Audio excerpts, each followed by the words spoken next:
Good evening, everyone. How is it going? Welcome in. Kiera, thank you so much for popping in. And Garth, thank you for the sub as well, mate. I super appreciate that. You're an absolute legend. Enjoy. No more ads and your wonderful ad emotes. Thank you so very much. Berthus, welcome in. It's great to see you as well. And thank you so much for the alert, Kiera. And I really hope Surflop is okay. Heatstroke is... It's bad. It's very concerning. I hope Surflop is going okay. I hope they rest up. Make sure you keep them cool. Look after them. I hope everything is all good. And Gossek, welcome in. It's great to see you as well. Sufferance, what is up? It's wonderful to see you as well. Hope you're having a great day. And Ducky, yes, great joys for your Monday stream. I appreciate you. Spacious, welcome in. And hey, Sadon, what is up? Hope everyone's having a good day. Hope everyone's been having a good weekend and a good Mother's Day for those who celebrating it. It was yesterday, all that stuff. If it was Mother's Day for you this past weekend, I hope you had a good Mother's Day. Nero, welcome in. It is great to see. And we will still be spending some time in Guild Wars 2, don't worry. It's just that we're on a bit of a Guild Wars 1 kick right now. We're really enjoying it. We've got to go keep that train rolling. Oh, he's getting cuddles and his cooling collar on, so getting better. I'm really glad to hear that. Yeah, I'm glad you're able to keep them cool. A wonderful Mother's Day, really cold Monday. I'm really glad to hear you had a good Mother's Day. And yeah, it was a good Mother's Day for us as well. Lots of driving, catching up with everyone. But yeah, it was great being able to spend time with family. But yeah, we're back in today with some more Guild Wars 1. And don't worry, Guild Wars 2 has not fallen off the radar as well. We still have many goals we want to achieve, primarily on EU. So we will return to Guild Wars 2 at some point. And we're also coming back and streaming tomorrow as well, because we didn't stream yesterday because it was Mother's Day. We're out and about. But we're doing a makeup stream tomorrow as well. So don't worry, there's going to be, honestly, the next 3 days, there's going to be a whole bunch of various Guild Wars streams. That's going to be hype.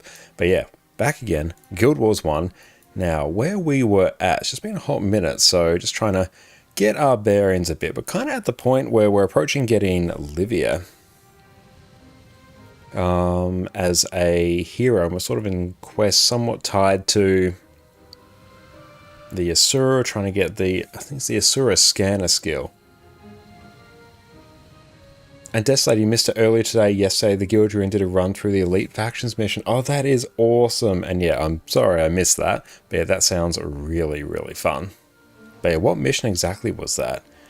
Okay, so I think we're on Finding Gad. That is it. Yeah, that is the one we're doing. And oh, look at that, just the marker, it's so good.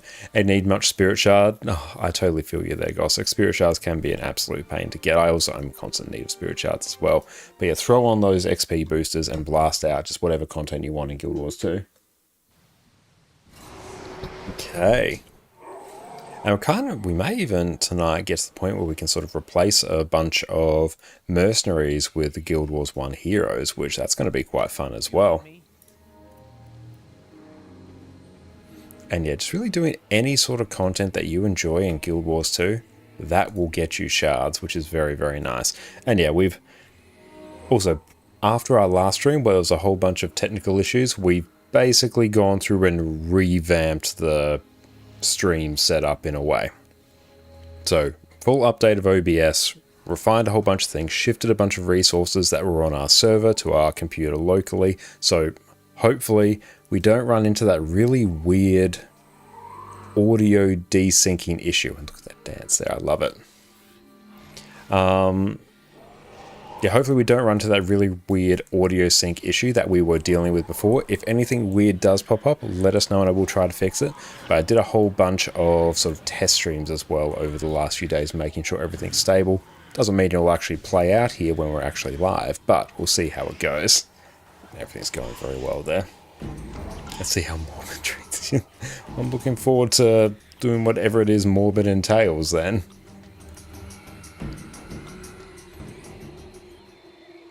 I'm loving the spirit spam. I'm having a very good time with it.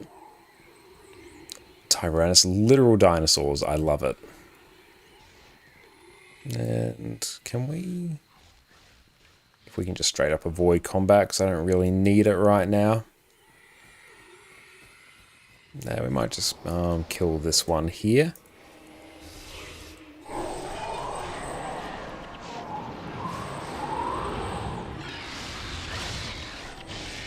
I need to move. I need to move so many like areas of the UI around. We're eventually making gradual improvements, which is super nice.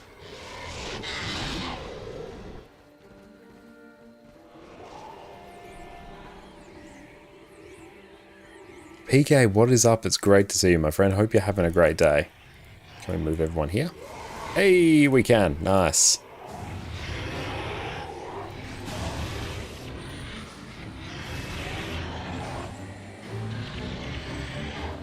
Slain, very good. It's a literal Triceratops. I love it. Oh, howdy. What's that pumpkin? Just got back from a walk as well. I don't really need to worry about that.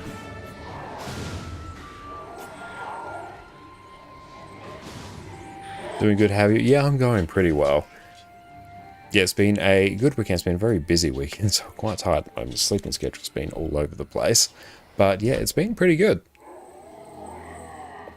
Made some somewhat sort of like technical changes and refinements to our stream layout, so hopefully we don't run into the really weird technical issues we did before. I think we landed on, I think there was too many, I think it was a mix of too many encodes going on for what our graphics card could accommodate, because actually, that was actually a really good idea for me to check this actually. So just keep an eye on that. Where is it? Keep an eye on that GPU utilization there. It's pretty chilled right now. But when I was doing a bunch of test streams last week, that was quite regularly hitting 100%. So I brought that down a fair bit. Depends a bit on the game that I'm playing as well. But it seems to be okay right now. So I think we found a pretty good balance for what our graphics card can accommodate. Because circling back, what we were running to last week is after a while we're getting a massive delay between the stream audio and the video. Big problem. Now there's a few things that could have been causing that. Don't know which one, but I fixed them nonetheless. A whole bunch of our streaming assets, like all our videos, overlays and everything, they were located on our server, not on my computer locally. And I don't know whether or not it's just an issue of like our network getting saturated or there being some delay there, but there's a whole bunch of issues sort of building up there. And also we've toned down some of the streaming settings because we are actually running 1, 2, 3, 4 concurrent streams somewhat at the moment at least. So I think, yeah, we've toned some of the settings down. GPU utilization's a bit better. Things appear to be more stable. Okay, so I have to go find the entrance to the Bloodstone Caves. You can open it with inscriptions, which are tribal tattoos on local Ettins. Okay. Let's continue on. And Amir, what's up? It's great to see you. And I did run a little experiment. I set up a Linux Mint VM on our home server. Assigned that, I think it was something like either 6 cores of our CPU there. And I'm like, oh, maybe we can, you know, use OBS or the OBS teleport plugin and use that as a recording PC. Oh no, it was not liking that. That's 100% we will need to get a discrete GPU and pass that in before we can even try and attempt that.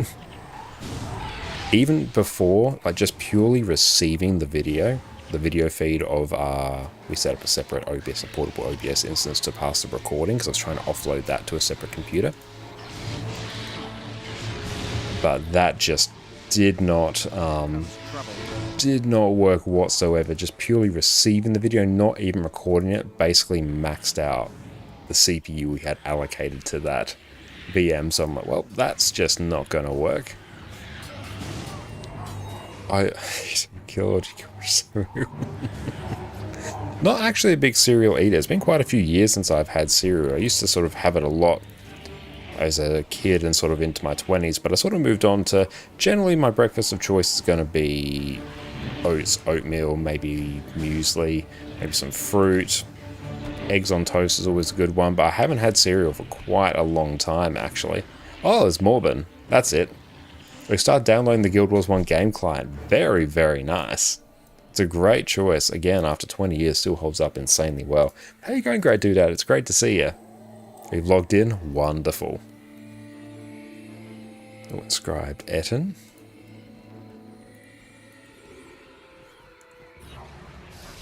Just summon up a bajillion spirits.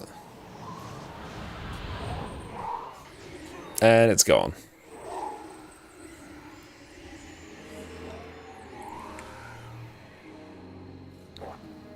And welcome maneuver.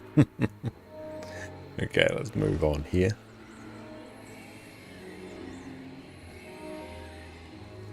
Oh, you're working in pre-searing last year, remember? Nice. Yeah, I still have to go and actually play through Prophecies. We've definitely jumped around in the story a bit here.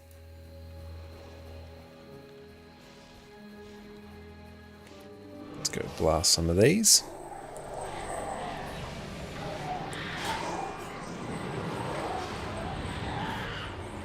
Cool, they'll all just go by the sheer number of spirits and summons that we have.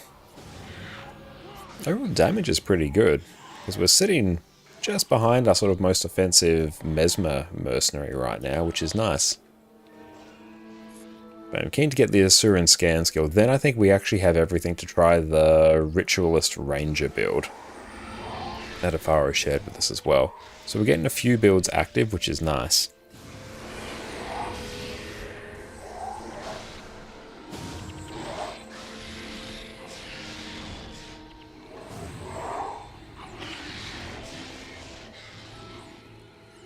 Loving the ambient music in Guild Wars. Oh, good, yeah, GPU utilization looks pretty good. Are you running a Prophecies Warrior? Finished Nightfall and did Ascension in Prophecies. Got some either North Heroes and Skills, now running factions for capturing 7 weapon stands. That sounds like a super sort of productive endeavor that you've got there. That's really good. And how have you been enjoying Warrior? At some point I will look at getting, you know, new classes all set up. We've been rocking Ritualist at the moment. We've got a Mesmer sitting there. It was only really to get 1 skill, but we'll probably play it a bit more later. But are you enjoying Warrior?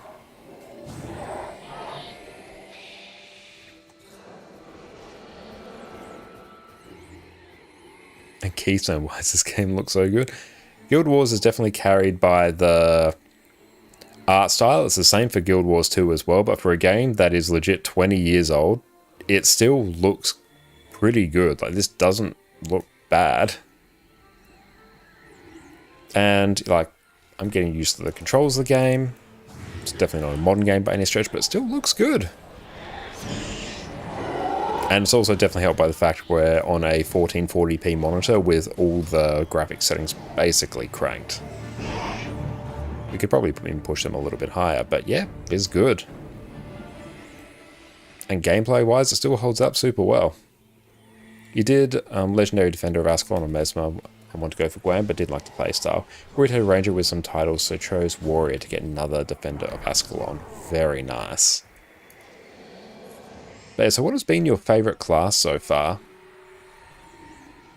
Go return to the entrance of Bloodstone Caves. It definitely helps with the GW Toolbox add-on. It's brought in a lot more just nice pieces of quality of life that aren't present in the base game, which is super nice. Like, yeah, just being able to click on any one of these missions and it will port us to the unlocked outpost that is closest to it. Makes it far easier. Return to the entrance of Bloodstone Caves. You liked Ranger, but never played a real bow Ranger with that. Okay. So I think, yeah, I'll be trying a bit of a Ritualist Ranger setup once we get another skill, the last skill we need to really get that build active. Which, yeah, I'm very excited for that. So I have to talk to Gad now. Where is he? Hello, Gad. Oh, great. Another book. So time for chit-chat. Make yourself useful and kill something nice. Okay, now we need to activate the inscription and gain entrance to the Bloodstone Caves. Activate inscription. Interact with it. Hello. Yeah, you know what? I'm just going to accept that. Yeah. Oh, nice. You love Ranger yourself and you do Bow Ranger? Hell yeah. I want this done well. I want this done. Do I have the Ritualist Bow already? I'm pretty sure I do. I'll check that in a bit. Maybe once we get out to cutscene just to make sure I have it. Because yeah, I imagine I want to get that quick. I'm looking at you. And yeah, just be sure not to break TOS with Toolbox for anyone using it. Yeah, you do have to be a bit mindful of that. Unfortunately for most of the things, I think, yeah, ArenaNet even released a statement saying, yeah, you're good to use it in PvE. Just probably avoid doing anything that, mimics any He's not that inputs bad. or anything like that. And doesn't let him But yeah, in. generally, if you're just using it for a few basic things, you don't really have much to worry about. Plus, it's disabled in PvP as well. How did you end up working for him? In the wake of the White Mantle, my home, Kryta, is racked by civil war. Factions. That's the I've Died music in Guild Wars 2. I love it. We are seeking new ways, new magics, new allies in order to tip the balance and finally bring peace. And this cranky old Asura is a potential ally? Our character is going to be known for their forehead emoting. And you picked Warrior because it has some good solo farming options like Raptors and Ministry Farm. Okay, we'll keep that in mind. How many have quit? A few, but I've learned a great deal about necromancy in the short time I've known him. It's worth dealing with his temper and his demands. A small sacrifice for a greater good? We all make sacrifices. I would say. Yeah, it used to actually get in the grey area of ArenaNet's TOS, and they rolled back a lot of features to be more in line with ANET's rules. Yeah, that's sort of what I've picked up. I'm obviously not across the development and the history of Toolbox, but yeah, when I read the post basically saying ArenaNet had been in contact with the developer of it, somewhat similar to Arc DPS and Guild Wars 2, where they actually started talking and communicating and saying, okay, here's what we like, here's what we don't like, make it compliant. Because even Arc DPS, it used to have build and equipment templates built into it, which, yeah, I definitely used back in the day. Then ArenaNet came out and just said, no, we don't want those anymore. So developer of Arc DPS removed it, and then we have natural build templates in Guild Wars 2. Yeah, you should be fine using most Toolbox stuff nowadays. Yeah, I haven't explored everything in Toolbox, but all the quality of life stuff we've got, I wouldn't expect it to cause any issue. Not saying like nothing could. Okay, let's go here. So we have to reach the Bloodstone.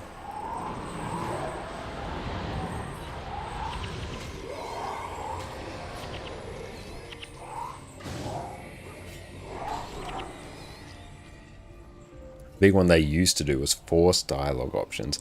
Microwave all your characters and get into business square and foreign quarters. So what do you mean by that? Where are we going? This way? This way makes sense.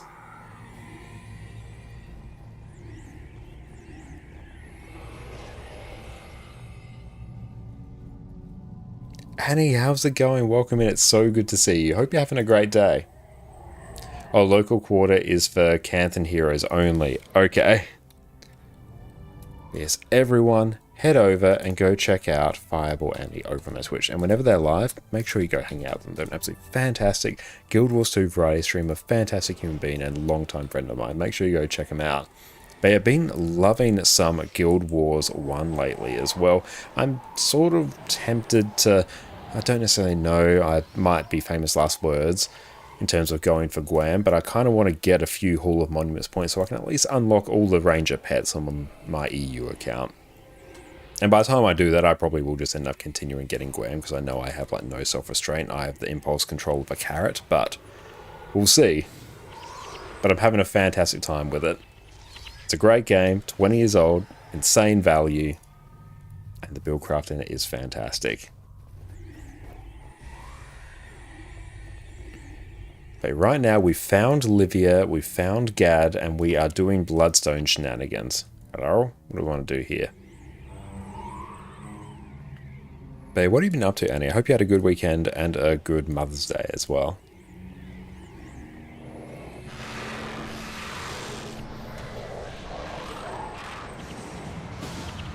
So Jess and I just spent the day catching up with family, so yeah. However anyone chooses to celebrate it, whether they do or not, I hope they had a good one.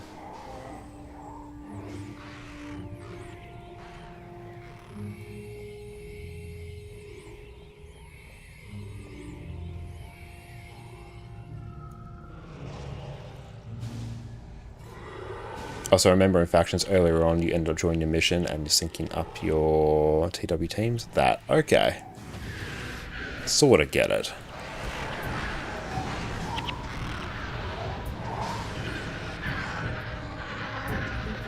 Yeah, yesterday Jess and I caught up with my grandparents, caught up with them, then we saw my other grandparents, and then we spent the evening with Jess's family.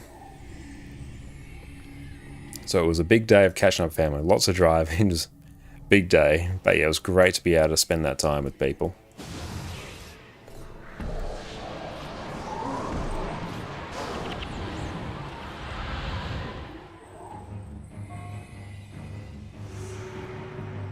Nice and sauce and the good kind. Yeah, it was very nice. It's very tiring. It's just the nature of being in Australia is, yeah, whenever you want to see anyone, there's usually a lot of driving involved.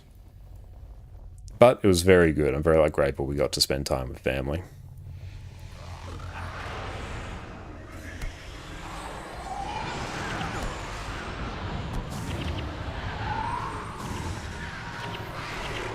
Oh, Incubus one. What's that?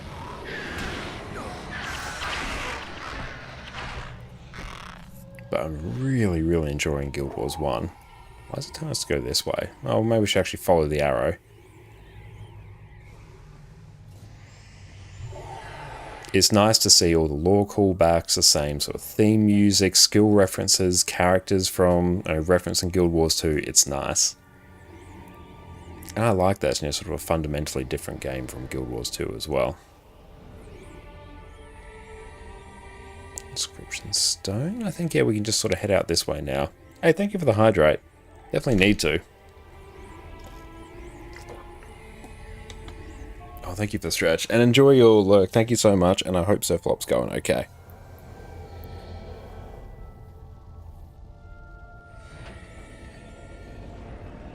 And how have you been enjoying Stardew Valley as well, Annie? That's sort of on Jessamine's list to play as well at some point. Incubi the devil. And yeah, we'll keep an eye on... Yeah, if there's any super jank things that happen on stream tonight in terms of audio, let me know and I'll try and fix. I went through and did a whole bunch of debugging and tried to fix it last week, so hopefully that's all good. We shall see. Raditz, what's up? Great to see you. Finding the Bloodstone, and maybe one day I will do the dash image command whenever I launch this game. Still hasn't been yet.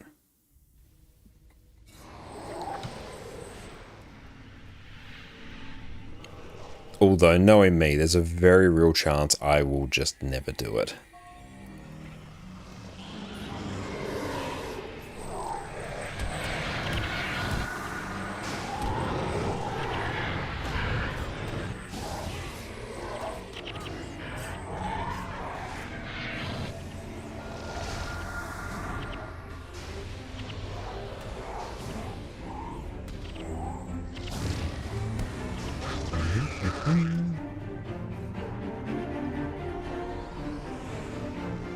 Rituals has been fantastic, and yet as soon as we got summoned spirits, it's just made our life so much easier. We worked towards that a lot in factions. It took us quite a while to get there, but it's really a game changer in terms of just pure quality of life for the build. It's just being able to shift your spirits around on a very short cooldown. Oh, it's so much better.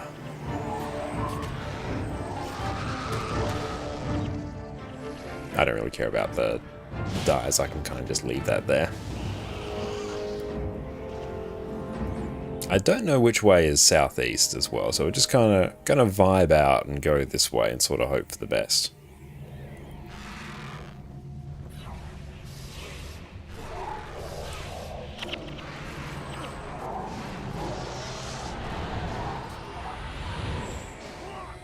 Cool, they're all taken care of, nice.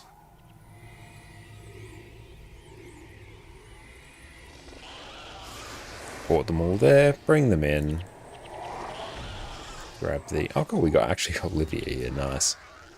I assume once we do this quest and a few others, we'll be able to get Livia as an actual hero. Which that might be the point where we start really sort of building out the hero team, I think.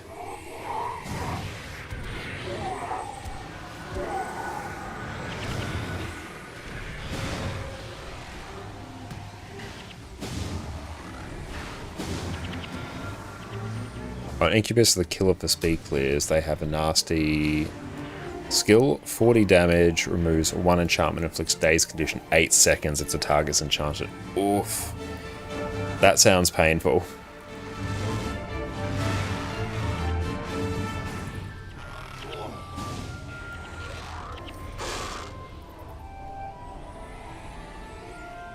The bane of your existence. Fortunately, we haven't had too many difficulties with them so far. Not saying that we won't, but it's probably carried by the fact there's just so many targets for them to have to work their way through right now. So who knows, we might run into those issues.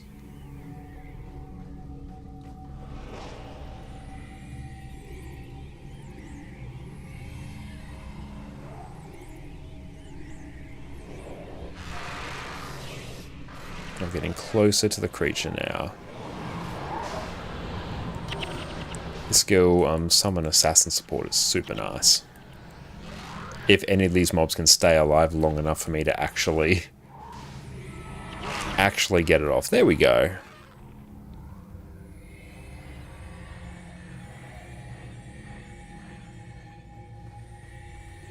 Can we port everything in here? Let's try. Hey, we can. Nice. Happy days. And we get Painful Bond up.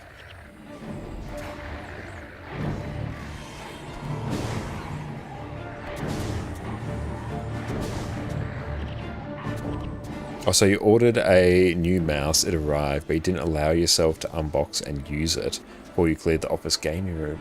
Very nice. Good amount of self-restraint there. What kind of mouse did you get?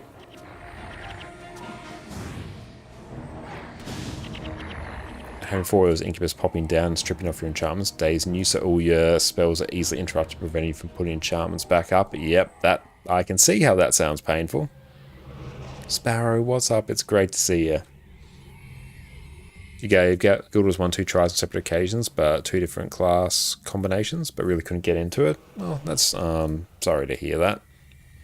But yeah, sometimes certain games just don't really vibe with what you're looking for, and that's okay.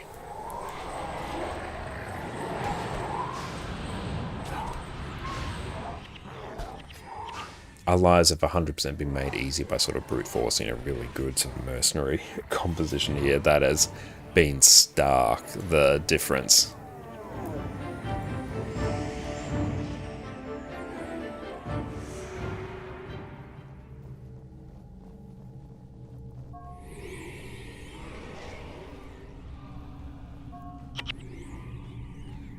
So I think we bring Gad here, maybe? Don't know why he's just vibing out there. I'll decipher inscriptions. Where are we going? This way. Burp.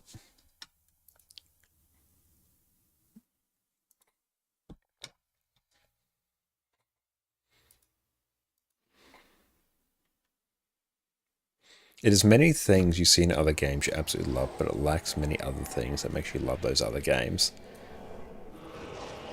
I can definitely understand that, especially for a game that's quite old as well.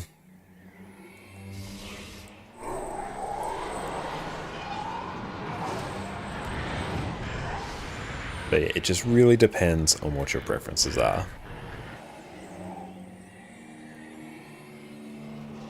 And yeah, especially if you compare it to Guild Wars 2, Guild Wars 1's a fundamentally different game.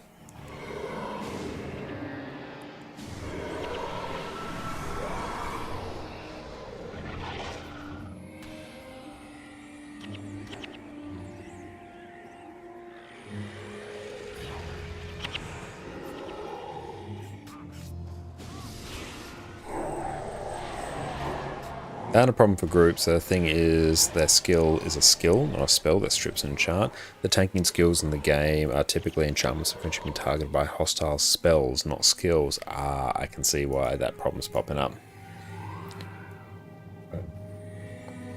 Shadow Form stops all kinds of spells, but because it isn't a spell, it can still hit and strip. Ouch. Yep, I can see why that is a problem.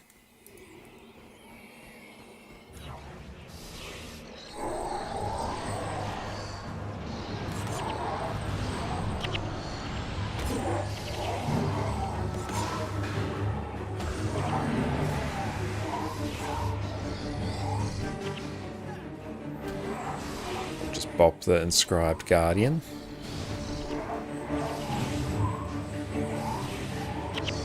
Very nice. Oh, and I did forget to actually check if we have the ritualist bow. I'm pretty sure we do. I'm like 90% sure we do. I need to extract the essence. Beth, bring me a canopic jar. No, a jar, not a... Non-lights, welcome in. You should be using an ether crystal. Extracting with a jar is unsafe. Don't lecture me about safety. You've always been too timid in your research, Vec. You never fail to disappoint me. I swear, if we didn't need him, I would shove him off a bridge. I heard that. Livia, hold this while I make the extraction. This might hurt a little. If you're extracting the stone's essence, the energies could kill me. Then get one of the other humans to do it. Don't bother me with trifles. Vex Work health and safety is just not a concern for Gad. Crystal. It would be safer. Vec's voice actor sounds very familiar. I'm trying to place where they are as well. I'm growing accustomed to their voice acting. It was very jarring until the first time I heard it, so I'm curious who they are. To you, not my problem. Are you going to help or not? You've had mishaps. Gad's voice actor feels very sort of similar to what I'd expect from an Asura. You're wrong. I refuse to be a part of this.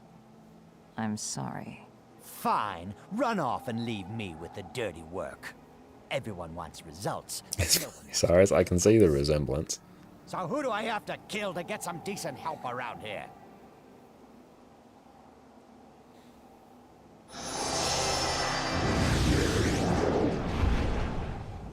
Cool.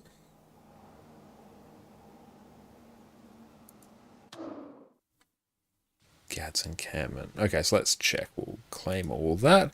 What is our inventory looking like? There we go.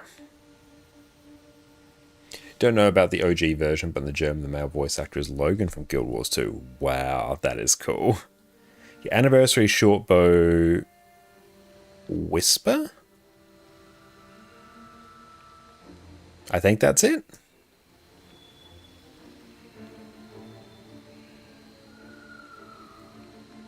Let me know if that's not it. If not, I can find another bow somewhere. I've probably got to tidy this up, don't I?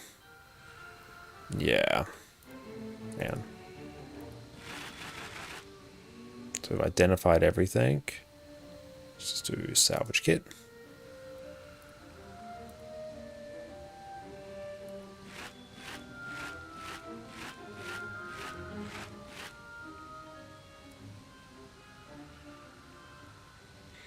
Okay.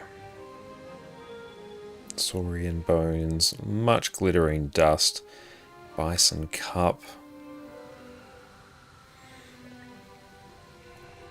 So where is the bank? Here we go.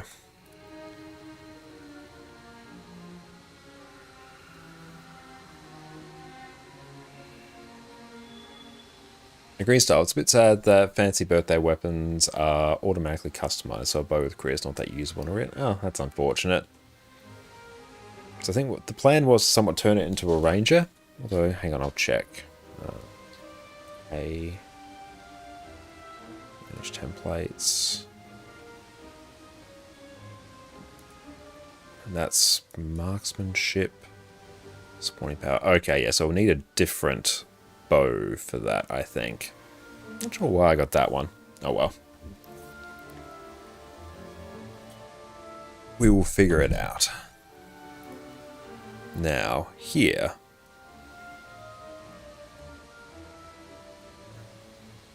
Store all materials. There is a flat bow with spawning power for Ritz. Could that be the one that I got? Or did I just get the wrong one? Let's take a look. This is longbow.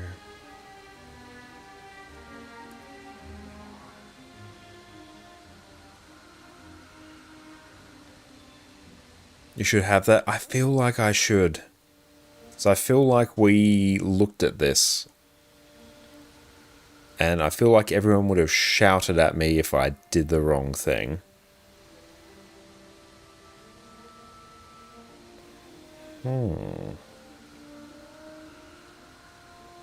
Maybe in the equipment pack.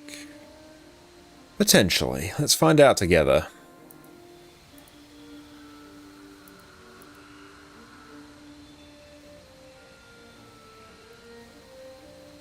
Anniversary shortbow whisper. Next to the lockpicks. Yeah, Anniversary Shortbow Whisper. That's the... I feel like that's the one... Oh, I got the wrong one. Okay, that's good to know. Well, it sucks, but it's good to know. Okay, is there a chance for me to get to the other one? Anyway, I might just sell a whole bunch of this stuff. I just need to tidy this up. Let's not worry too much about the specifics. Merchant? I'm afraid I'm busy.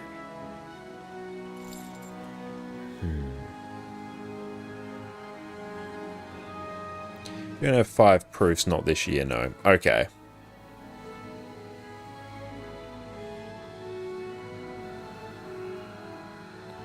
It's really hard to tell what's actually worth a lot. Keep the char carvings.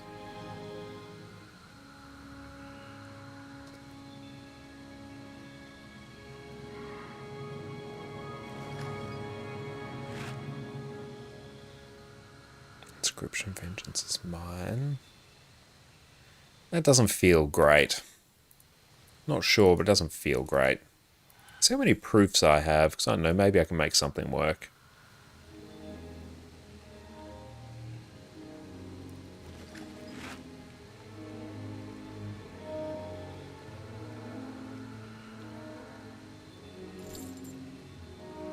No, I can just do Shift C. Oh, I can do that. Nice. Yeah, I've only got 1 proof.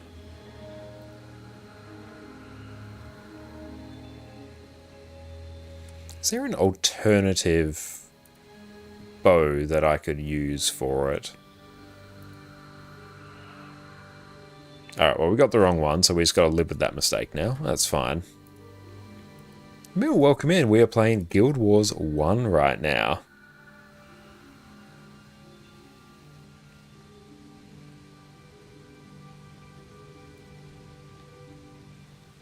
How can I help? I've heard much of you. How can I help? Okay, we've chatted to a whole bunch of people there. There's a whole bunch of quests added. Show the build again. Sure thing. Okay. Is it MMORPG? It's a... Technically, yes, in some respects, but I think it's better to think about it as an RPG with online elements. It functions quite similar to Path of Exile in how its online functionality works, actually. Template, manage templates. Dunevan, welcome in. So, Rit Ranger build, that is marksmanship, spawning power, channeling magic. I've got another proof there. Why is that there?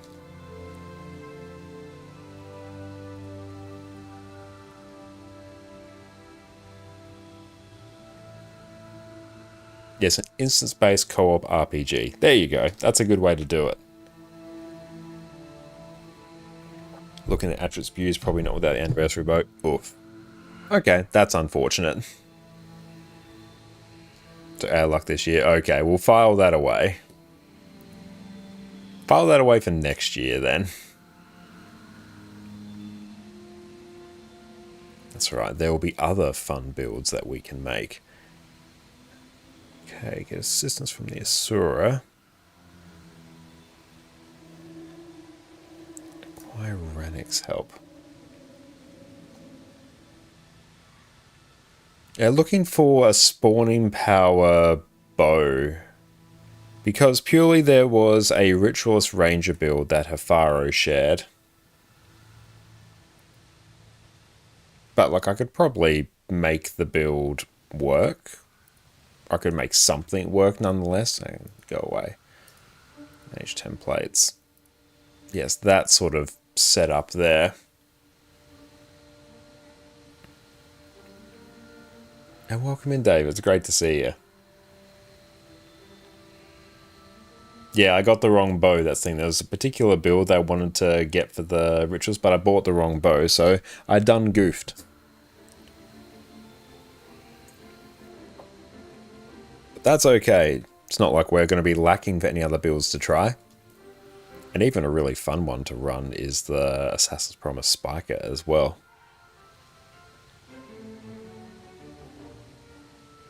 Yeah, the 15th birthday event added weapons with primary attributes as requirements, energy storage, axe, expertise, sword.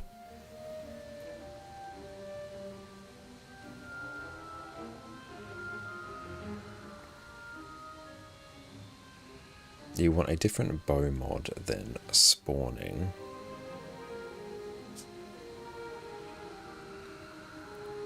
Let's grab that. Let's change this up maybe just a bit.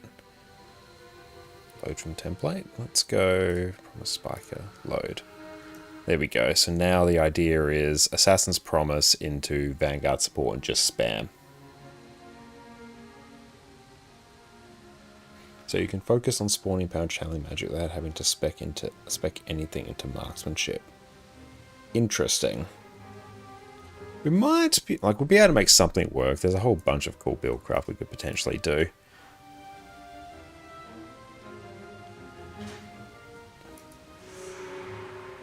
Okay, here we go. We need this now. I see we can eventually get Livia as a hero.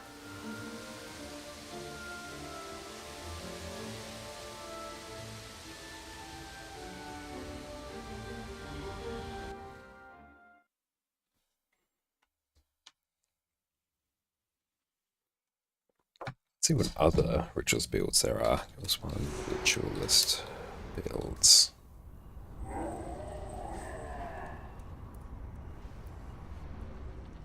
Let's see. Great working PvP and PvE builds. Okay. Can I filter this by ritualist? Okay. Spirit Strength Bow is amazing. Okay.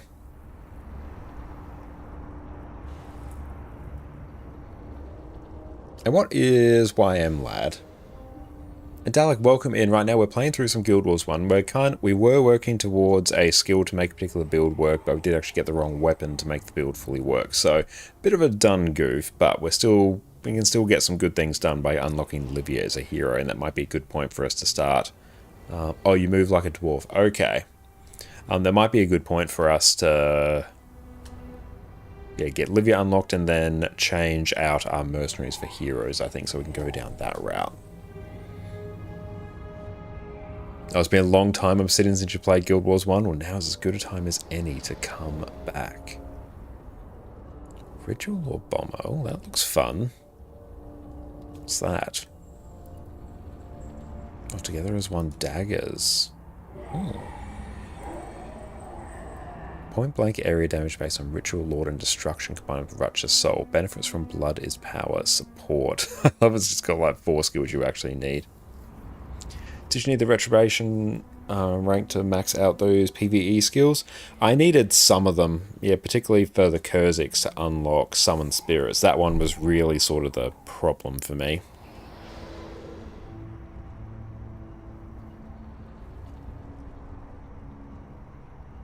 Okay. So generally, high energy set. Use Ritual Lord to improve your Spirit Destruction. Move Destruction to foes with Summoned Spirits. Detonate Destruction with Rupture Soul. Okay, that looks fun. Oh, that's Ranger and Assassin. Okay, that's going to be a very different one. Oh well. And we can hide that.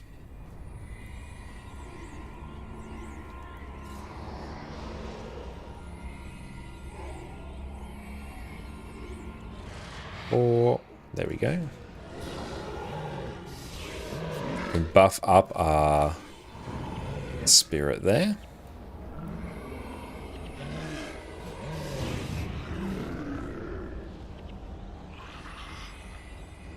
Oh, Destruction Spirit Bombing is fun. I am looking forward. That does sound super fun. I wouldn't mind giving that a shot.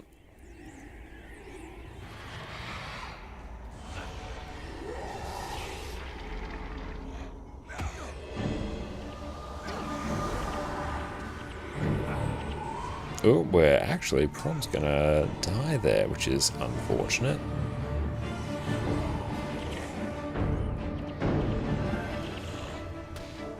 No, but we're okay.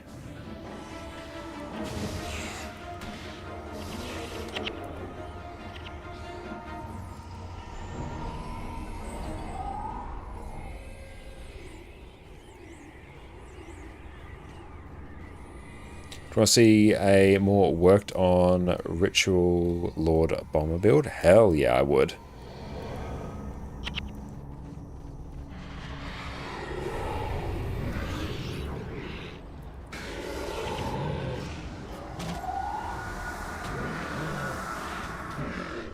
Cool, thank you. I'll make sure to add that to my setup in a bit. And Richie was this game. This is Guild Wars 1.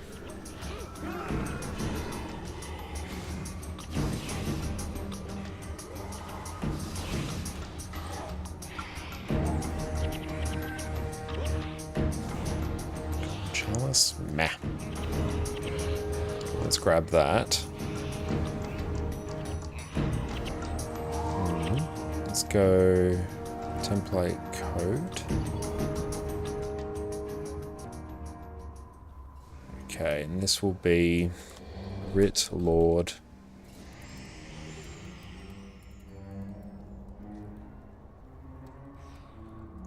Rit Lord Bomber. Okay, so we've got Ritual Lord. For 29 seconds, your ritual's attributes are boosted by 4 for your next skill.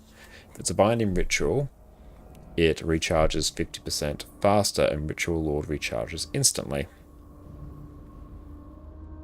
Okay, then we have Explosive Growth and Destruction, which is a binding ritual, so that pairs with that. Then we have Agony Cradle, level 10 Spirit. Causes 9 health loss for each second to foes within earshot. And Summon Spirits to move them. Rupture Soul to destroy. Spirit Siphon, good skill. And Intensity for 10 seconds. Next time deal elemental damage with a spell to target, deal 6% to other enemies. That's cool. Let's save that. Excellent. We'll file that away. That looks fun. So, brute.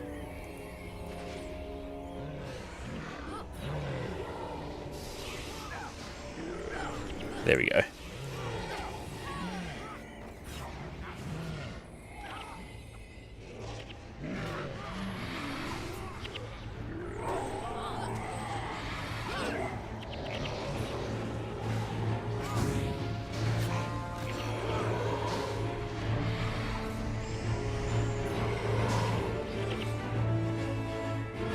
Cool. Just keep following the line. It's a specific build you use for dungeon speed clear. It was only useful in Bogroot Growth speed clear, but it was awesome. And how would you describe that build? That does sound very fun. What's that skill do?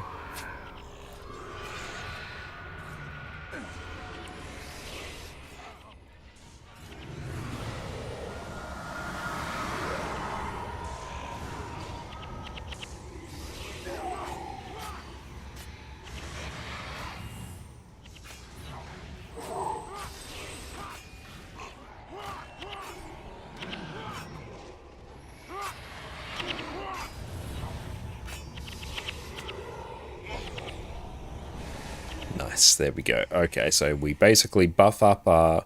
We first use Assassin's Promise, then summon our Vanguard Assassin, and we buff it with Splinter Weapon and Ancestor's Range. It's an enchantment that makes an AoE damage every time you summon a creature, right? I did see that, yes.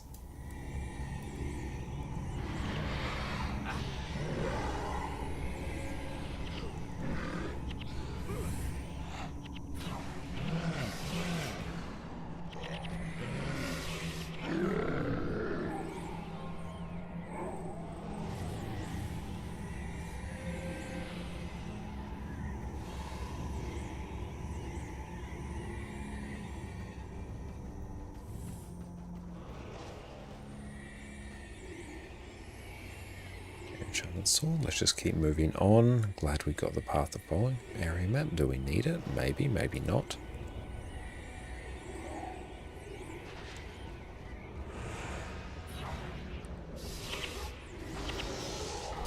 Oh, sent thing in guild chat. Okay, thank you.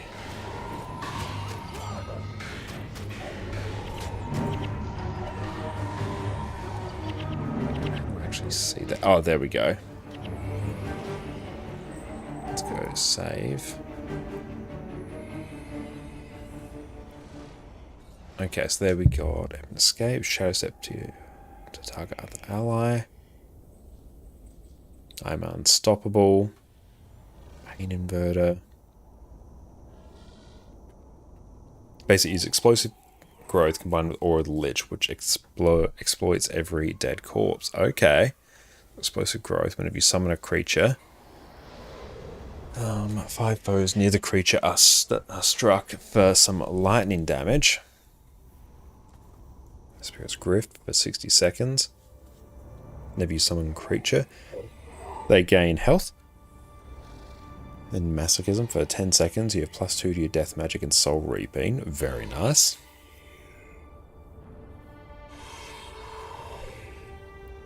And Aura of the Lich. All corpses within earshot are exploited, and you animate a level 10 bone horror +1 for each corpse exploited on the way. For 32 seconds, your death magic is increased. That sounds cool. Mark of Pain. Hex whenever it takes physical damage, Mark of Pain deals shadow damage. That does look very fun. Yeah, we'll set that aside. And the way the specific speed league goes are like 4 or 5 groups of 4 to 5 that ball up and get spiked down. That does sound super fun. I like the idea of that.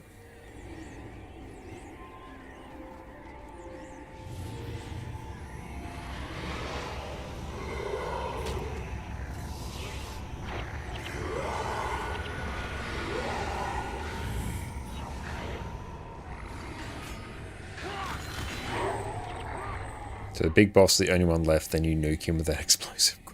That sounds amazing. I love all the unique and creative builds that you can run. Loopy, welcome in. It's great to see you.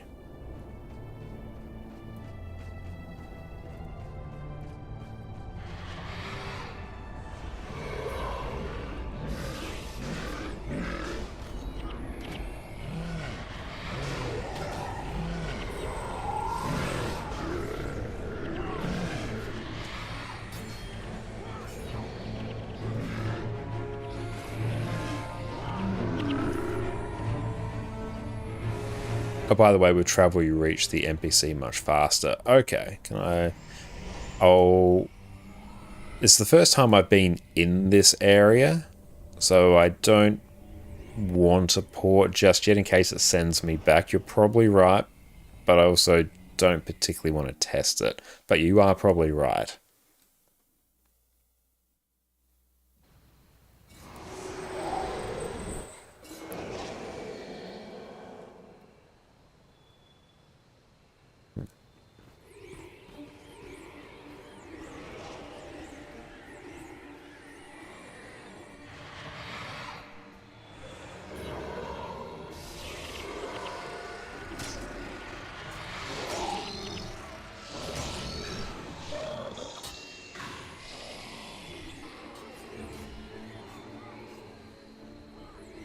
I'm going very well, Loopy. How about yourself? I hope you're having a great day.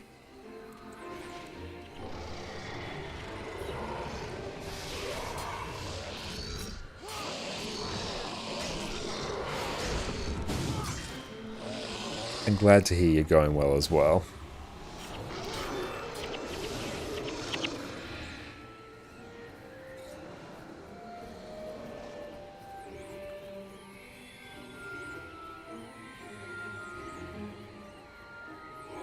Just avoid all those mobs. Let's grab this one.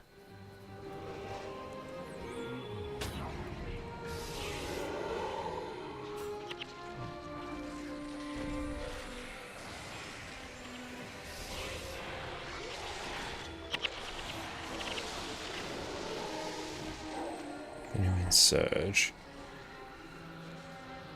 I've got binding chains there.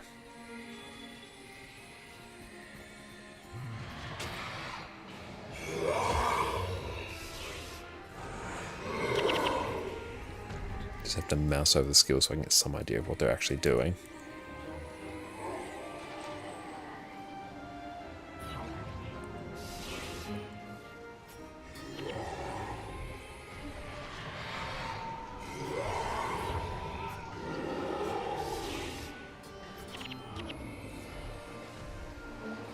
That feels nice. Yep, just summon, or basically buff ourselves, summon it, buff it, dies, resets, go again. Bit of button pressing. It's not as good as the Spirit Spammer version, but that's because that version is just absolutely cracked.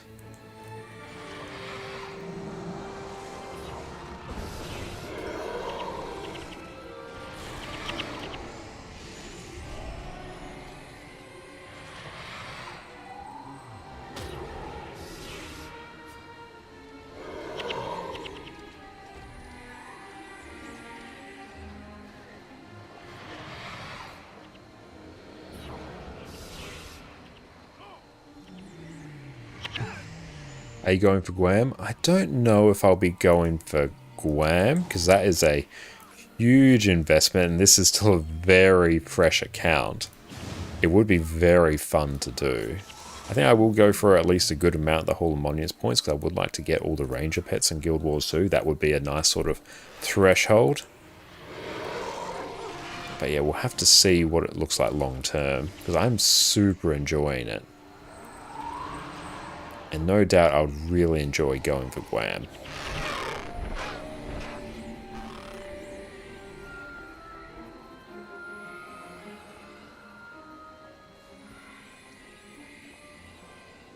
Play with the Umber Ranger, but don't think you bought your Mesmer. Ah, okay. So what's your Mesmer rocking?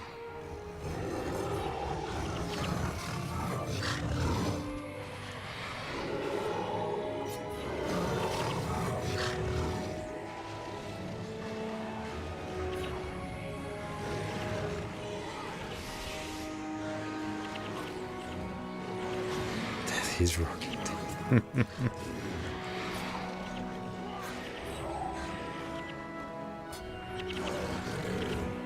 Oh, very cool. Destroy Pyramid there. He's barred on your scariest class. Sounds really fun. We do actually have a Mesmer as well, so unlocking a Mesmer, getting a Mesmer set up would be pretty fun. How many elite skills you got captured so far? Not that many. It was like maybe 2 or 3. It's mostly just been the ones that I need at the moment. Like, yeah, we got Assassin's Promise here. We went and grabbed that the other week. And Summon Spirits are the main ones that are sticking in my head. There's probably a few Mesmer ones, particularly for the mercenaries.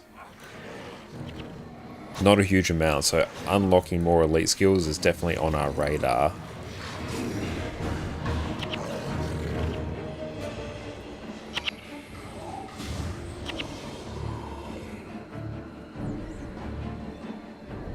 Oh, you need a Blood as Power Necro in the party. Okay, yeah, there's a little bit of a restriction, I guess.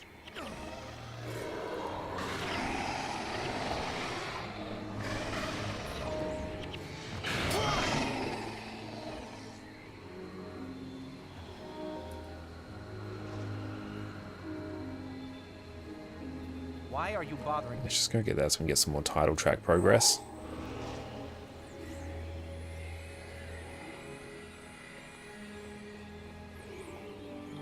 And Jeff, how do you add that green line in Toolbox? Good question. So you'll open up Toolbox, and I believe, let me go to the settings, and it's under the quest module. And then you'll click on draw path to quest marker on terrain. That's how you'll do it. And Blood as Power is the backbone of energy management these days. Yeah, I can definitely see that. We've got one in our party, and it's making a hell of a difference.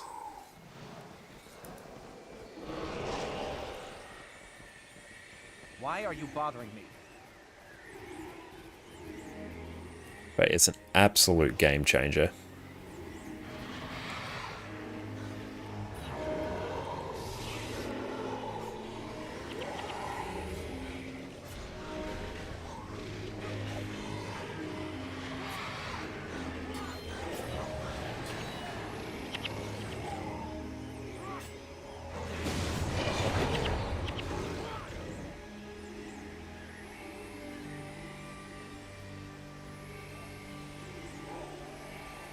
Yeah, the game still looks beautiful for something that's 20 years old. Oh, there's rank there. Nice.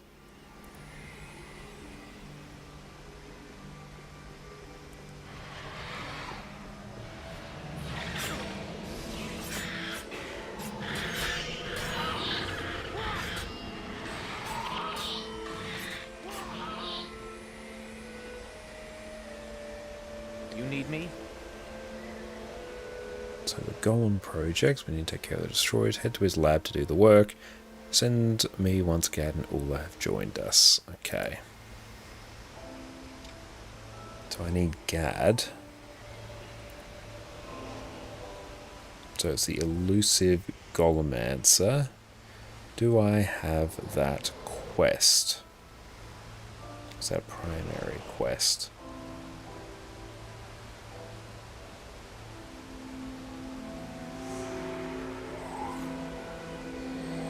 Okay, we'll do that one. No, we're going rather soon. Yeah. I thought this area looked familiar.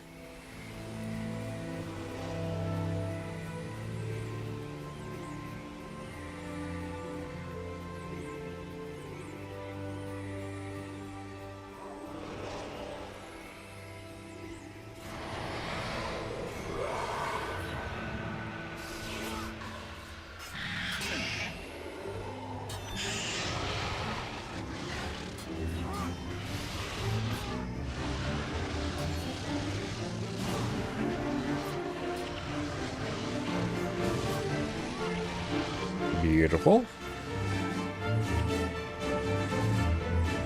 It's not doing that much damage in the scheme of things.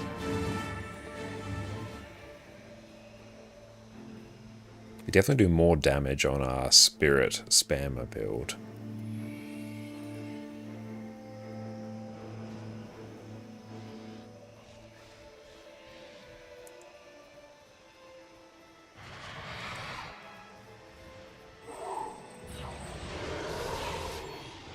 That thing just got nuked immediately.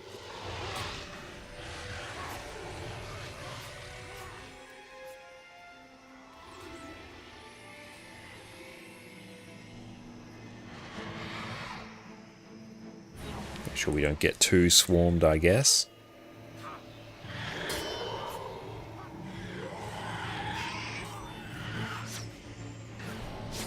Let's try and target down that one. Okay, that one didn't go down quick enough to recharge our skills. Oh, it doesn't count towards your own DPS, it counts for whoever it was cast on. Okay, that makes sense. In that case, it's going towards all of our assassin spawns that then promptly disappears. That's a good point. Okay, Jack, how are you going? It's great to see you.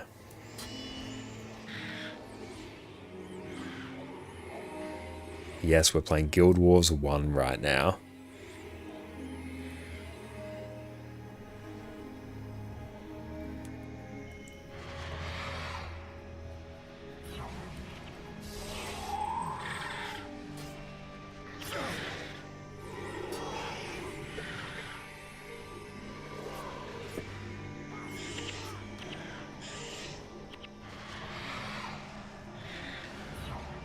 And it's gone. Oh, the elite M Vanguard Assassin Support is such a good skill.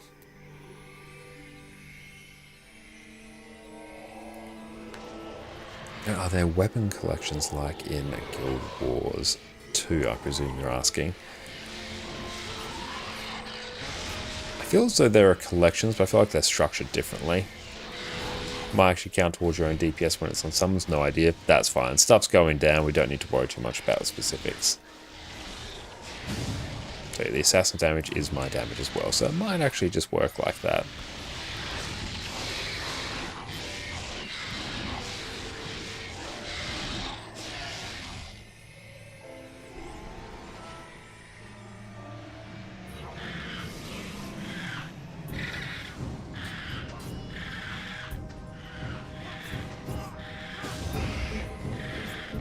Okay, so let's see. Just do Spirit Rift, Renewing Surge.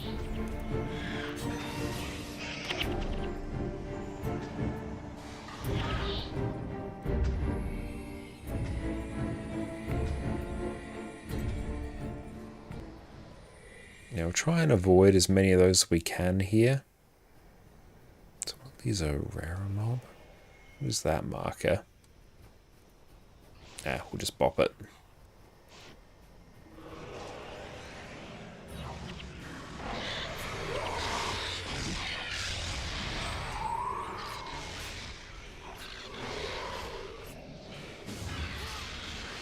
And yeah, sure thing, can pick you up in the next town. Once we get to the next town, take a break, go stretch our legs, but then yeah, we'll keep lasting. I might go back to the spirit spammer build.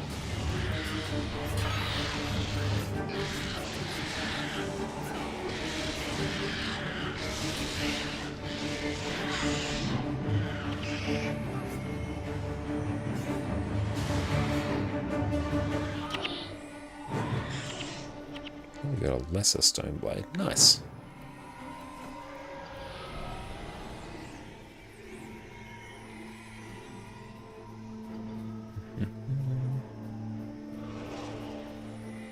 We actually a little bit less red on the screen, which is nice. That's a nice change.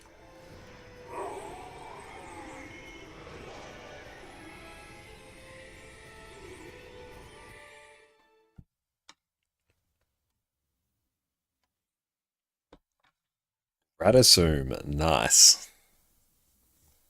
Give that a minute. Okay, so what we're going to do now is take a break, stretch our legs. We'll be back. See you all in a few minutes.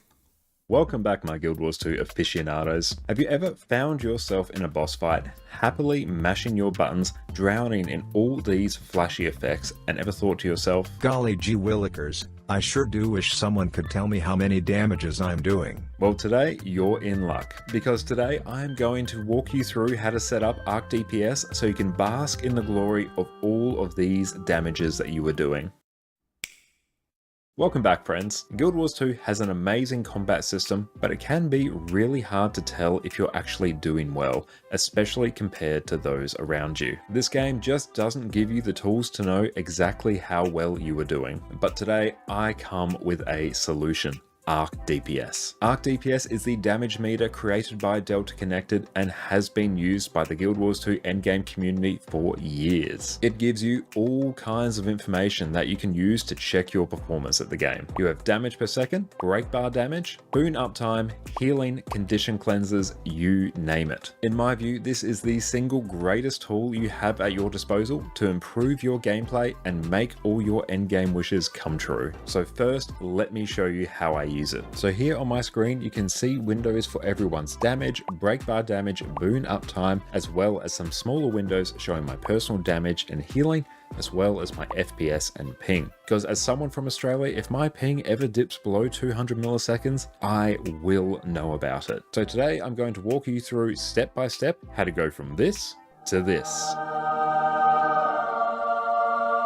A quick sidebar before we start. I hear some of you asking, will I be banned if I use Arc DPS? Short answer, no. ArenaNet has allowed the use of Arc DPS for years and has even worked with the creator to ensure that it is compliant with their own terms of service. ArenaNet do not officially support Arc DPS, however, so they will not be able to help you if you run into any issues with Arc DPS. So don't waste your time contacting support. And just don't use your newfound power and knowledge to bully other players. Your friends and family will disown you, and picking on other players can get you banned. Now, let's walk through the installation. All links will be in the description, so do not worry about it. Visit deltaconnected.com, head straight to the bottom of the page, click download, and download the latest d3d11.dll file. You'll then drag this file into the Guild Wars 2 directory in your program files. This is right next to the Guild Wars 2 launcher if you want to check. So for now, you're done. Launch Guild Wars 2, and once you're in the game, press Alt, Shift, and T to bring up the Arc DPS options. Here, you can click the checkboxes to enable different windows. The ones I prefer to use for PvE are area stats, which will default to showing your group's DPS. We can also customize it to show you other things like break bar damage, which we will touch on in a bit. You can bring up the area buffs table to show your group's buff uptime. We will be customizing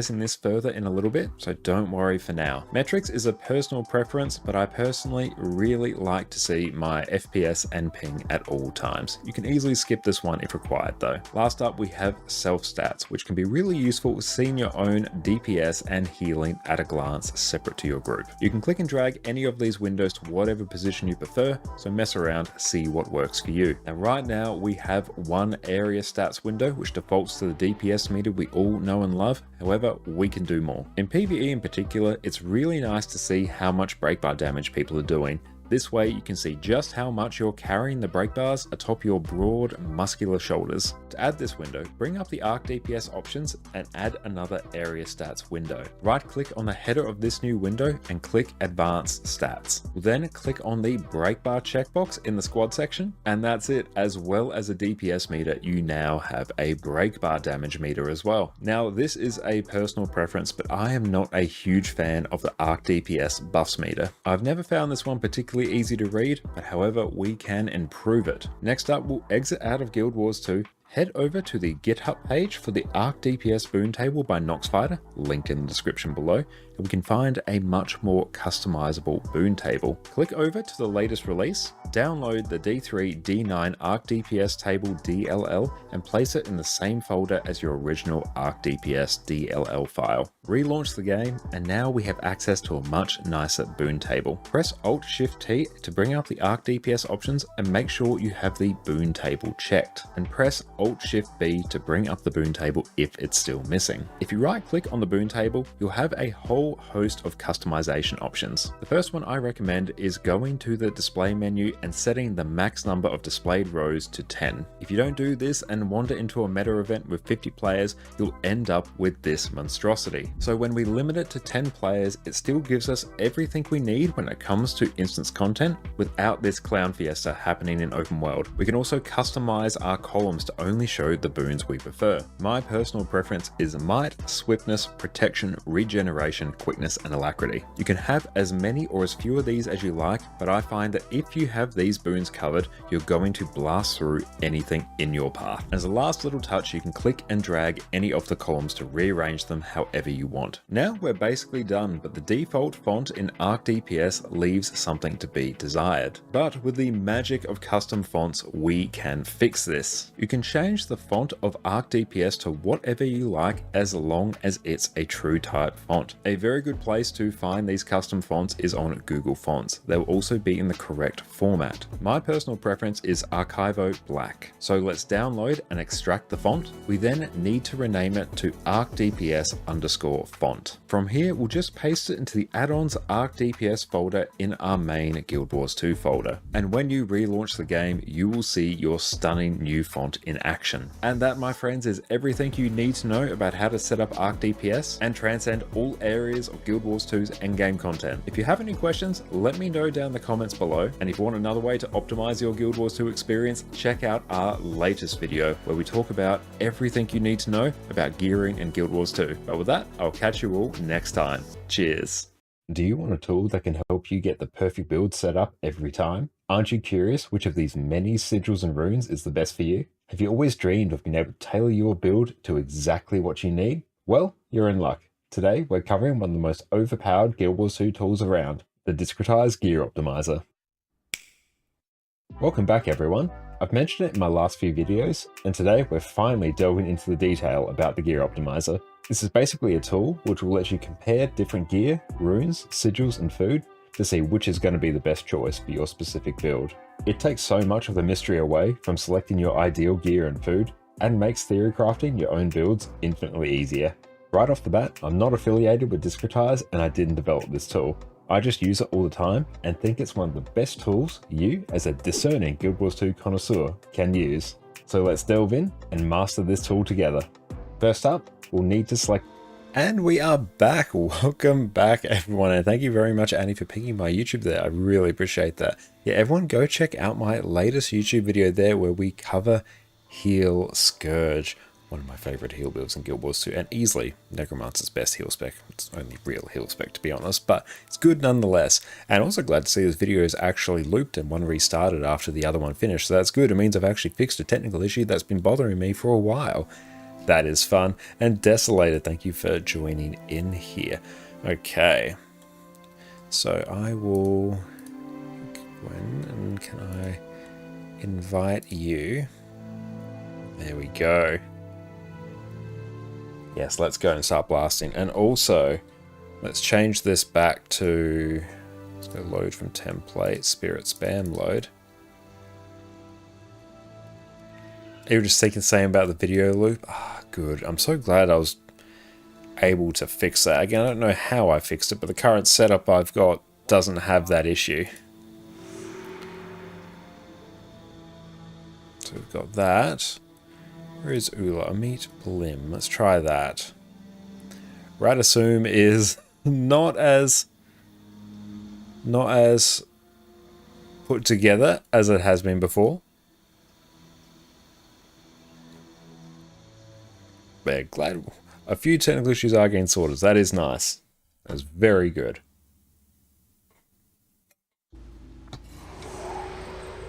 Okay.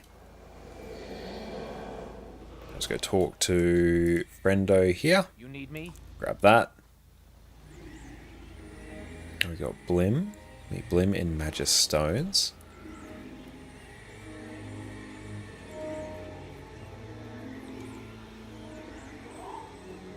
I'm busy.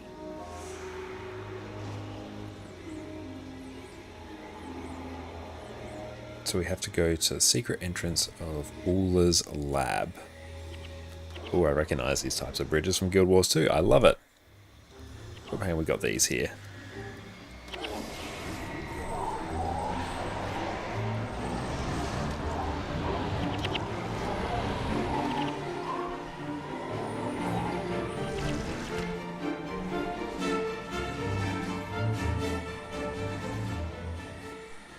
Summon all these in.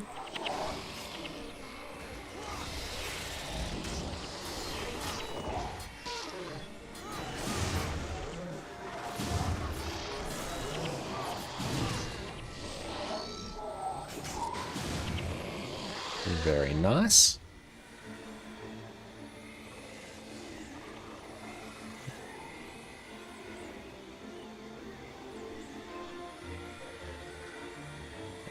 Let's try summon one here. Take our time, summon up all our spirits that we need. This one. It is so good. It is the Guild Wars soundtrack. It's always incredible.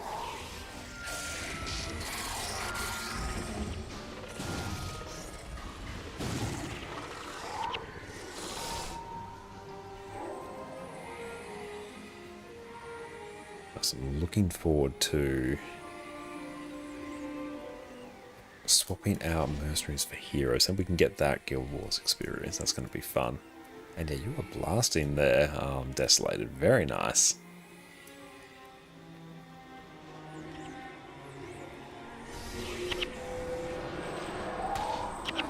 Oh, Prob shouldn't pull right there.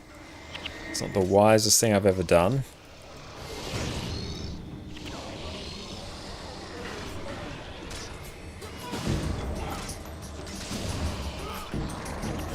So many assassins there.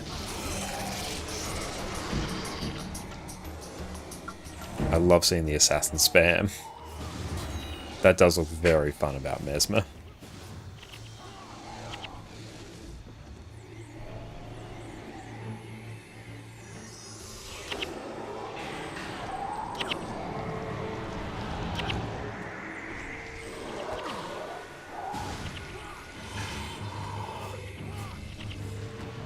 Another many reputation points.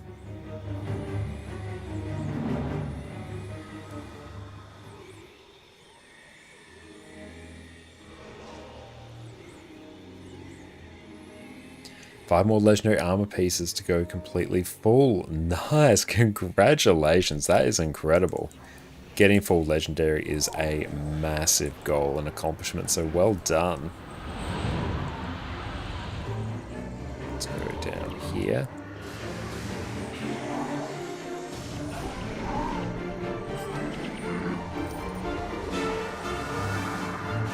All these assassins. There's 5 of them.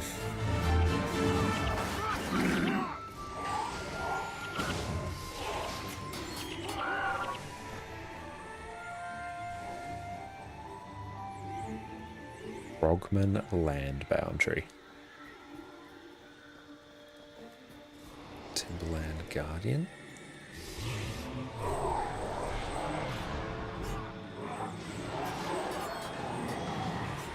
And it's gone.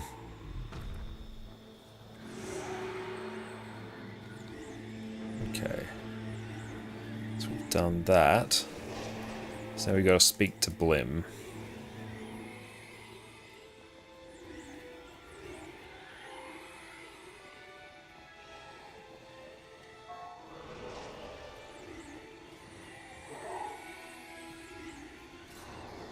Why are you bothering me? So let's head into Ula's lab. Yeah.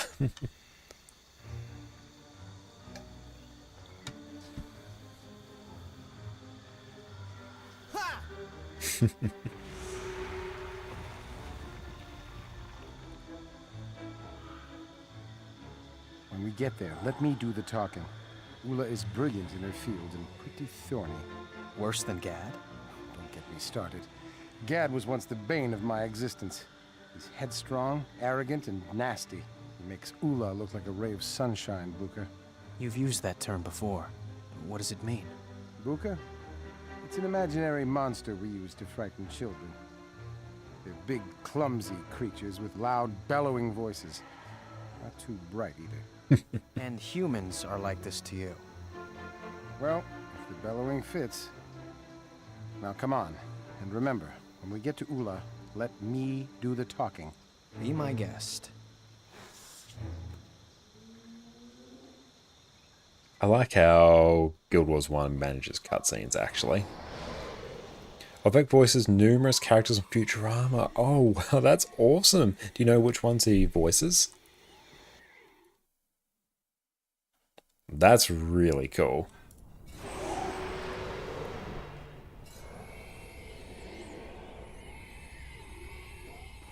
Ooh, many golems.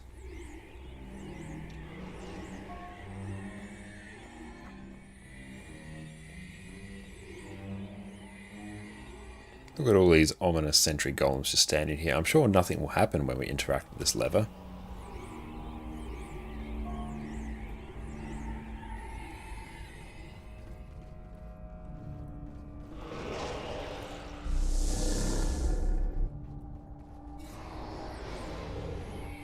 Find a golem to circumvent. Can we go in?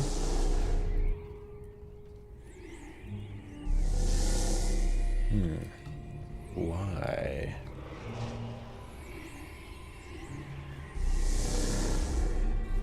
Oh, you over here. Oh, worker golem. Nice. Thank you.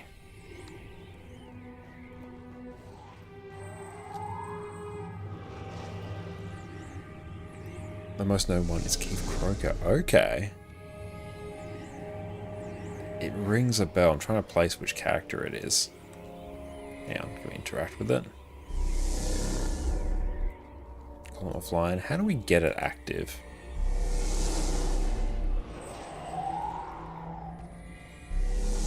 I'll go pull that lever. There we go. Okay.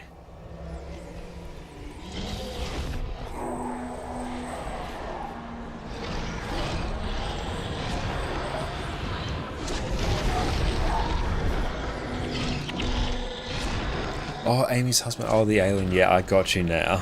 Yeah, I can see the resemblance now. Yeah, or Kith. Yeah, that's it. Yeah, but I remember it's been so long since I watched Futurama. It's a big show. I'll probably go through and watch it all in a single sitting, but just all the way through. It was such a different experience than, you know, the episodic nature that we're used to back in the day.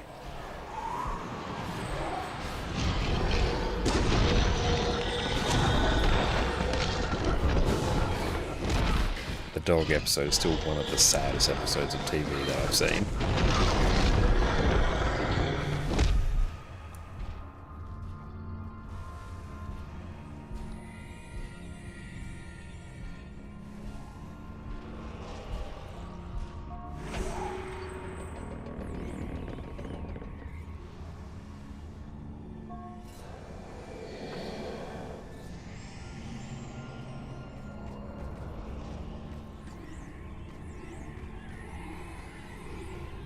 More sentry golems here.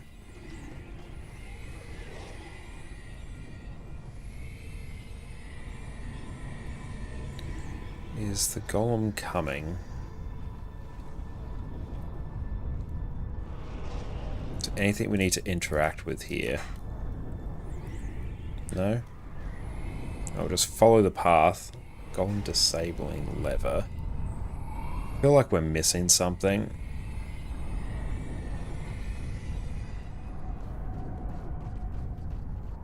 I feel like we are. Oh, hang on. No, we're alright.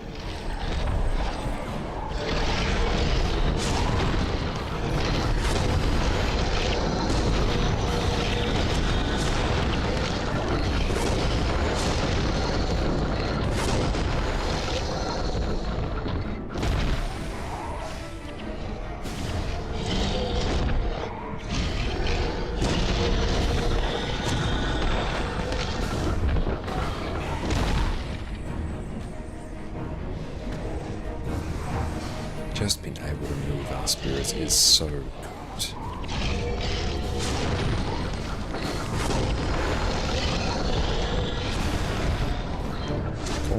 Stone, that's fine.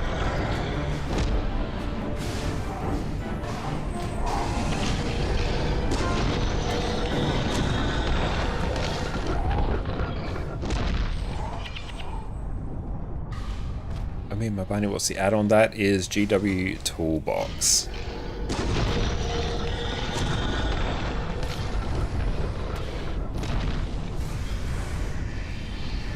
There's a whole bunch of different things that I can do.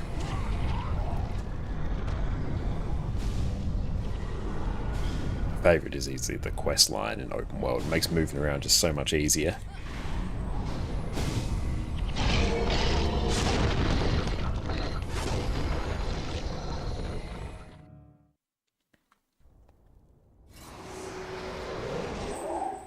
Mystical key holder.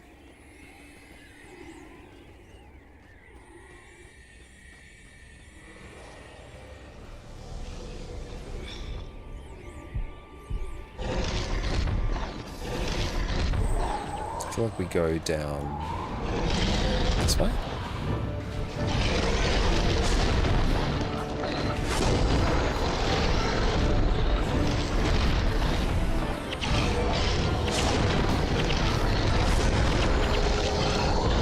I don't have enough energy to make this work. There we go. Are they all just going to keep respawning?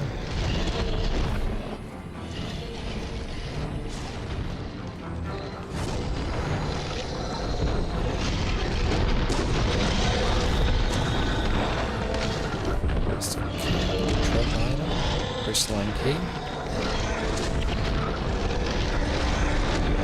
I'm not sure. Oh well, we'll just keep on moving. I feel like it might be through this way.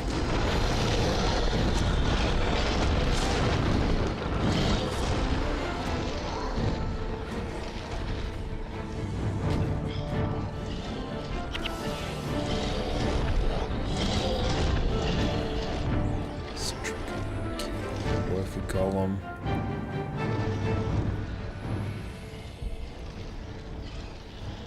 Let's go over here.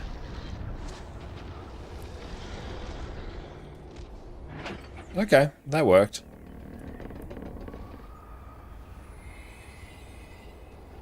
Maybe. Let's talk to the worker golem.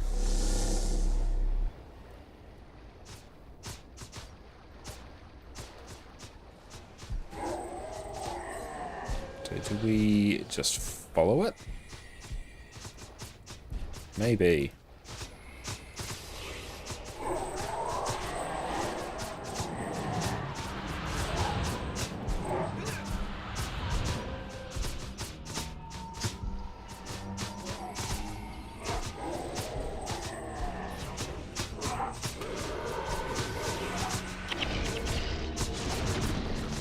Oh, if you drop the key, they stop being mean. Okay, good to know.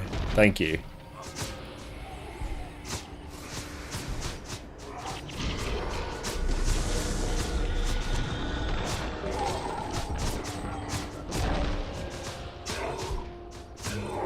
What happens if we stand out here? Okay, yeah, they really start to hurt.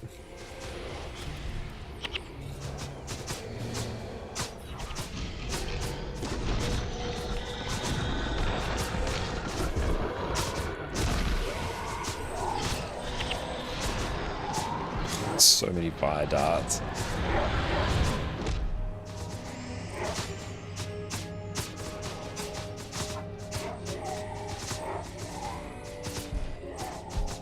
Come on, hurry along. You got this.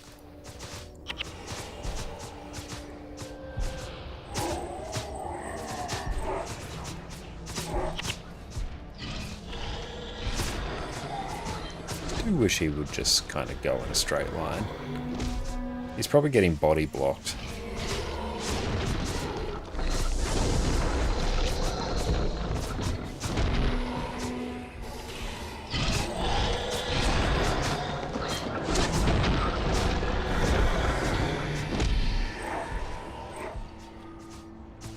Okay, nice. We made it through there, I guess.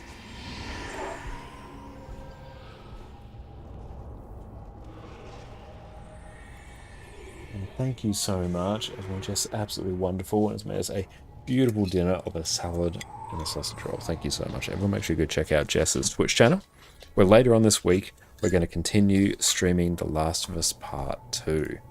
That has been amazing fun. And go check out her YouTube channel as well, where she's got some amazing cooking, as well as now bookish content as well.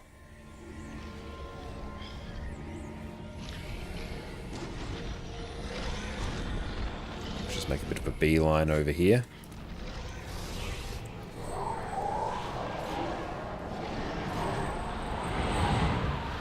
Oh, hi, Addie. There she is.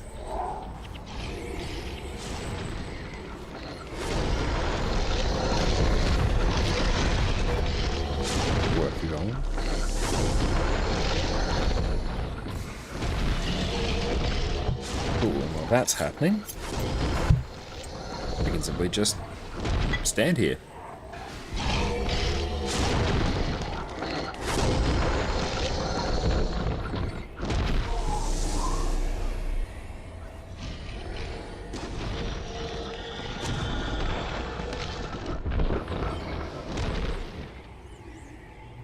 Lagging so bad, sorry about that.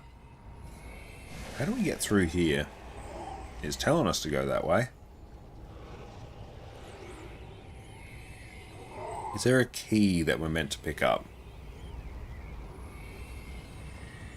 I feel like maybe there is. Oh, there's another worker golem here.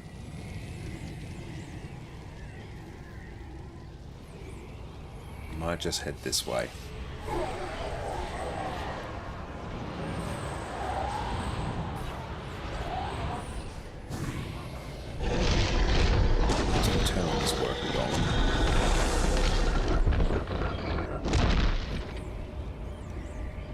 Another worker golem.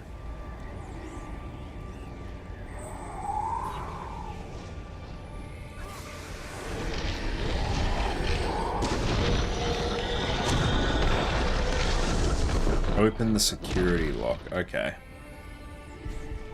So I feel like security lock is probably out this way.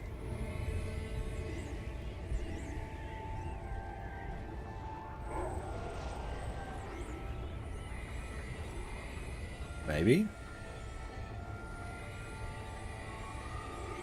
Very cool environment, though.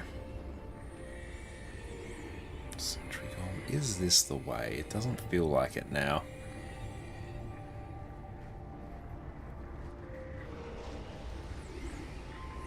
Yeah, it does not. Okay, maybe back this way.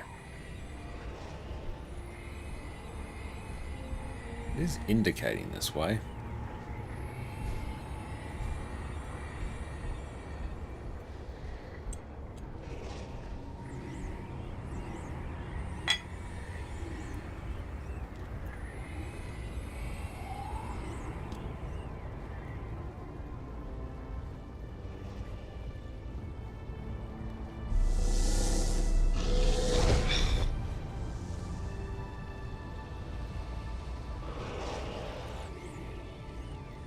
That do anything?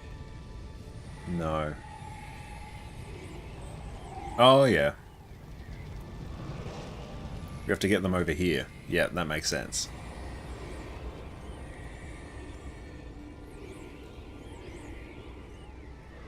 Go on, worker golem. Make your way over.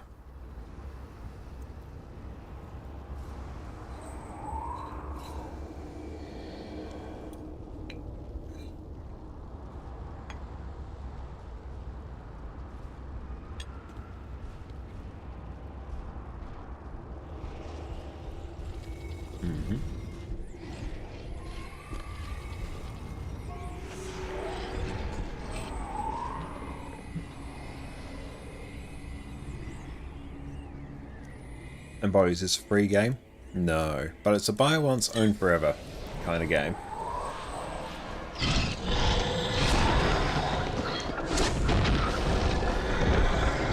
Okay, so I assume indestructible golem might not be living its best life. Flux matrix? If you can get it on sale, it is insanely cheap.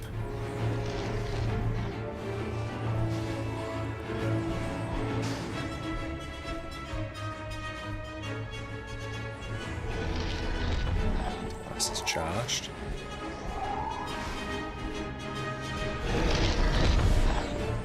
Oh, okay. Don't go through the portal? Okay, why is that?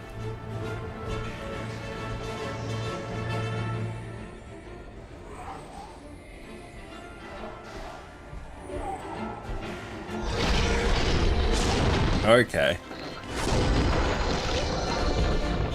You won't go through that portal just yet.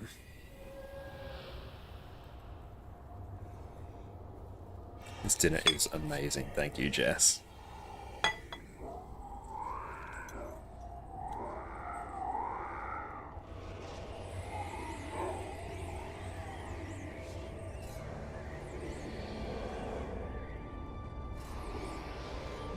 Are you good for us to go through the portal now? Or was there something else that you're waiting or something else that we needed to do? More time for me to snack those, that's all good.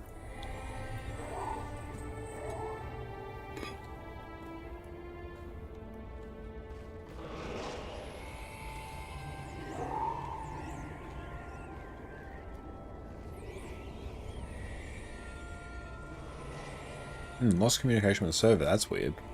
Hope you're able to make your way back. It's down that way. Big old wall. So it seems like it's back out that way.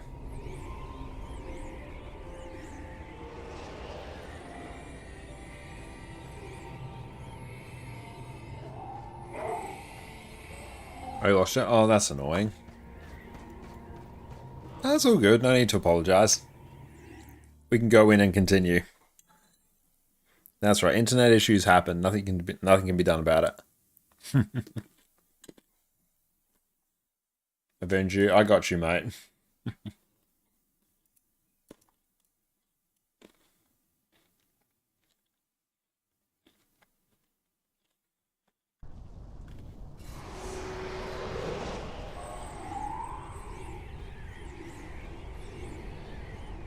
Now we've got a little bit more hard mode.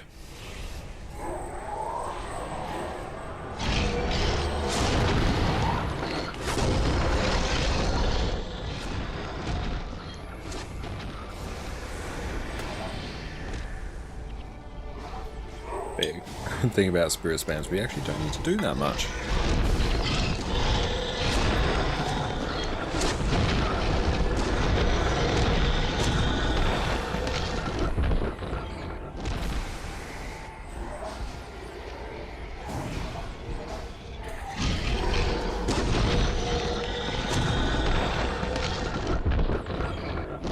The audio for that one thing is super loud. Oh, you mean that what sounds like a golem?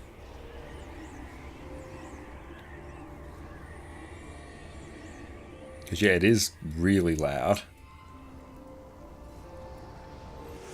Oh, great. Another buka. Oh yeah, the golem dying. Yeah, that is like oddly loud. Hopefully it's not too bad for people.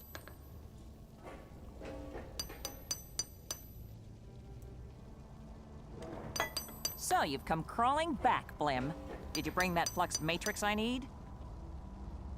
You aren't Blim. Vec? Is that you? Greetings, most wise and puissant Ula, mistress of the magical engine. Butter up the other side and pan-fry me, Vec. What do you want? I bring word from Council Leader Memp. That old fossil? We need your superior skills for a great project to help all the Asura. Ha! I came down here to get away from all the Asura. Now scram. We need your help against the destroyers. Have you been hit on the head? I said no. Now go away. Well, Vec, I guess you were right. She's not the one you want. What are you saying? Vec was telling me that older Asura tend to lose their edge. You That your can't stop skills hearing keep oh deteriorating. no. What do you mean? Or There Kip. isn't a better column answer than yours, truly. Probably, but if you're afraid the challenge is too much. I'm not afraid of any challenge. Let me pack my equipment. I'll show you. Deteriorated. The nerve. That's all good, Desolated. No issues. It's probably not helped by the fact I'm playing on the Asian servers, Done better myself. which yeah, gives me moderately acceptable ping, or probably terrible ping for everyone else.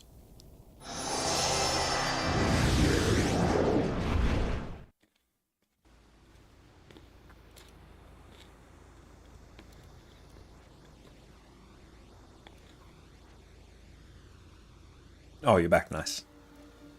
I'll shoot you an invite. So now we have to get... we talk to Blim. Why are you bothering me?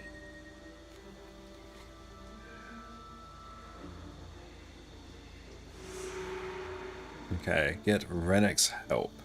How do we get Renek's help? Oh, here we go. We'll do this one. Let's go without you. That's all good. Oh, we already have Livia. Nice. Oh, that's what you're using? Oh, nice. Okay, so let's grab that. So let's go... yeah. Mesmer. Assassin spam. Yeah, save that build. And what class are you, what's your character range skill-wise? Never done Guild Wars 1. Welcome in, Yuki. We are running a Ritualist right now. You can run Ritualist with basically anything. But yeah, it's basically Spirit Spammer. So basically, Arcane, Echo, the Vanguard, Assassin Support. Nice. But yeah, I'll check that out in just a moment. But yeah, for what we're running now, it's just very standard sort of Spirit Spammer. So we got Signet of Spirits, which summons 3 spirits. Bloodsong creates a spirit. Vampirism creates a spirit. I summon spirits to move them, and they just do damage. And I have Painful Bond, so then my spirits do a bit more damage, and Spirit Boon Strike to deal damage and heal my spirits. But really, it's just spam spirits.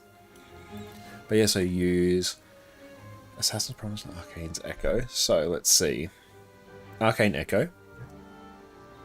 If you cast a spell in the next 20 seconds, Arcane Echo is replaced with that for 20 seconds. Arcane Echo ends prematurely when you use non-spell skill. So you're using that to basically just double up and spam your Ebon Vanguard Assassin support.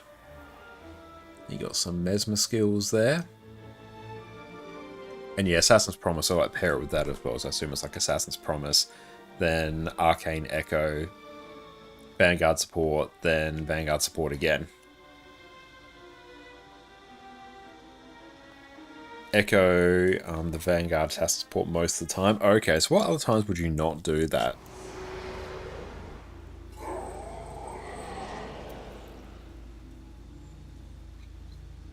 Thank you, Jester's dinner is fantastic.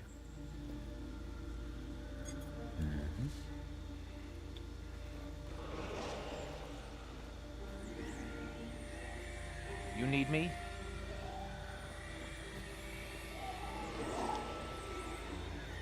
Or sometimes on Spellcaster Bullshit Echo Chaos Storm. Okay, fair enough, that makes sense. Now, mind you, of Runes of Magic's graphic-wise, good game. Very cool. I've never played Runes of Magic, but yeah, the graphic style of this game still holds up insanely well.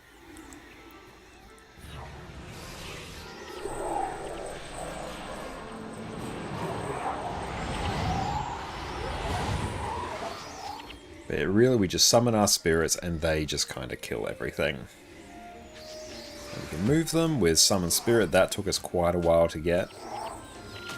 It's definitely, it's not the most important skill for the build, but it's like the best quality of life for the build. And as they try and run away, you use your move like a dwarf, which knocks them down and cripples. And the very first skill, the assassin uses Iron Palm, which knocks them down for having condition. Very cool. I like that synergy there.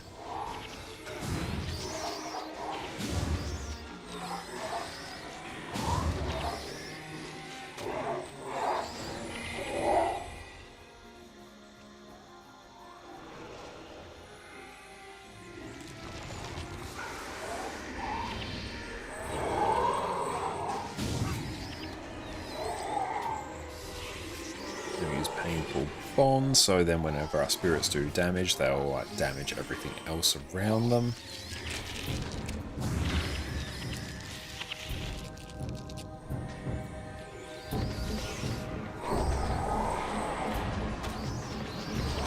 Let's target down that Venom Weaver.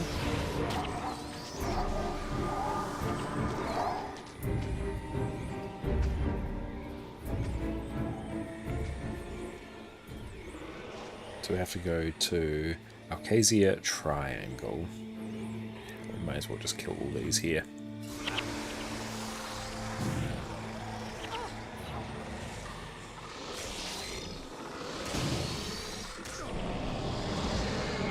One game series I really miss playing is actually the Ratchet and Clank games. I haven't played those for some time, but I absolutely love them back in the day. I played them like a few years ago, and by that I mean probably about 7 or so years ago, but they still hold up insanely well.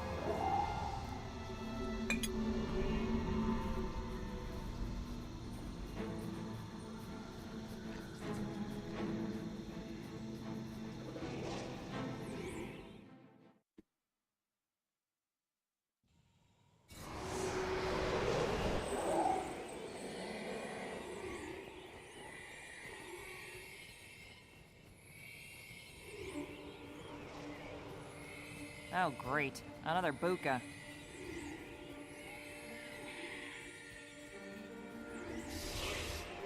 I used to play MMOs with Necromancer class.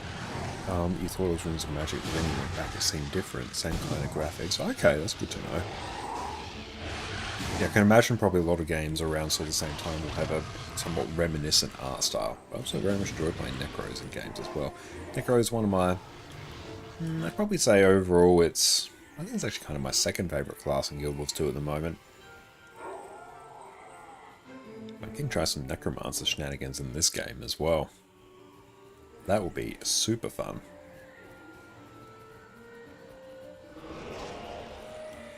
Oh, cool. We got a I don't know, fancy mob here that we can kill.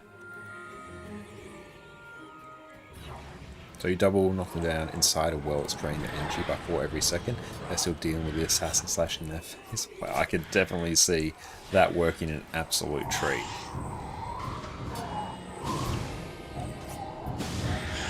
That sounds very fun. Okay. Yeah, Guild Wars 2 has Necromancer. Yeah, it's one of the main classes. And yeah, over on my YouTube channel, actually. Oh, Addy's still down there. Over on my YouTube channel, we just made a build guide on Heal Necromancer. We made a lot of guides on Necromancer builds over there as well.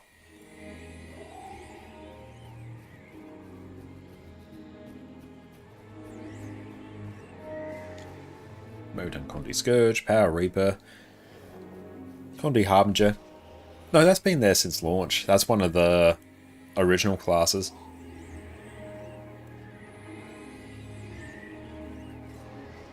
With the subclasses for it being Reaper, Scourge, and Harbinger, sort of the subclasses that got added. But Necromancer's in the base game. It's in a very, very good state as well. I have a Mesmer at the moment. Nice. Mesmer is fantastic. Probably overall the strongest class in Guild Wars 2. You can actually play Written Necro. Your minions do less damage and you can't as many minions as the primary Necro, but your spawning power makes your minions very tanky. That does sound cool. Yeah, I think I did try it sort of at some point. I wasn't utilising any of the skills, but I did have Necro equipped at some point.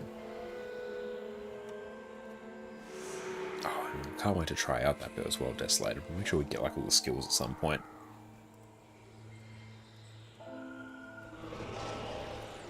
Okay, can I... So I'll go to Rata soon. And don't worry, it always takes time just to get up to speed with it. It's always just a matter of learning. Oh, great. Another booker.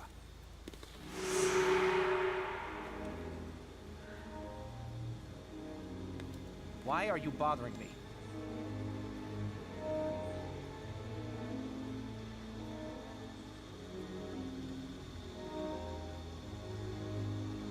And there's insane ritualist build that does great AoE damage, stronger than any Ellie.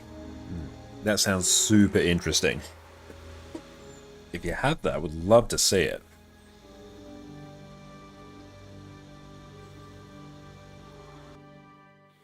For the battle, okay.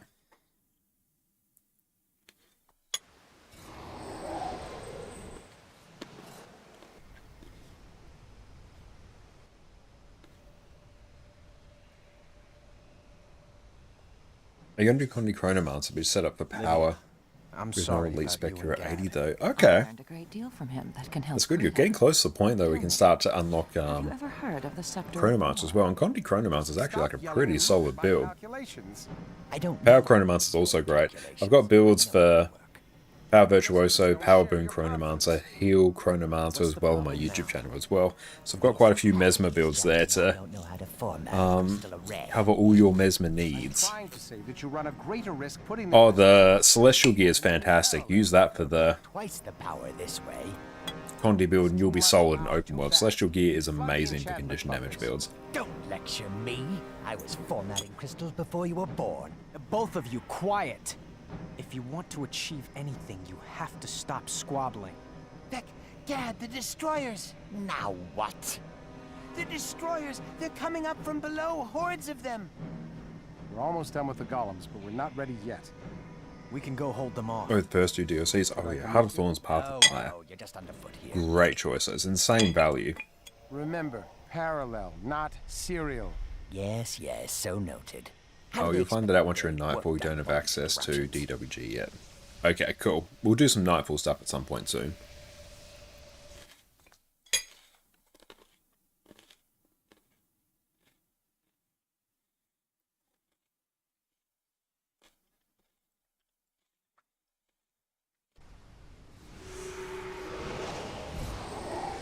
Protect each golem kiln as it heats up. You're told by someone to get an actual comedy set that's more for it. Definitely in the long term, that's a good idea. If you want like condition Chronomancer, getting yourself a set of Viper's gear is great. In the meantime though, Celestial gear is totally fine, especially for open world. Boruto, welcome in. It's great to see you, mate. And yes, doing some Ivan North shenanigans. Like, I definitely do recommend getting a full Viper set for combi gear. But, you are all good up to the meantime. Hey Drew, how are you going? Welcome in Raiders. My name is Connor, or ConnorConCarne. And you go check us out on YouTube there, where we do all sorts of Guild Wars 2 build guides. Not people, thank you for the follow. Everyone, make sure you go check out Drew over on Twitch. Another fantastic MMO streamer. What is up? Drew, what'd you get up to on your stream? And how have you been, mate? I hope you had a good weekend. Right now, we are blasting out some Guild Wars 1. Having a wonderful, wonderful time with it. It's such a throwback. I never got a chance to play it in its prime, but for a game that's 20 years old, it holds up insanely well. Thank you so much for popping in, Drew. It's so good to see you. Hope you're having a great day. We're just running a rituals right now, finishing off our dinner. Very nice little sausage roll and some salad. Addie's sleeping behind us. Our stream is amazing. I haven't shows love in a hot minute. You always do, Drew. I always appreciate you. No need to worry about it whatsoever. You want to check out this Guild Wars 1 content. Very nice. But obviously, Guild Wars 1, for a game that's 20 years old, it's insanely fun. It's a very different game to Guild Wars 2. It's more an RPG with online elements. You can open Guild Wars 2, can't believe you missed entire class. Hell yeah, try all the classes. Guild Wars 2 is a game that really encourages you to play multiple classes as well. What?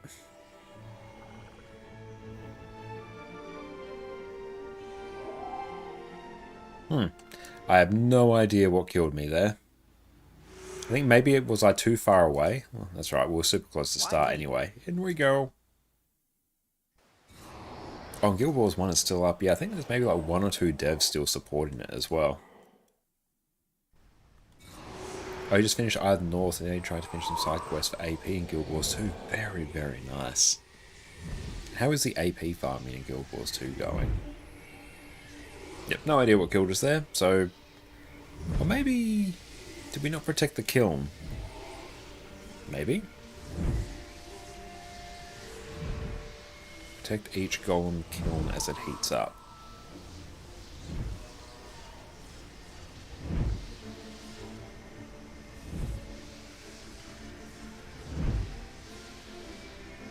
On that part, you get attacked by 2 ways and you don't need to let them die inside. Okay, did Guild Wars 1 have something big happen recently? Seen a lot more people in that directory. The biggest thing is that the YouTube and streamer Lavanity was hosting a Return to Guild Wars 1 event. Where sort of the entire community got together and you sort of streamed and played through each campaign with other people who were also doing it. That's drawn a lot of people back to Guild Wars 1, and me as well.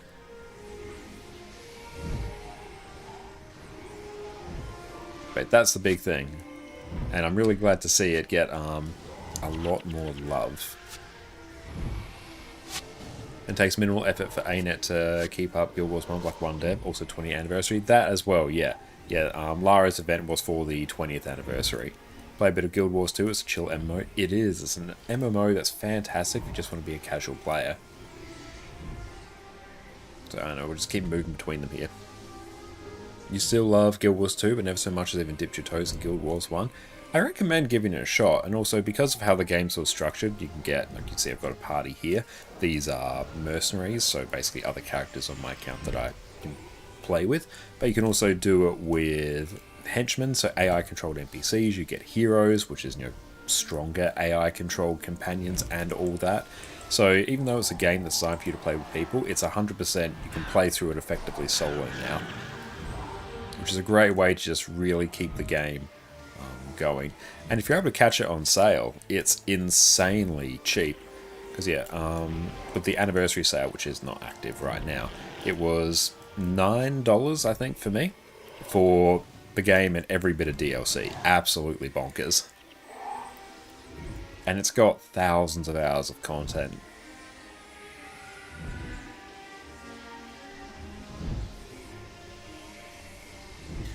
Do you have any idea what the game may be you've been trying to get back into it? You had the Necromancer class, but the World vs. World had actual siege stuff. That you go to a token event in the World vs. World area. I'm not quite sure what you mean there, because World vs. World is still very much a thing in Guild Wars 2.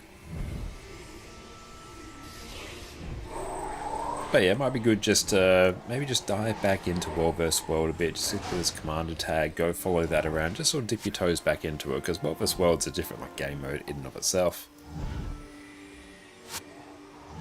Oh yeah, Guild Wars 1 was insanely cheap.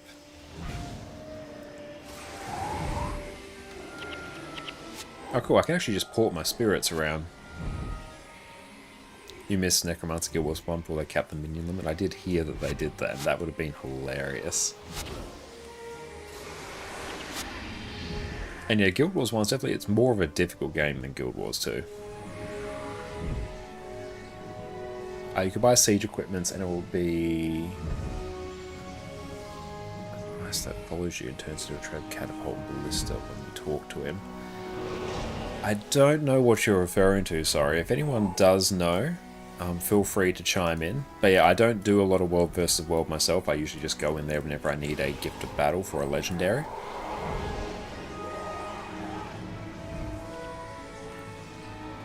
And as similar graphics skill was one of Roots of Magic. I'm not sure, unfortunately. If anyone knows, feel free to chime in.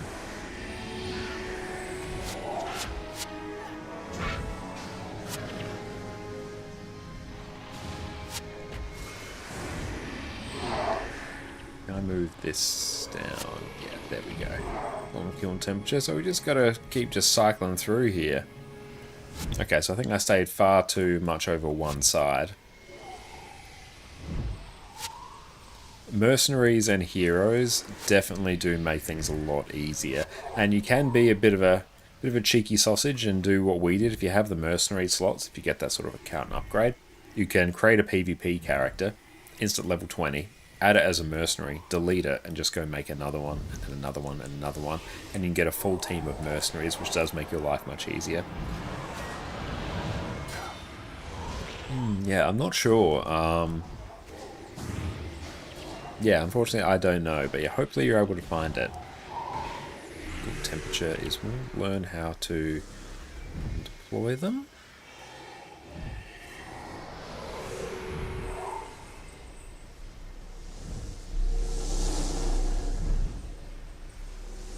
Oh, great. Another booker. Okay, so we got a beacon, I think. Yeah, having only henchmen at the start, the power spike I got when I got mercenaries over henchmen, unfathomable.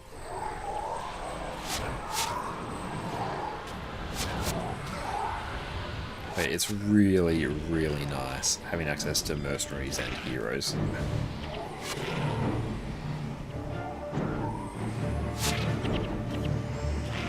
There's a lot of units you got there. We do have a lot.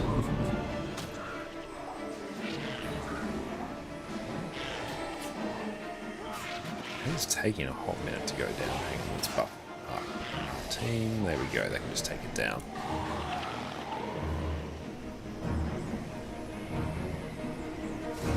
So we finish quest north and start getting heroes.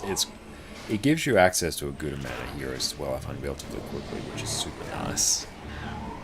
But yeah, we do have quite a few heroes floating around, and maybe once we're done with some of these missions, we might actually sub out some of our mercenaries for heroes. We've got a full team of heroes. Oh, it's an absolute game changer once you have that. It really is.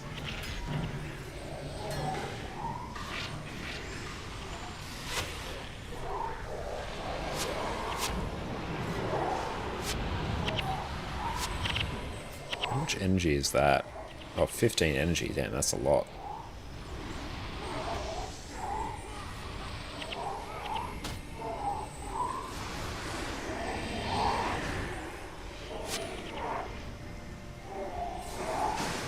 Being able to move spirits is so unbelievably good.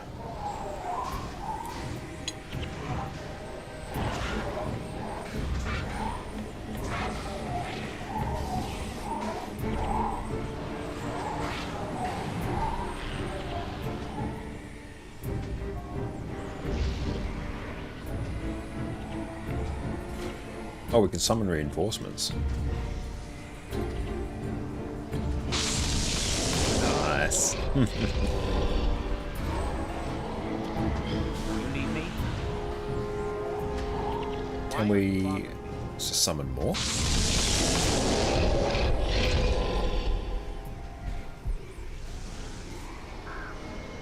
I guess one looks pretty nice. If you got on there, I think you go support or healer focus, any class ideas or build wise or something like that. No, Guild Wars 1.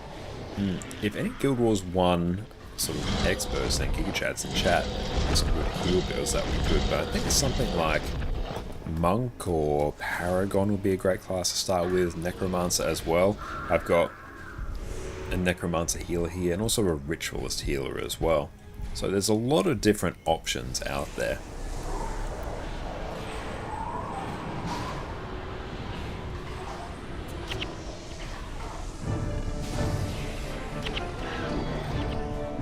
Destroyer core.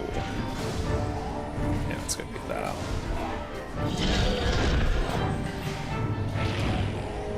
Let's find... Oh, were we successful? I hope. But there's a lot of great builds on this website. Well, that's not actually going to you there. That's a good day's fight. There we go. That should be there. Would have been harder without the golems. Gad and Ula got Yeah, there we everything go. That's working actually just gone in to the all nick of channels time. now. Ula, I was just telling Vec about your golems. Vec, I have bad news. It's Gad. What's he upset about now? He He was trying to boost the power of the last golem. What are you saying? There was an explosion. He didn't make it. I'm sorry. But you can check that site. There'll be a lot of good heal builds on there for you. You remember playing this when you was but a baby? Can't remember anything. Such a trip down nostalgia. That is great to hear. I'm glad you can live vicariously through me. Fathers and sons argue sometimes. That doesn't mean they don't care. My father believed in the eternal alchemy. We are all part of a larger equation. And so, we commend Gad's remains to that greater equation.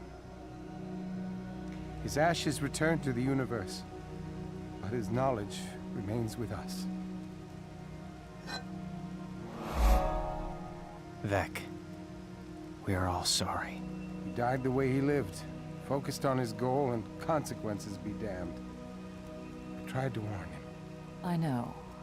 I understand the need to protect the ones you And thank you love. so much, Unveilers, for the sub as well. I really appreciate that. Gave us a Enjoy. No more ads. I don't And know your how many amos. such Thank you. victories I can stand.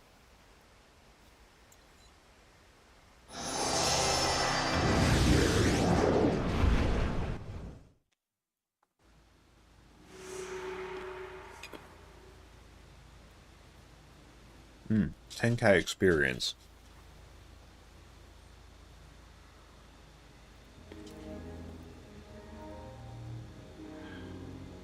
Just going to add in my non-leveled heroes.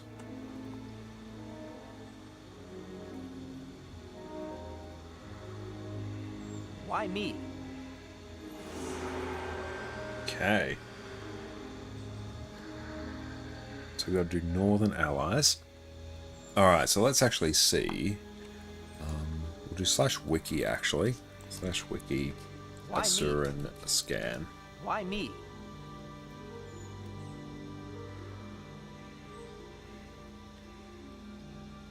Skill quest Cipher of Grenth. Preceded by Cipher of Melandrew. So I have to go Tarnished Haven.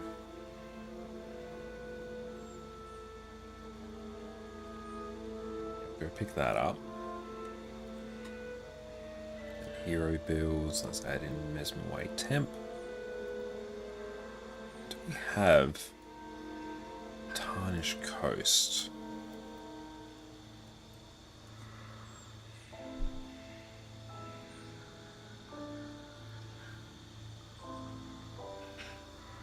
Oh, Tarnished Haven. So if we go down this way, it's a quest we do want.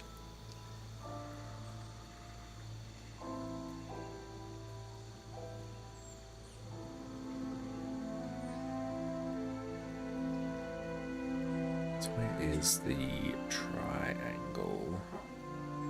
It's Riven Earth. Maybe it's our Magus Stones way. Yeah, let's go get access to Tarnished Haven. Give us another outpost that we need, and we may as well get it done.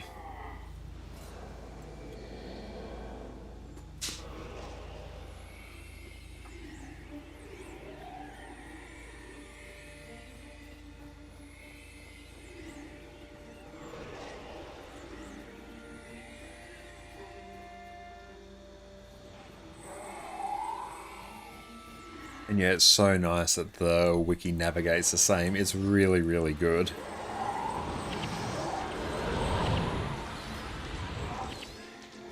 But yeah, let's get some of these skills done.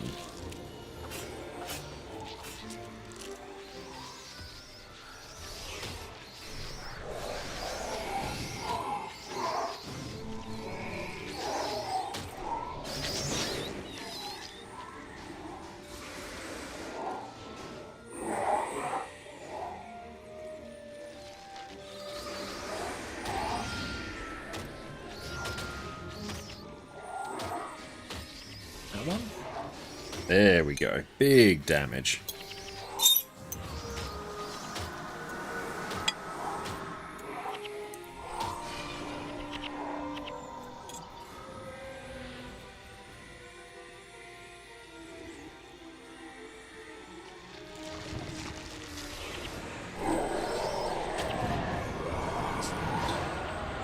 Because I think it's cool in here. Now, so Assassin Necromancer can you dual class, or is a build you can do on both? That is meant to be you. So for that, you'll pick Assassin as your primary class. So you have to make an Assassin's character, and you can pick a subclass or a second class. In that case, you'd pick Necromancer.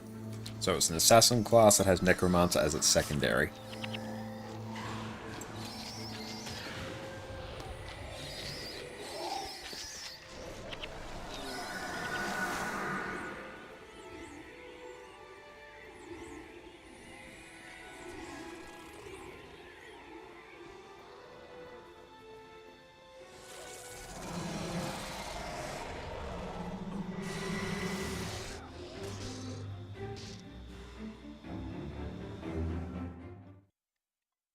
Your favourite is a Necromancer Elementalist. Ooh, what does that do?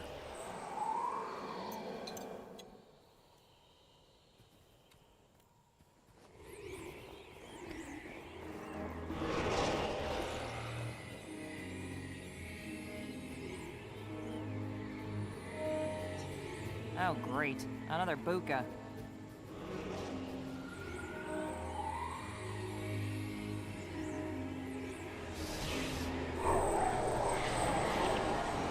That's nice. Hey, we damaged lots of it. That's always a good thing.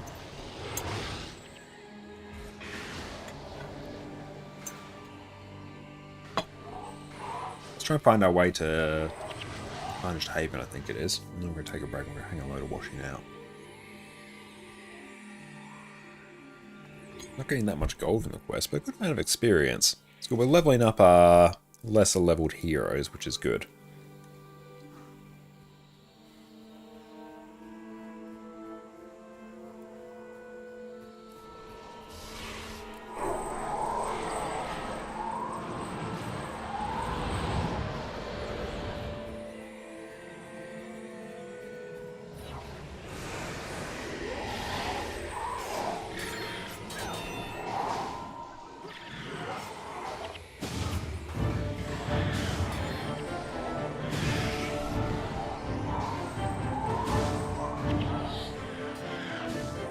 Excellent, 50 reputation points, sweet.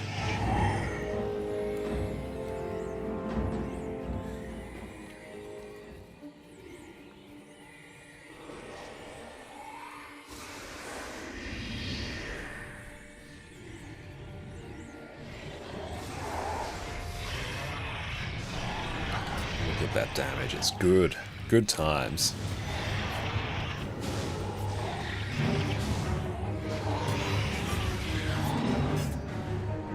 Keep healing up our spirits a bit.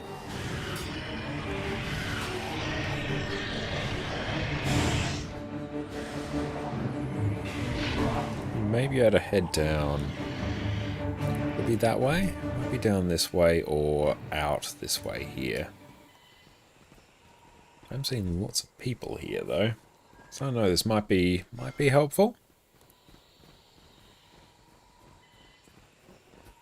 No.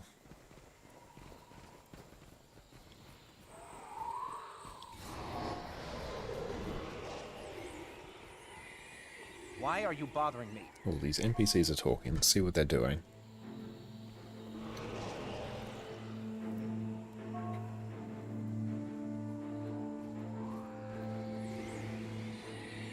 Nope, they're not really doing anything. They're just vibing out. Maybe, or they are still talking. Oh, great. Another buka. Here comes trouble. You know, we can always pick it up later.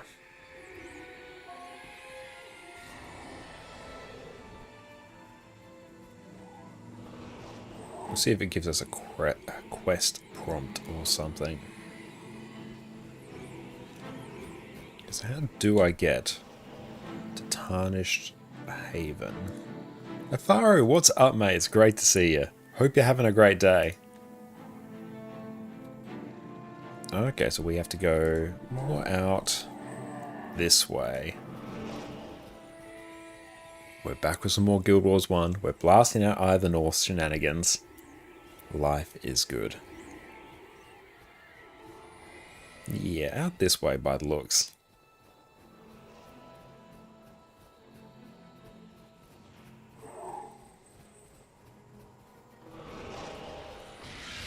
Just summon up everything here. I start walking towards where the grove would be. Okay, so it's like down this way. Hope you had a great day yesterday. It was a really good day. It was great seeing all our different family members. Just the joys of Australia being like lots of driving. But yeah, really grateful that we got to spend time with family members yesterday. It was really, really good. But yeah, it was a big day, but it was a good day. And I hope you had a great weekend as well.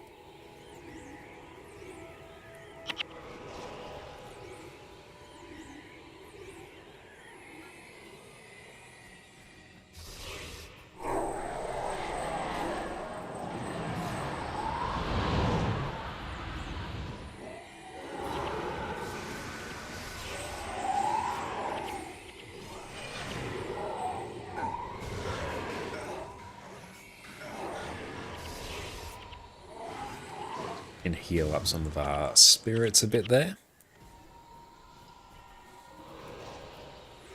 Are you working on Guam already had? Don't know. Again, I'm not sure if we'll end up working on Guam. I want to get at least a good amount of the Hall of Monuments points so we can unlock all the Ranger pets and Guild Wars too. I think that's a good sort of starting goal. But no, this is a very fresh account. I've only had it for a few weeks. Could have been better if Joel was still there. That's true, yeah. But yeah, we had a great time playing through Last of Us Part 2. We're going to pick that up again this should be Friday and Saturday. I don't think there's anything that should need that to reschedule, but we'll see. But yeah, really enjoyed watching The Last of Us again today as well. All up to date with the show. We're enjoying it. Yeah, this looks right.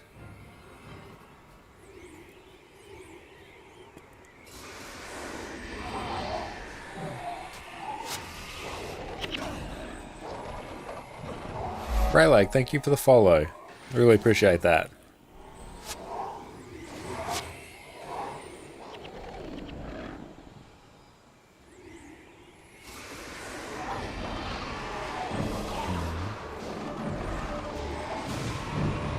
Oh, cool. We're actually doing...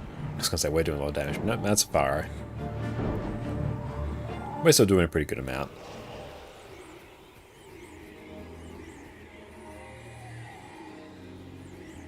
Down this way, maybe? Oh, we got a big mob here. Very good. That's fine. Let's resummon it.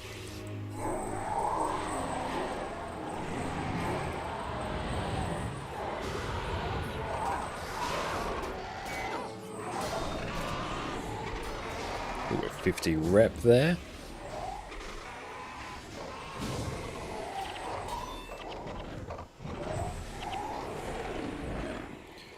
Don't think it's down that way. Where is the way? We find the simians were on the right. Good to know.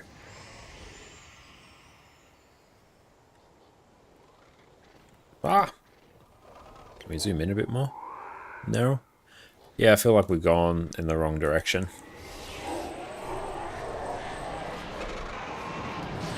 Oh, we'll just like fully clear everything and then we'll just explore every single part of the area.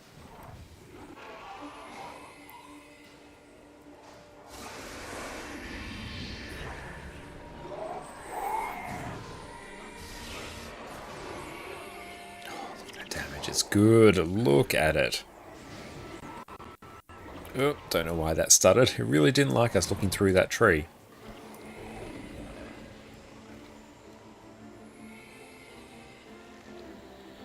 Now you can channel your inner high DP. High DPS, I am not here to do or conceive of any possible mechanic.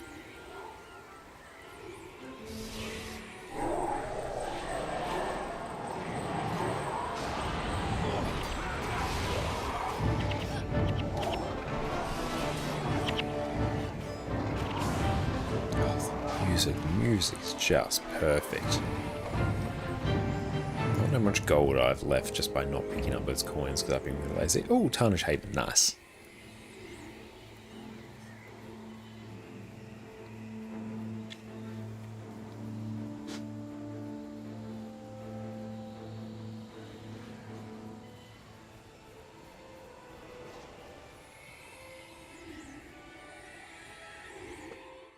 Good, we finally made it here.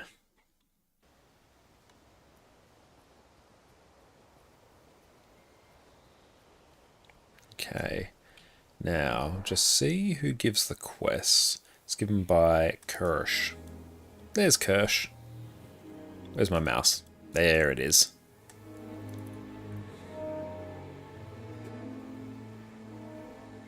These cute little houses. You need me?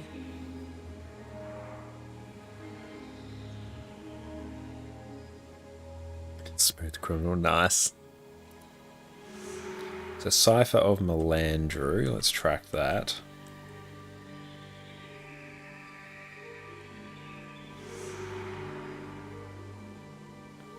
Okay, perfect. We're gonna go take a break, stretch our legs. Gonna go hang a load of wash now. I'll be back in a few minutes. Enjoy a video in the meantime. Condi Tempest is simultaneously one of the highest damaging builds in the game. It's incredibly tanky, while also being incredibly easy to play. Gone are the days where your team makes fun of you for using your downstate lava font as part of your DPS rotation. Watch as all endgame content falls before you, so you can farm those skins and take your fashion wars to the next level. Oh my... Welcome back everyone. I've spent the last few weeks playing Pistol Condi Tempest and it has become one of my favourite DPS builds. Here we've got a build that's incredibly easy to play, whilst being tanky, having range damage, and the ability to customise your skills to suit any encounter. Today we are rocking an absolute banger of a DPS build that has a simplified rotation that will let you hit over 40k DPS. Absolutely outstanding. Now first up, Tempest is the elite specialization for elementals that came out with Heart of Thorns. Here you can now overload your achievements for powerful AoE effects, use shouts for extra team support, as well as getting access to Warhorn as an offhand weapon, which we're going to be making use of today. Tempest is typically considered to be one of the more durable elemental specializations, at least when it comes to PvE, so now we get to take that durability and apply it to a DPS build, and we're going to have a good time. Now the most recent expansion, Secrets of the Obscure, also gave Elementalist access to Pistol. Pistol is an exceptional ranged Condi damage weapon, which we're going to be extracting incredible amounts of value from today. Whenever you use a pistol skill, excluding your auto attack, you will either generate or consume an elemental bullet, depending on whether you have one stocked already. If you take a look at your skill tooltips, you'll notice your skills have additional effects depending on whether you have an elemental bullet stocked. With this, you get to choose whether you want extra damage or defense or utility from your skills. Given we're rocking an absolute pumper of a DPS build though, we'll typically be going for the offensive option every time. This means the order in which you use your skills is very important, which we're going to be covering when we touch on our rotation later. With the new pistol, there is also a new skill called Elemental Explosion. If you have all 4 bullets stocked, you can use them all at once to inflict a ton of extra conditions, as well as granting you an aura based on which attunement you find yourself in. With our simplified build today, we won't really be making use of this skill, but the option is there if you want to try and flex your DPS muscles that little bit more. This does change how you will need to manage your elemental bullets, so just keep that in mind. Now for our gear, we're going to be rocking a Viper's gear in every slot, with Rune of the Trapper for the extra condition damage and duration. On our pistol and Warhorn, we're going to be rocking Sigil of Bursting for the extra condition damage, as well as Sigil of Malice for the extra condition duration. Tempest inherently doesn't easily cap out on condition duration, and even with full Viper's gear and expertise infusions, you still don't reach 100% condition duration, so Sigil of Malice is incredible value here. Relic of the Fractal is typically your go-to condition damage relic, and that is totally true here as well. You'll inflict a lot of bleeding with this build, so Relic of the Fractal will trigger very reliably, and you'll appreciate the extra burning that you apply from the Fractal Relic because it's enhanced by several of your traits. For your food, take your preferred expertise and Condi damage food, with expertise being your main stat. Veggie flatbread is your best ascended choice. Take red lentil samosas, rare veggie pizza, or koi cake if you can't access ascended food. For your utility, take the Master Tuning Crystal. If you do want to go the route of infusions to min-max your damage, go for Spiteful infusions, the ones that give you extra expertise. You don't cap out on Condi duration with this build, so the extra expertise is the best choice here. Now for our traits. In fire, Burning Precision will give you extra burning duration and give you a chance to inflict burning on critical hits. Burning Rage will cause your Sunspot, a skill that automatically triggers whenever you swap to fire, to inflict burning. It will give it a larger radius and grant you extra condition damage. Persisting flames will cause your fire fields generated by your weapons to last longer, and whenever your fire fields hit a target, you'll gain a stack of persisting flames, which will cause you to deal extra strike damage for each stack. This caps out at an extra 10% strike damage. In Earth, serrated stones will cause the bleeding you inflict to be more dangerous, and you'll deal 5% more damage to bleeding foes. Strength of Stone will give you extra condition damage based on your toughness, and inflict bleeding whenever you immobilize a foe. Written in Stone is an absolute banger of a trait. You'll grant yourself an aura whenever you cast a signet, which procs the trait Tempestuous Aria and Tempest, and causes your signets to still grant their passive effects after you use them. So you can still heal yourself whenever you cast a spell, Signet of Restoration, and we have the extra damage reduction from Earth, although instead of the 10% damage reduction, it's currently bugged and gives you 180 extra toughness. Not a big deal, but keep that in mind if your tank is running irresponsibly low levels of toughness. In Tempest, Unstable Conduit will make it so whenever you overload, you'll get an aura based on your attunement. Like Written in Stone, this pairs very well with our next trait. Tempestuous Aria will cause you to grant allies might whenever you use a shout, which isn't hugely relevant here, but it will grant you 10% extra damage and 5% extra condition damage for 5 seconds whenever you grant someone an aura. So you want to be applying auras very frequently here. Hardy Conduit will cause your overloads to grant protection and make protection be 20% more effective on you. An incredibly useful trait that makes this build really tanky, especially for a DPS build. Transcendent Tempest will reduce the time you need to spend in each element before you can overload, and after you complete an overload, you'll deal an extra 25% damage for 7 seconds, which is a huge damage modifier. For our weapons, like we said before, we're going to be rocking Pistol and Warhorn. In Fire Attunement, Scorching Shot will simply burn your foe and deal some damage. Raging Ricochet will fire a bullet that bounces to nearby enemies and you'll gain might for each target struck. And if you have a fire bullet, you can consume it, which will increase your outgoing condition damage for a while. This is going to be the main skill we want to enhance while we're in Fire Attunement, so keep that in mind. Searing Salvo will fire a shot that explodes into fragments of fire whenever it hits the ground. And if you do have a fire bullet stocked, you will then consume it to grant yourself a fire aura. For our rotation today, we'll want to be using Pistol 3 first, so then we can buff our Pistol 2 for the extra condi damage. Heatsink will give yourself stacks of might, and then will allow you to spread any might and fury that you have to nearby allies. A very useful supportive skill. Feel free just to use this whenever you are in fire. Wildfire is going to leave a long-lasting fire AoE on the ground that will deal damage and burn nearby targets. Our Overload in Fire will cause us to spin, leave a damaging AoE that will also inflict burning and grant might. It's also a world finisher, so we're going to want to use this in our Warhorn 5 to apply extra burning. In Water, Soothing Splash will fire a bullet and heal you for each condition on the enemy. Frigid Flurry will fire a volley of icy bullets that will inflict bleeding, and if you have an ice bullet, you will instead heal for each strike. Frozen Fusillade will fire a shot that will freeze the ground underneath it and will also grant a movement speed increase to nearby allies, while slowing the enemy. And if you have an ice bullet stocked, you'll deal extra damage as well as inflict 5 stacks of bleeding, which is incredible value for you as a condition damage build. This is the skill that you're going to want to buff when you're in Water with Pistol 2. Tidal Surge will send out a wave that will apply regeneration and heal allies as well as knock enemies back, so a good bit of Defiance bar damage. Water Globe will fire out a watery orb that will heal allies as it travels along. Again, some extra healing and night. And we're back. How's everyone going? Parazona, welcome in. It is great to see you. I hope you're having a great day. But yeah, hope you're having a wonderful weekend, and we're here with some Guild Wars 1 and we're having a great time. Okay, now I'm just trying to regather where we're going. Okay, we're doing the Cipher of Melandru quest. But it's great to see you, Para. Thanks for popping in. Okay, so we need to waddle out this way, because this way we'll eventually end up getting some more quests, more skills, which will be super handy.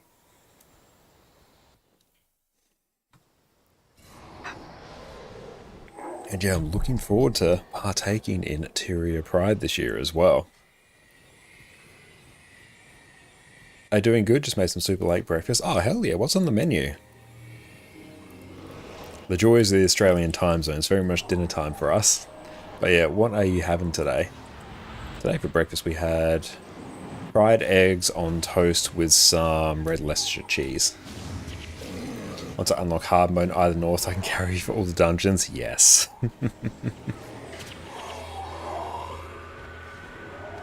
That's right, I'm more than happy to strengthen these shoulders. You can all hop on my back like Yoda from Star Wars. Also, Andor's been hype. Been having an absolutely wonderful time watching Andor these past few weeks, especially the last couple episodes they were good. I made some sourdough sandwiches with tuna mayo and some herbs. That sounds incredible. I do love some sourdough bread.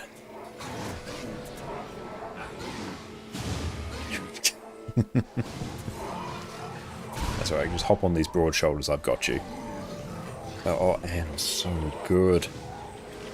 It's easily the best live-action Star Wars we have had since... You know what, screw it. Since the original trilogy. It is easily, I think, better than the prequel series, or the prequel series I think gets a bit better with age. Way better than the sequel series. It's the best of all of the live-action Star Wars TV shows, like, without shadow of a doubt. And I really enjoyed Ahsoka, but yeah, Ahsoka does not even touch Andor in terms of quality. But it elevates all other Star Wars that surrounds it. It makes Rogue One even better. Rogue One already an absolutely amazing Star Wars movie. This is just made drastically better by it.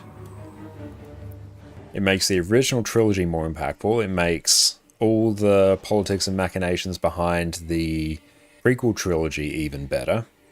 Makes the Clone Wars series better. Andor is absolutely incredible. And everyone should watch it. You need me? Let's grab that. Now we have to head this way.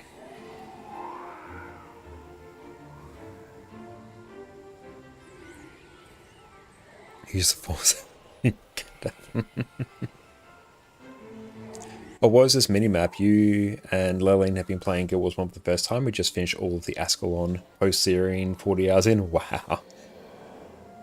Are going in blind and it's super fun? That's awesome. Yeah, I haven't touched Prophecies yet, but what we're running right now is GW Toolbox.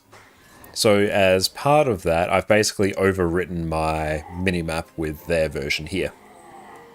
So if I go into settings, it's a whole bunch of different modules. Where would the mini-map be? Looks like, yeah, it's under widgets here. But you can basically go through, re-enable it. There's a whole bunch of good settings in there. You can draw quest markers on there. I've got the quest module, which will actually give me a path to follow for each quest. It's great. GWToolbox.com. Yeah, that should be it. I'll just grab the link as well. That looks exactly correct. I said correct. Correct. Right. Both of them work. You know, we're just going to combine them. The Mandalorian interests you more. Mandalorian is a close second, I think, to Andor. Mandalorian is wonderful. I love it. That's my next favorite one. But Andor just, oh, chef's kiss. It's correct. Yeah. Correct. Yep. That's right. We can add it to the context surrounding our Spear Thief build. Speef.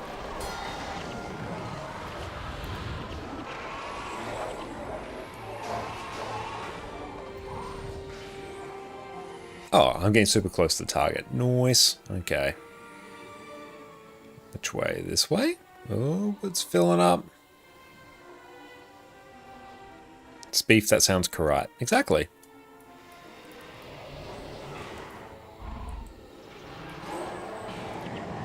I see nothing wrong with that sentence at all. Okay, so Koresh for our reward.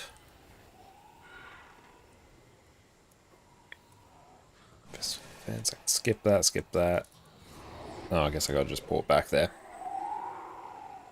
Does Guild Wars 1 have any ground-placed area heals? I'm not sure about that. I think it's more sort of ally targeted. I have not seen Andor yet. People are quite crazy over it, so that's good. If you're a Star Wars enjoyer, I 100% recommend it. Like, it's not just a great Star Wars show, it's just a great show in general. One thing I've always found with Star Wars, at least sort of prior to Andor, whenever you'd watch any sort of Star Wars media, it never seemed like the Rebellion or any of the politics outside the Jedi and the Sith conflict never really got sort of the attention. It was never, I found, as interesting to watch. Whereas now when you watch Andor, it just flips it on its head entirely. It makes just all the missions surrounding the creation of the rebellion, all the politics behind it, all the scheming, all the espionage, it's fascinating to watch. So then, Scepter Spectre or Spectre or Sector Spectre, Speef Spectre, Spectre. Yeah. Yeah, you do like Star Wars since you were a kid. You remember collecting cars from the chip bags. Oh, that's really cool. Yeah, I don't think I collected cars from the chip bags. I'm trying to remember. When I was younger, I'm trying to replace what they were. I'll try and describe them. We might get there together. With the Star Wars action figures you'd get from the toy shop, there would be a sort of plastic, almost look like a bit of a USB type thing, sort of flat plastic, just playing with a pen here, some flat plastic sort of chip, and you'd put that into some sort of like device speaker type thing, and it would actually play voice lines from the character. I can't remember what they are called, but they're some of the core Star Wars collectible memories that I have. I've got to find it now.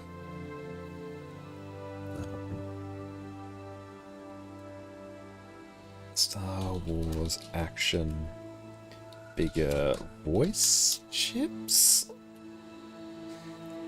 Content. Oh, doubled as a display stand. Okay, we're getting closer.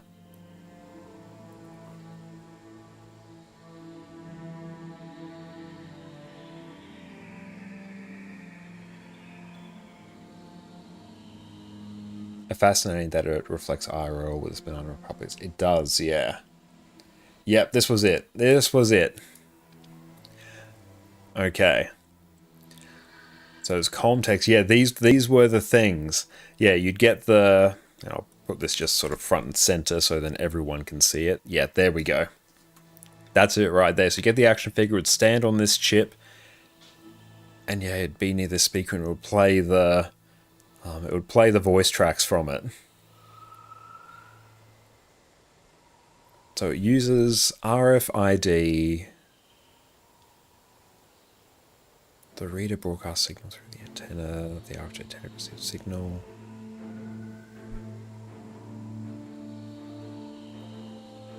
But yeah, I remember these. It is so cool. I imagine... I have no idea what they'd be worth now.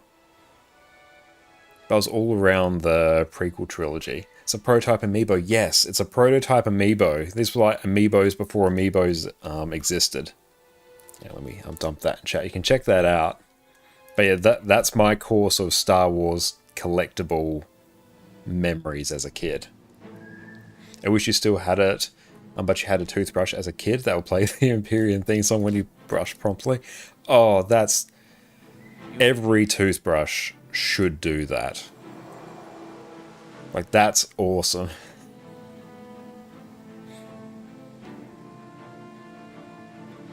I feel like I should really, on topic of Star Wars, I should set my morning wake-up alarm to the Twin Suns theme. I feel like that's going to be a better way to wake up. I might try and remember to do that. That sounds really nice. You need me? Okay, so I think if I... Or can I... Busy. Yeah, just interact with all of these. Here comes trouble. Yes.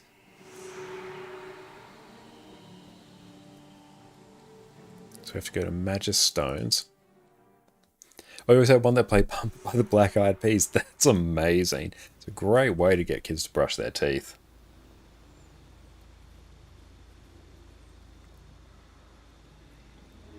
Does he have any quests for us? Let's see. Why me? Nah, nothing. I don't think. Maybe. Well, very soon I will start swapping out some of the mercenaries for heroes. I will eventually remember it. But that I will probably just forget it. Here comes trouble. Okay, so once proximity target starts filling, glad I realized I can actually see that.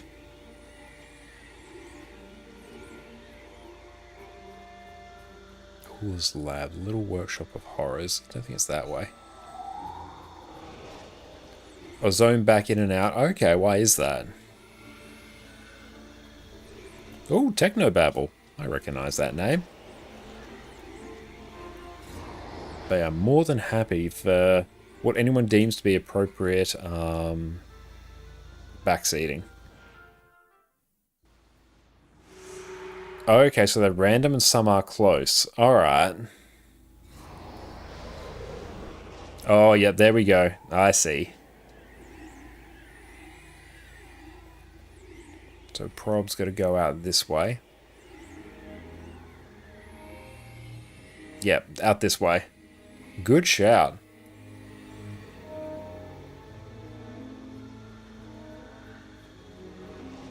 Thank you, Wes.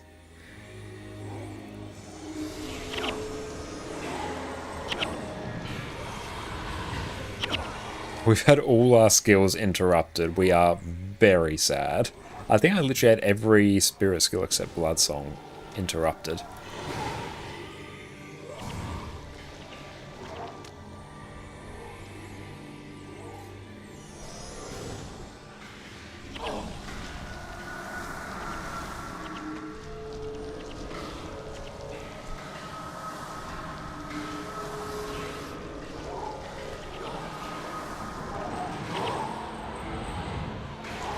It's gone.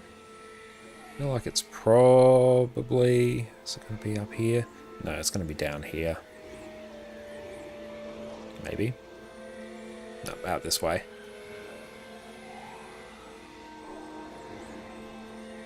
Yes.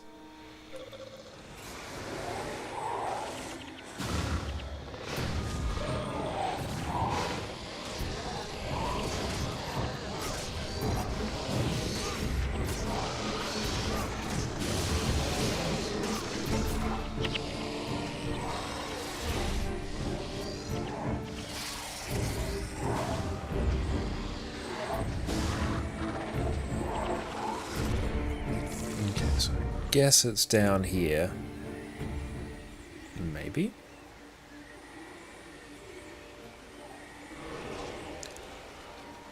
Ah, here we go. Nice. Oh, cool. We got the summon spirits.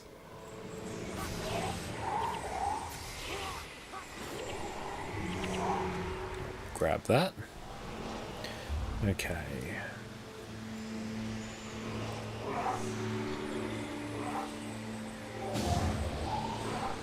Just deal with everything here, then we can move on to the next quest.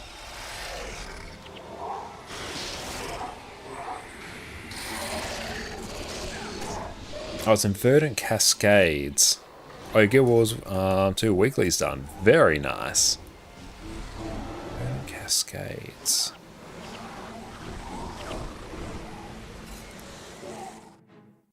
Assyrian skills are pretty great. Yes, I have sort of seen them floating around in various builds. Riven Earth. Can I just click on it and will it just fix everything? Okay. Thinks this is the way. Off we go. Oh yeah, Verdant Cascades. Alright. Love that.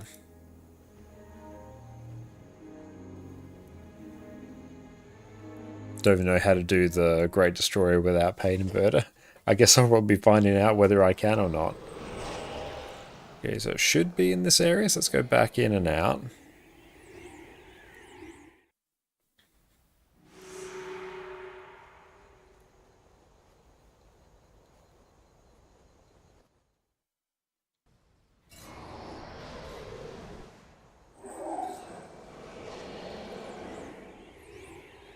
I need to do some work. Have a lovely stream, folks. That's all good, Parry. You have a great rest of your day. Thank you for popping in.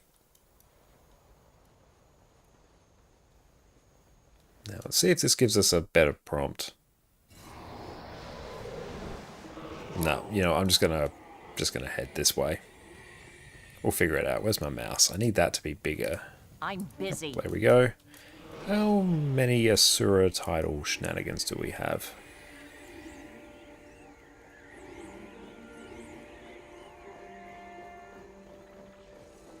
Meh.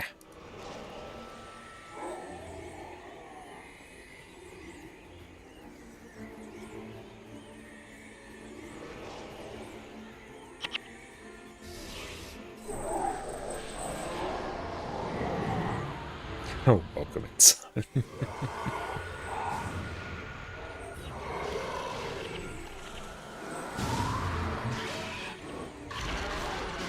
can see the resemblance, and I do appreciate it. Hot Fuzz is an amazing movie. The Cornetto trilogy is just brilliant. A few years ago, Jess and I did a marathon of them. Absolutely loved it. Okay, you know, we're presumably very far away from where we need to be.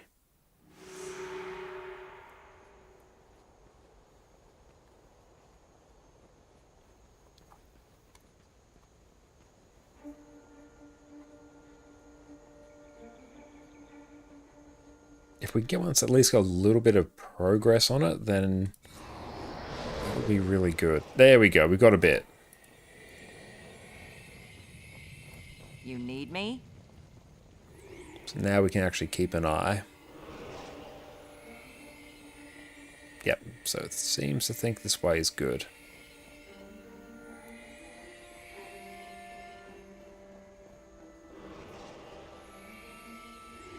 There's an NPC in pre-series pretty hidden by the name of Nicholas Sandford. Okay. And yeah, everyone, make sure to go check out Fireball Annie over on Twitch. Thank you so much for the lurk, Annie. I really appreciate you. Yes, everyone, go check them out. Whenever they're live, go hang out with them. You will not be disappointed. I feel like it's down this way.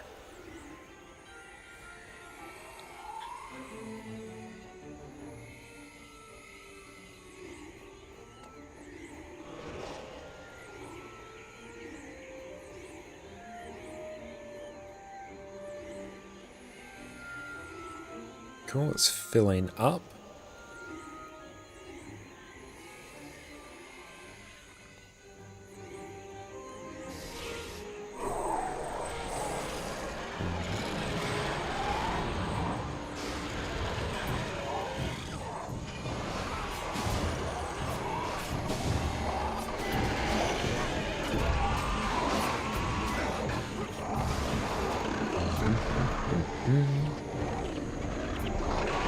Hotel Sandford being the village Nicholas gets transferred to.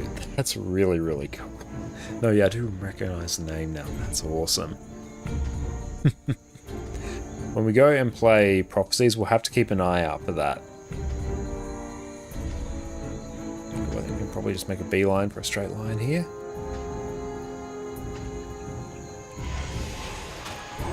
And just summon everything. And hopefully our healers can keep us alive.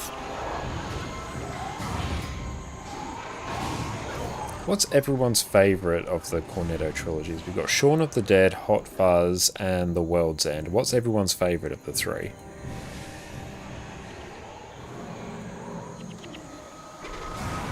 For me, I feel like it is Hot Fuzz. Then, I think Shaun of the Dead with The World's End coming in third. But The World's End is still really, really good.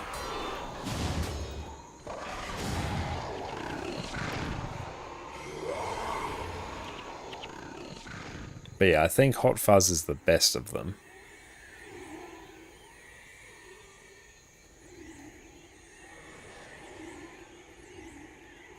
There we go.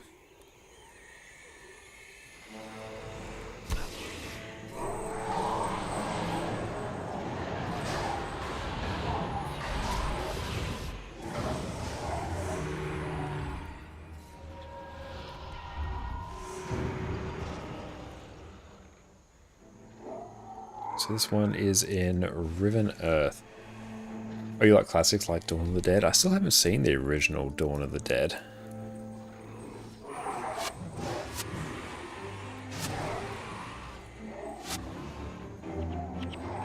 Mike, welcome in. And thank you, Future, for Alchem for showing me another person playing Guild Wars 1. I'm really glad that you popped in. Thank you so much. And yeah, I'm having an absolute blast in Guild Wars 1. Run, Fat Boy Run, I did enjoy.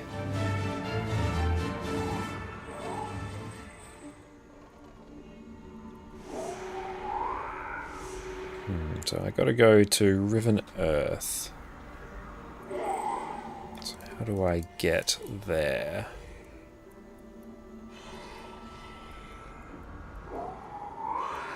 Ah, here we go.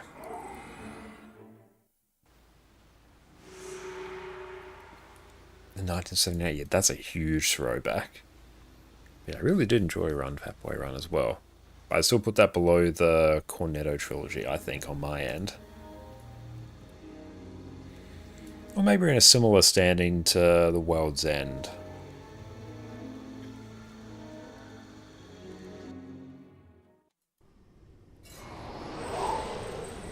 Oh, proximity, cool, we're super close. Mostly. So we can get all these done at once and then just go get all of our skills. Oh, and then you had a... Go just blast this.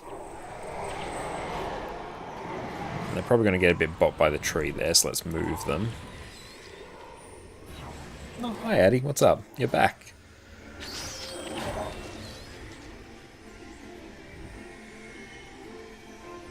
Don't even need to read the tricks on the wiki, they just work instantly for him. Exactly. Yeah, we do not need to do any pre-planning. Everything just inherently works for us. Nero, thank you for the work. Work? Lurk. We're on fire today.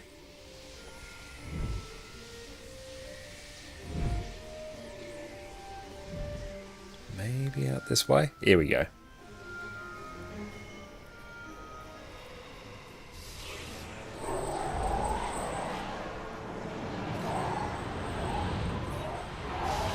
It might have moaned.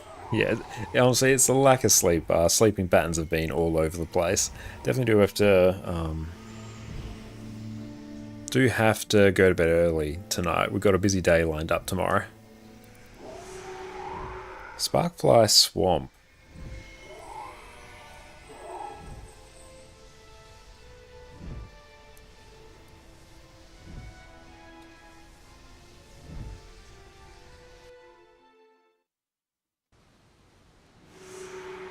Okay, on Sparkfly Swamp it doesn't work. That's sad, but we'll make it work. Mechanic, thank you for the follow. I appreciate you, mate.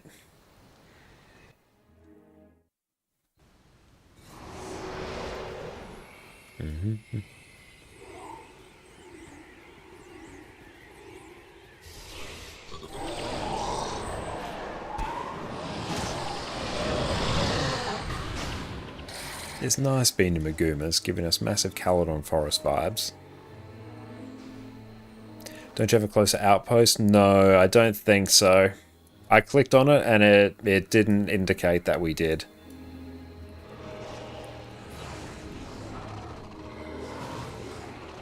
And by all means, feel free to tell me.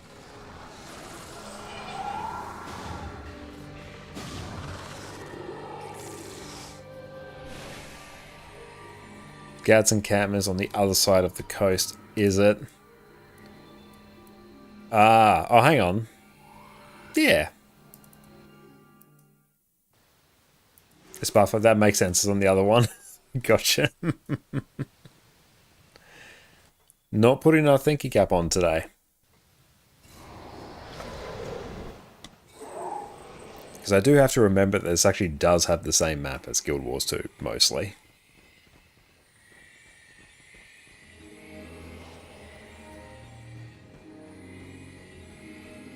Oh, this aspect is actually Tequaddle. Is it? Very cool. Spaghetti don't fight Tequaddle.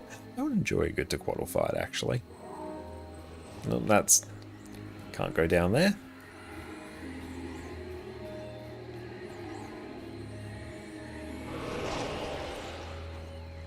No, cool, we're making good progress here.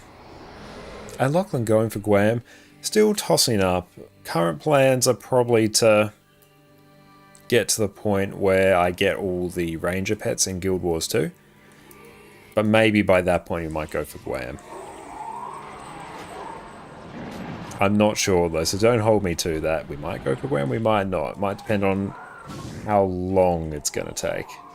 Oh, I never played Gears of War as well. I was a PlayStation kid growing up.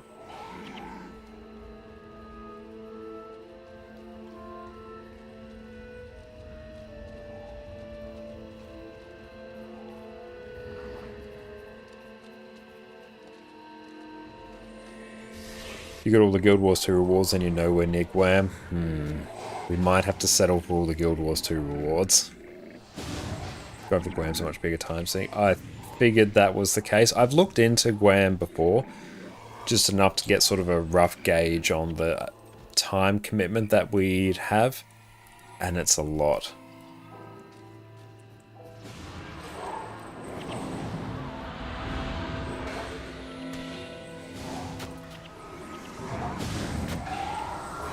Sure I don't overpull here. I seem to have overpulled, but it might be okay. I see a fair. You keep thinking about going for it as well. The grind seems manageable, but not sure you feel like doing it. That's the thing. I think especially for...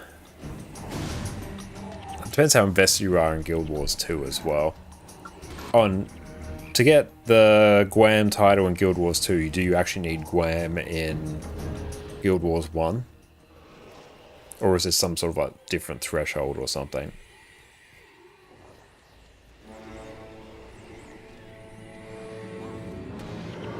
Okay, yeah.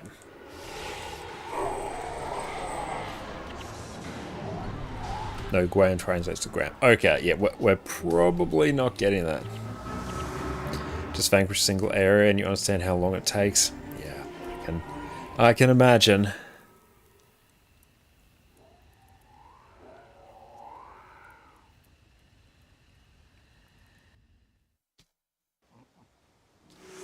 Get the second best thing by finishing COD swimming amongst me. What does that one entail?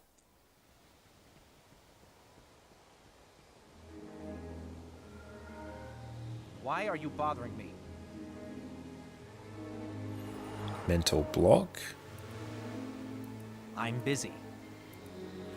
Radiation field. Oh great, another booker. Oh, catching every fish.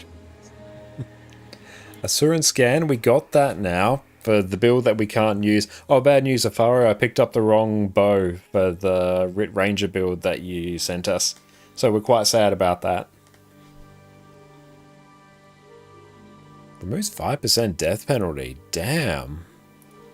That's really good. I'm busy. We got Technobabble. Nice. Oh great, another booker. Pain inverter. Which bow did you pick up? The wrong one. We established this earlier. We got the short bow Whisper. It's critical strikes. There, use the Surin scan on your low. Just gonna roll with it on our YOLO warrior. Yeah, we got the assassin one, unfortunately, so meh. If there's an alternative where we can make it work, I'm all ears.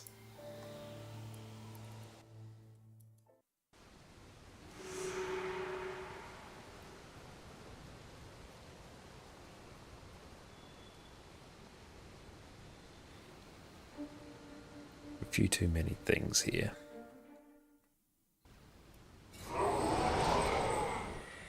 Oh, proximity to target, look at that.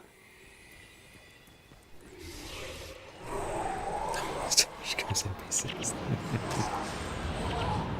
So he'll come back next year. Great. We'll just put a pin in that build. That's the entire reason we were doing the Asuran quests in the order that we were, so we could get that build up and running. That's alright.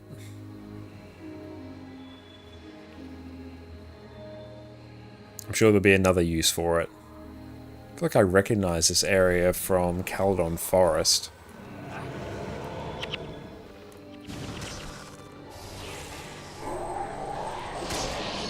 I can just use a dagger build instead. Okay, do the skills work more or less the same?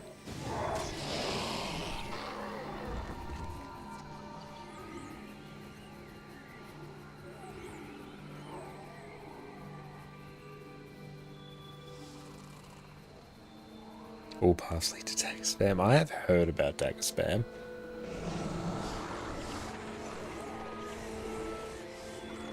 Oh, great. Another I think boot someone camp. sent you that bow build, but yours pretty similar. Okay, yeah, someone else may have sent it to us. I do forget.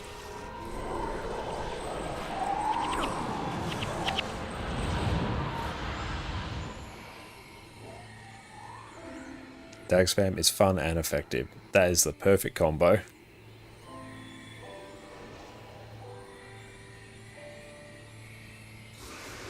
Look at all of them. I think you saved the dagger build, right? I don't think I did. I think I saved the bow build. We'll see. Yeah, the Rit Ranger build, that looks like a bow one.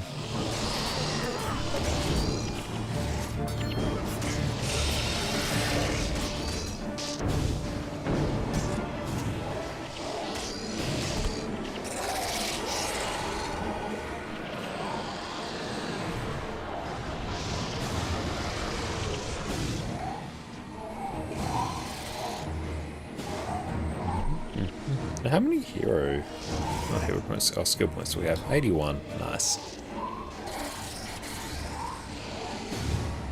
Thank you so much, Jess. Everyone, Jess is wonderful and has made fresh Anzac biscuits. Make sure you go check her out over on Twitch and check out her YouTube channel, ConnorConCarne. I'll just grab the video. She made a video where she made and walked through these Anzac biscuits, and the recipe is up on her website as well. So make sure you go and check it out.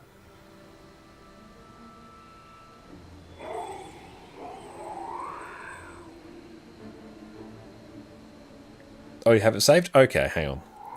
Okay. Manage templates. Oh, dagger spam Rit. Okay. Nice.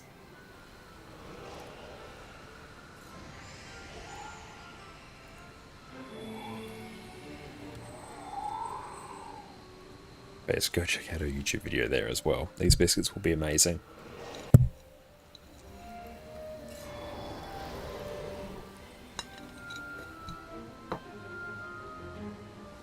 Dagger spam Rit.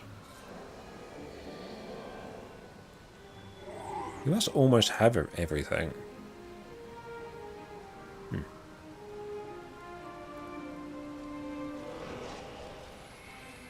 Once we're done with this quest, we'll go actually maybe do a bit of build admin and try and set that up. That sounds like a good time.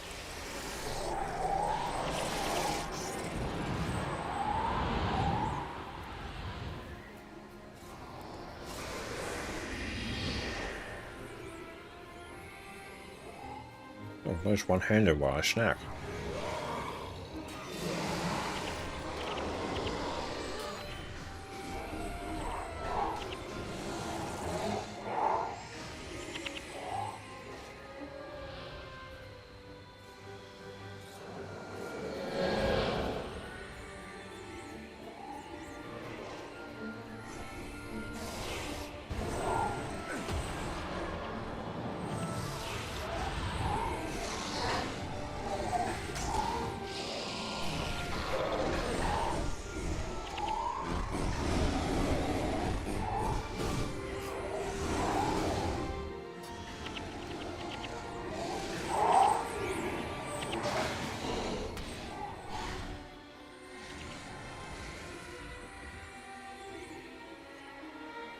It must be out this way.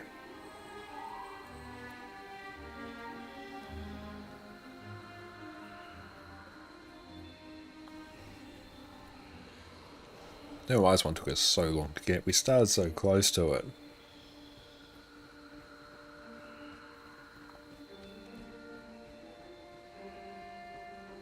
This feels right, maybe?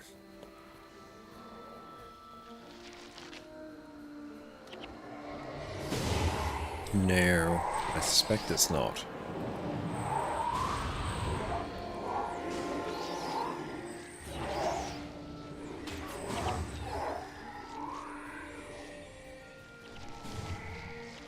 You can always check the wiki if you don't want to wander around. That's true, I could, but we are also like super close.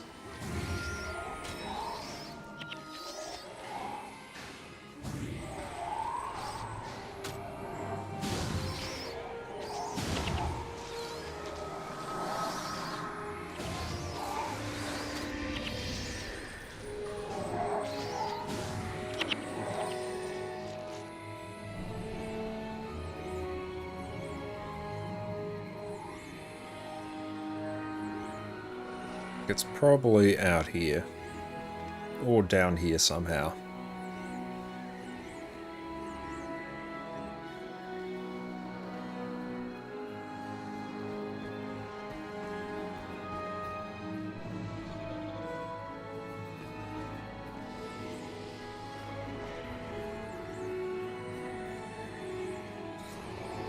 Maybe here we go.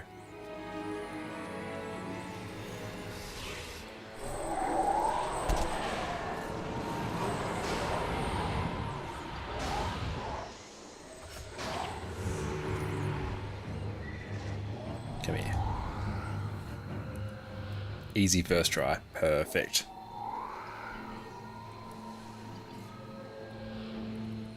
Shame I can't just double click to return there.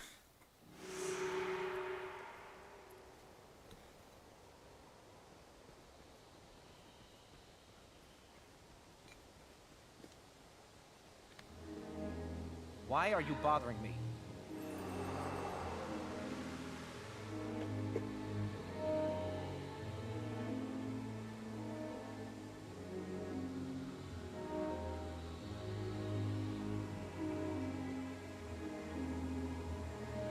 Toolbox allows you to use the command TP outpost name. Okay. So TP Tarnished Haven and ports you back. That's good to know. I'll keep that in mind. Paint inverter. Looks nice. Oh great, another booker. Reward. Oh.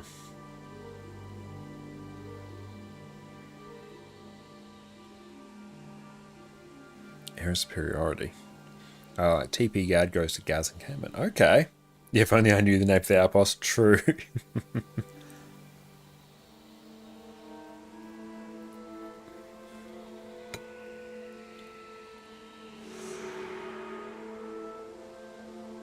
Okay. Oh, just later. What's up?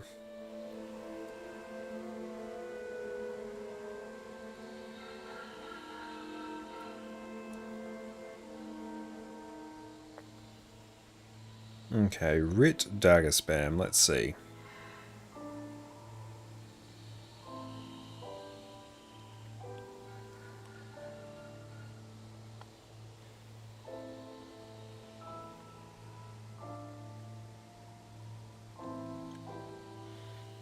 So what are we basically running?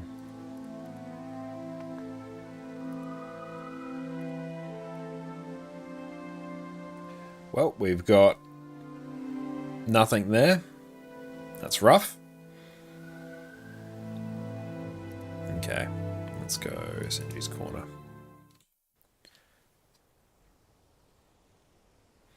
So we've got Drunken Master. We need Spirit Strength.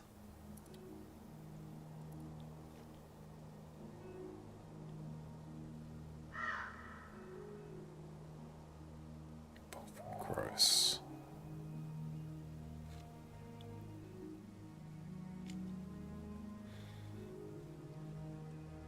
Campaign Nightfall.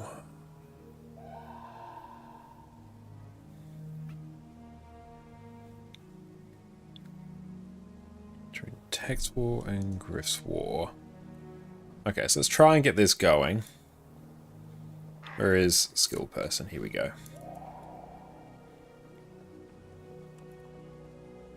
I assume it's basically this build.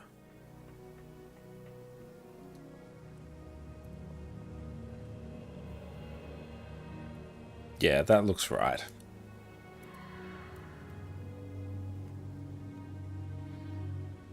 Am I already an assassin? I think I am. Okay. So let's do travel.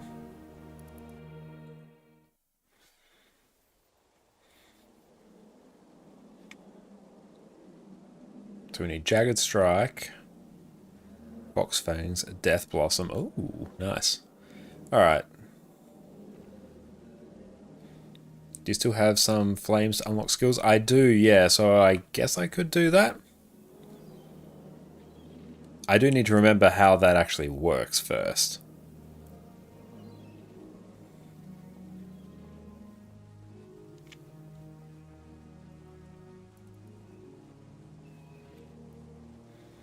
So we need I Am Unstoppable.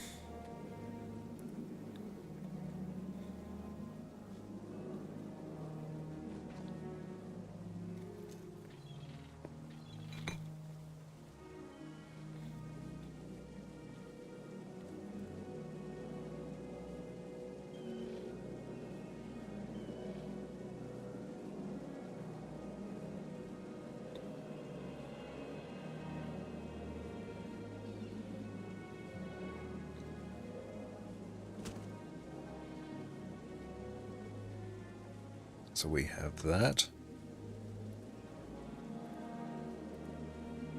Getting closer.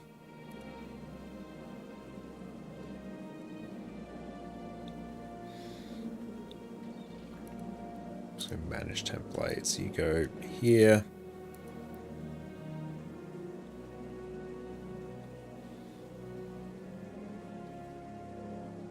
Hang on, how can I load from template? There we go. Jagged strike.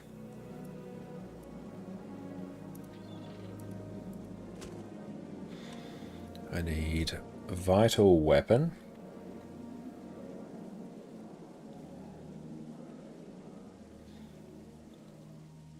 Okay. Spirit strength. So we need Drunken Master, which we have. I'm Unstoppable is the next one. Load that. Getting closer. I also need daggers.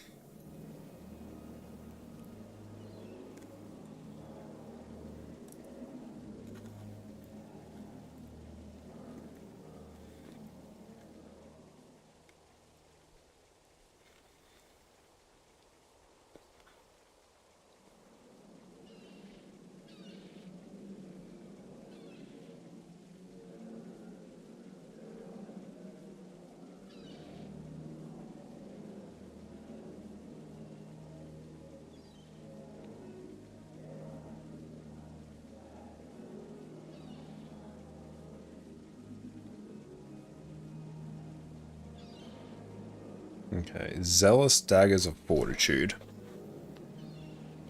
With Strength of Honor inscription.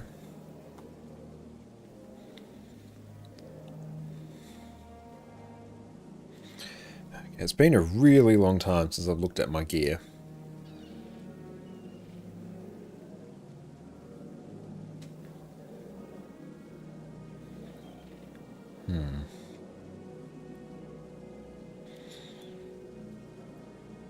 How much extra gear do we think I need?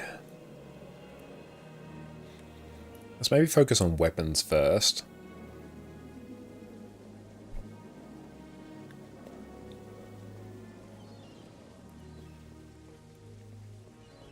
Now a chance for us to actually learn the build system, at least in terms of gear.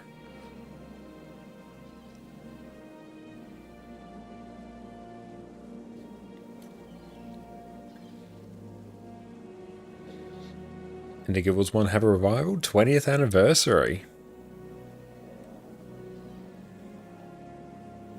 Do I have any daggers? It's actually a more appropriate question.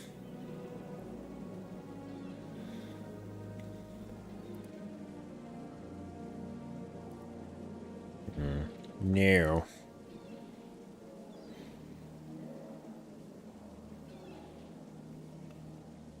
I feel like I should probably burn some of the currencies that we've got.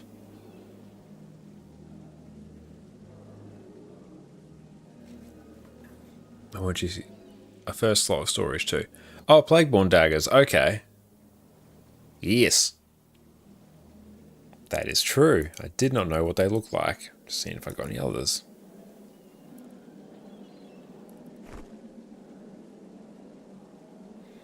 Okay, so what are we rocking? Dagger Mastery. Oh, we've got them here.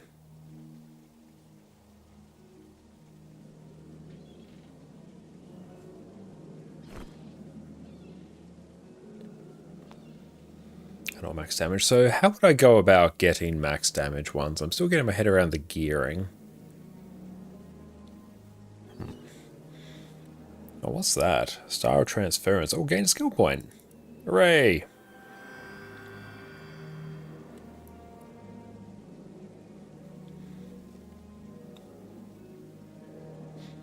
Okay. Guild Wars 1. Where to get best in.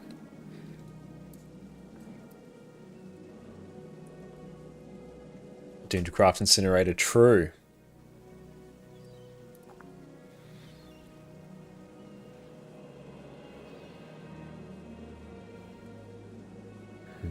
go. Yours one gearing guide.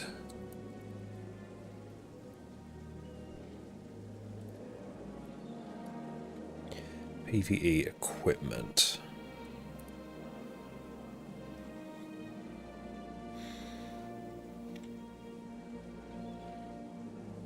They want zealous weapons for energy management.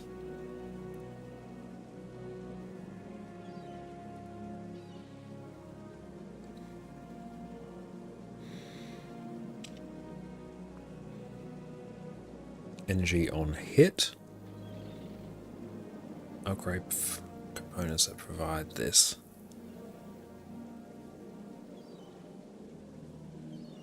If you find some nice daggers, you give me the mods you need. Oh, thank you, Afaro. I appreciate that. Now, the question is how to get good daggers. So what does the build actually want? Sales tags fortitude with strength of honor inscription.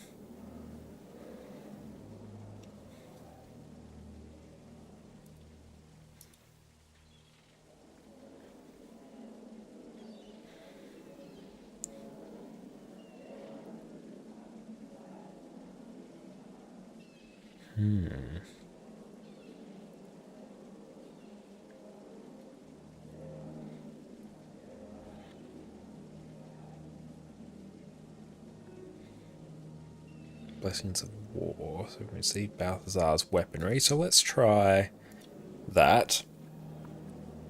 Travel.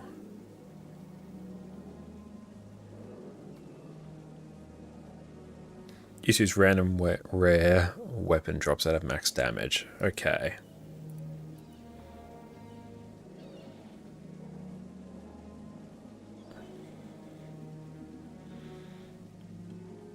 What's the PvP area called? It's Balthazar something.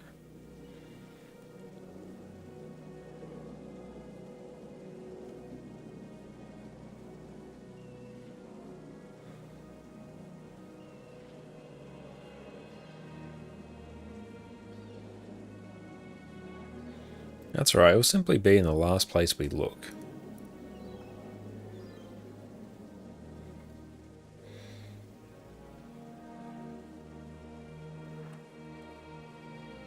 Why am I not remembering this?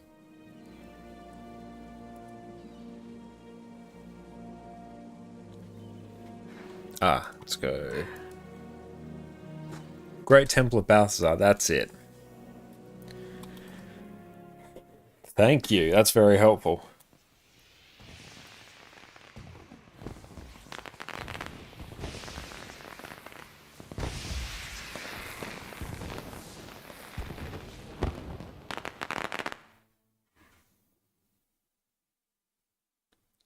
Oh, thank you, mate. I appreciate that. That's all right. I'm keen to see, for now, what we can do, the resources we have.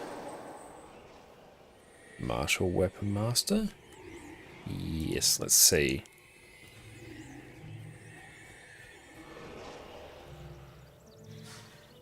Balthazar's daggers.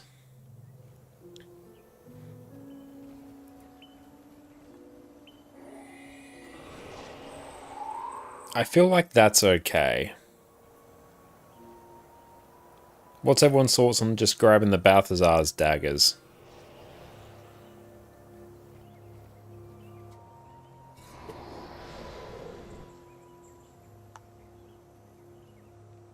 Kills one.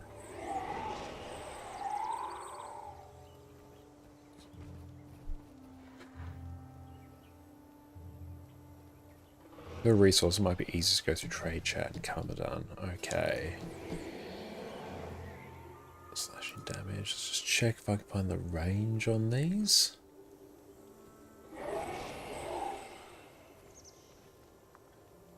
You know what? Let's just rock it.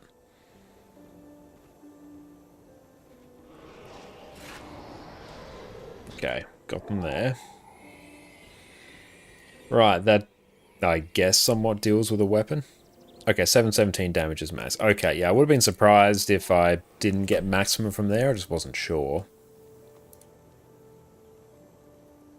Those should work. Okay.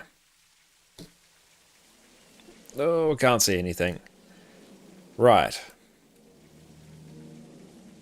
That's taken care of.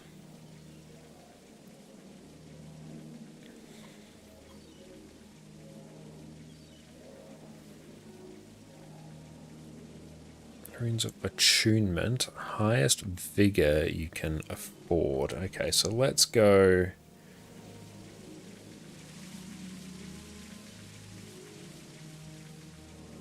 Find one. Where would we get those from? They'll turn up. What was Arms Dealer?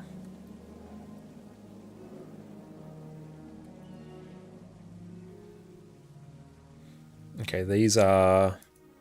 Oh, Ministerial Commendations. Okay, so we could get some stuff using our various materials there. Rune Trader. Would be useful. Alright. You dropped 2 Superior Vigor last night while doing a Vanquish. How lucky is that? That sounds very good. Rune Superior Vigor.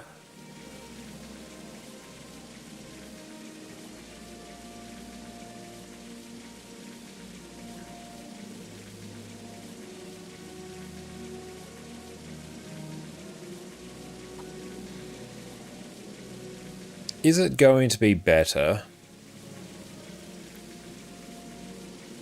me getting another set of armor?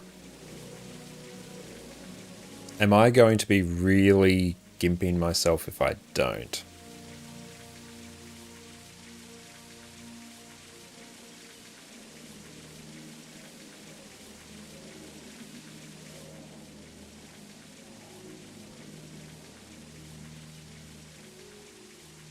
So we got Vitae there, that's health. Do I just throw in attunement? Sometimes get another headpiece enough. Yeah, that feels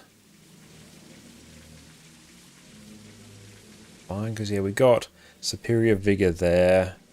Dax Spam Root, you're so squishy. Okay, we'll keep that in mind. We might have to buckle up for that.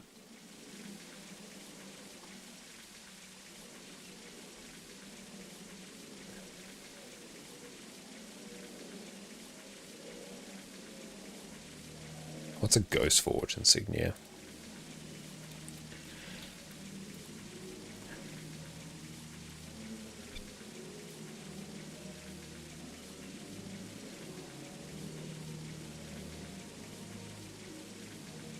Okay, it's more armor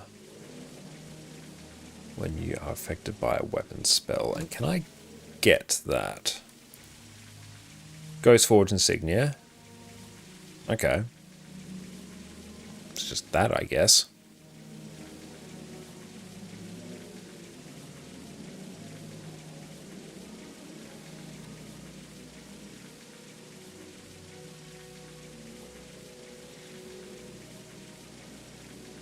Yeah, don't overwrite the Shaman's insignia. Might as well get another set. I'm kind of leaning towards that. Like that feels right.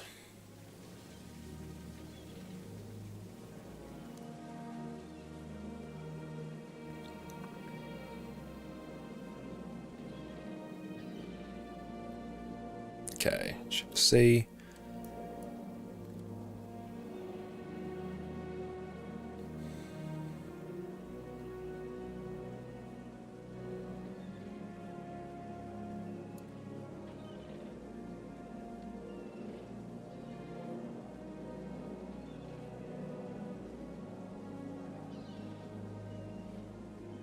How to get obsidian up. We will work on it. Alright. What's the best one for us to get? Steel ingots. How many do I have? Okay. I'm currently running that with the staff. Let me save that one. What would you call it? Ah.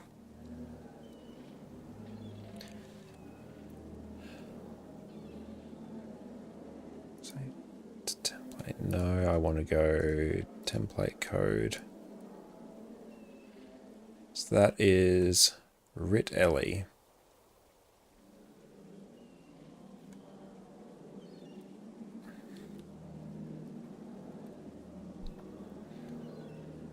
Target for struck for lightning damage has cracked armor. Attacks can't be blocked and do more damage. Open battle standard. Strike for more damage. Weapon of aggression. Attack faster. Quickness. Nice. Enchantment spell. You can't be blinded. I'm the strongest. Next attacks do more damage. If you're wielding a lightning weapon, you attack strike for more lightning damage and spirit strength. Yeah, let's save that.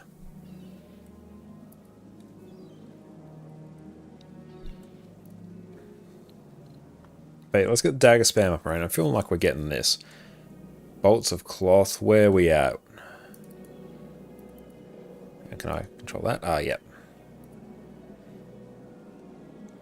Okay, so let's get a Canthan head wrap. That's not helpful.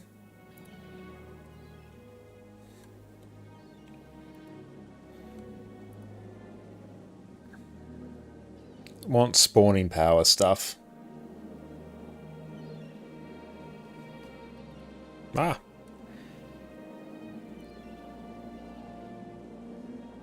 Yes, let's get that. Oh, this. Why have I got polymog pieces here?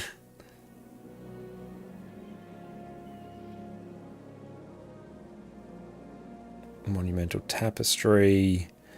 Oh, we'll just sell a bunch of stuff. Why don't we?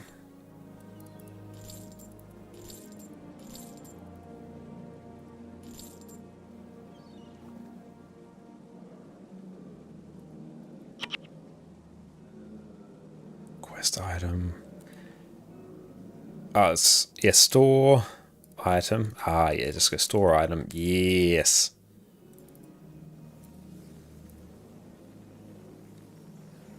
I think I'm done with these. Because I think I got them all, because the Pharaoh sent them to us. Okay. So, we've got that. We've got spawning power. We need bangles. And we need legs. We need...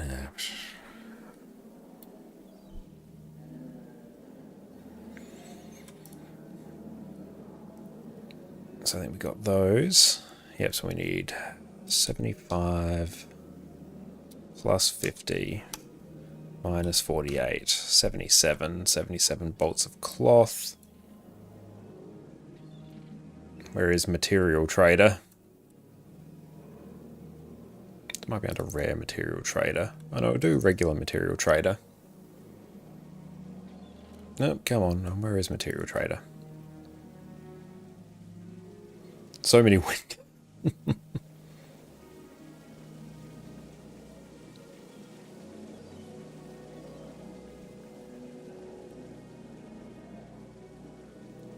Yes, okay. Bolts of cloth. I need 7, so I need to go 1, 2, 3, 4, 5, 6, 7.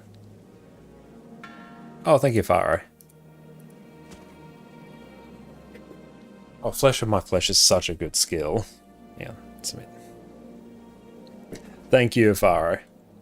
Sort of defense, fortitude, zealous tang. Excellent, thank you. You are an absolute legend. These equipment templates.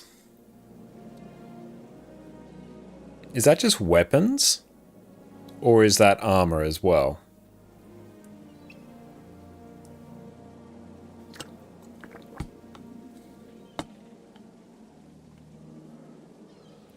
Just weapons. Okay, so I can't do it with armor. That's annoying.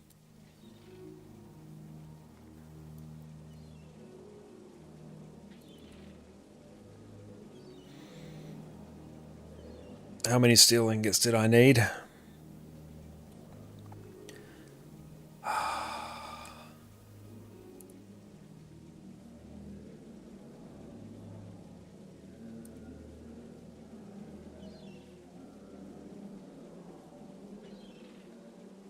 I don't want to run all the way there. 1, 2, 3, 4, 5, 6, 7, 8, 9, 10, 11, 12, 13, 14, 15, 16, 17, 18, 19, 20. Hey! Okay. Arbitrary number. Let's hope it is correct.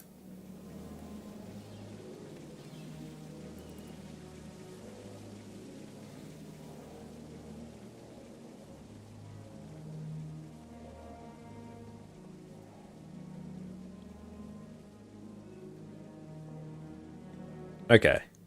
Hey, I wasn't far. Oh, was I almost exactly right?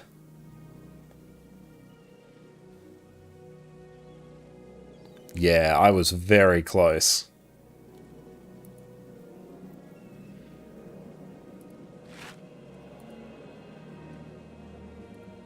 Yes, okay.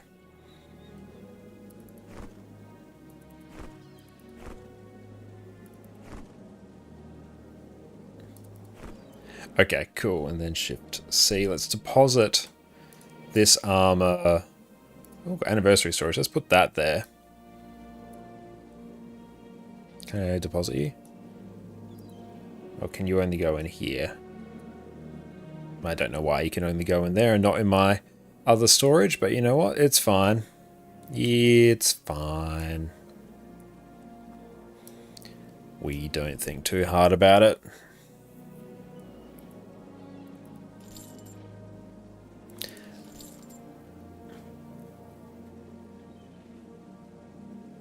And thank you, Varo, for the fiery dragon sword of defense as well. Okay.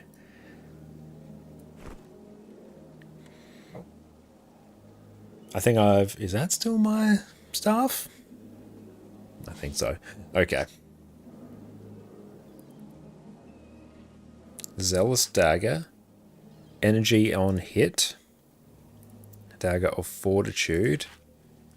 Okay, weapon is done. So I think we deal with runes now. They can cosplay as Ritlock? Hell yeah. Our Lord and Saviour.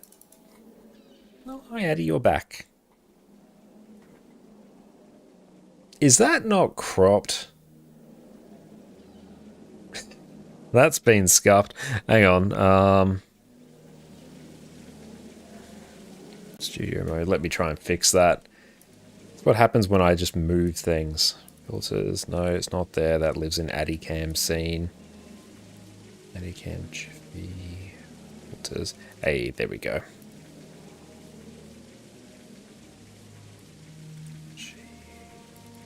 Masks. Okay. There we go. That's actually fixed now. That's been broken this entire time.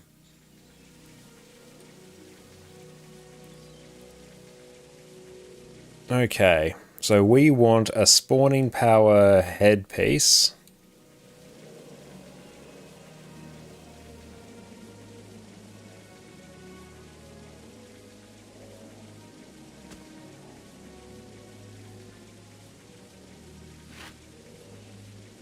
Yep. Cool, so we know that now. That's good. Ghost Forge insignias. So we can do... Hang on, so that was a rune. So we've done runes, so we can do insignia. So if we get 5 Ghost Forge insignias...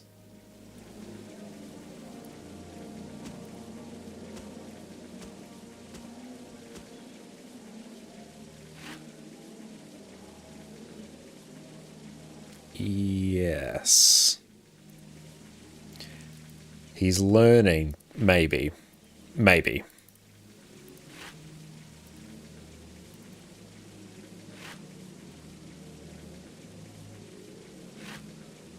Okay. So now we've done one rune, so we need runes of attunement.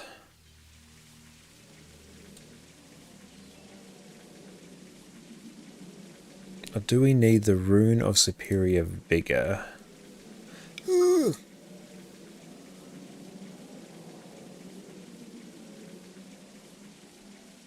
How about no? 9? Yeah, we could do 9.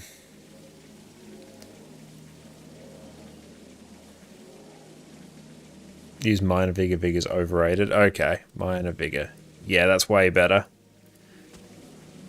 So I'll put that on our chest piece.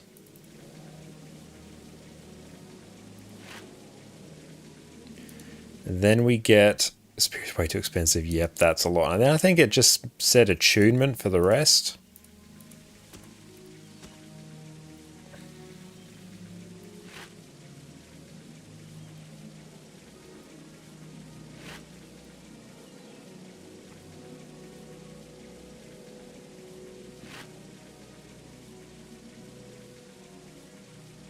Okay.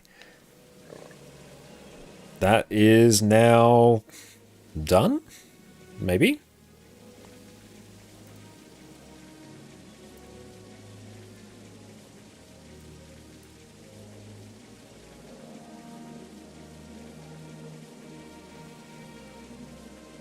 And we'll store these. I'm going to need more storage soon. I think that's set up aside from the various skills that we need. I think we're done. Thank you, Fire, for sending those through. I really appreciate that. Okay. So, we need the next thing. Spirit Strength. In either north. It's going to be one of these during Griff's War. So let's get a Signet of Capture.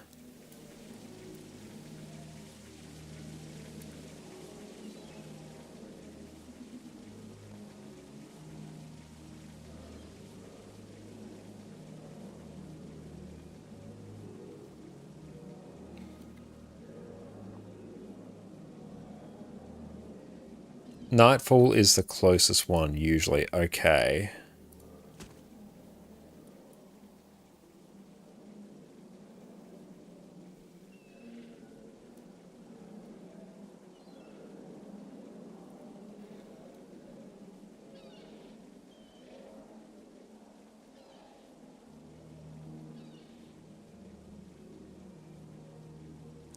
The other one's in a dungeon.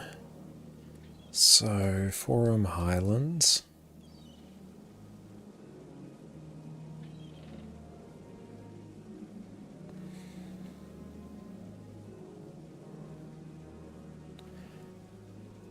I feel like because I haven't done much of the Nightfall quest, that's actually going to take us a bit.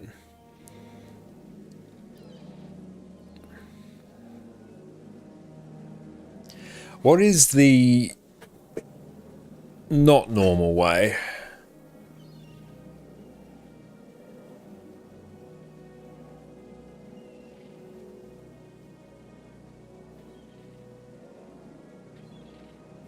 Do I still have flames? I think I do.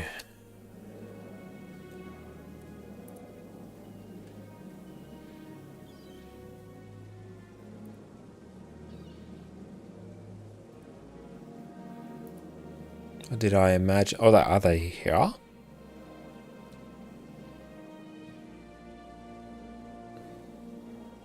Can I search for items using toolbox? I presume so.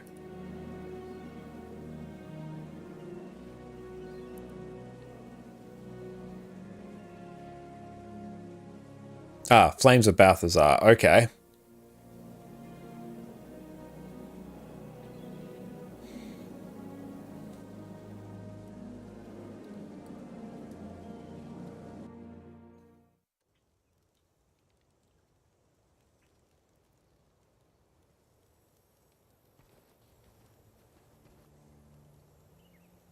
Can I do this?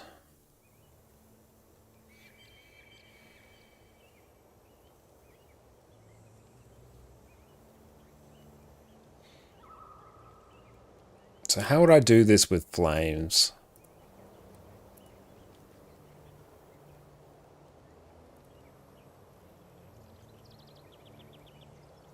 That's obviously not helpful here. But yeah, I could get like spirit strength there, but I need that for me. So how would I do this using flame, Safaro?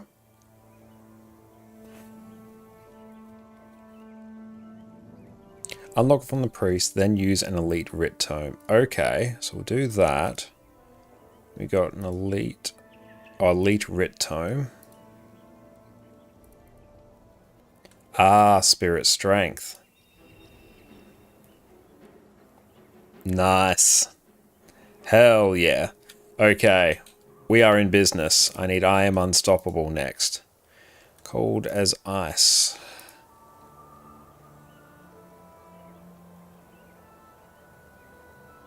Given by Sif.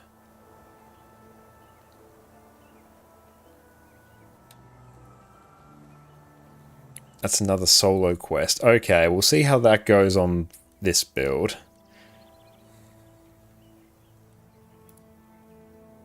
Can I try DP Sif? Ah, it works.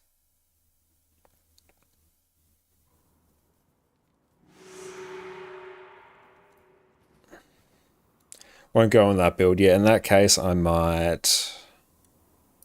Let's go load from template. I might just go on our spirit spam build. Are you hunting something?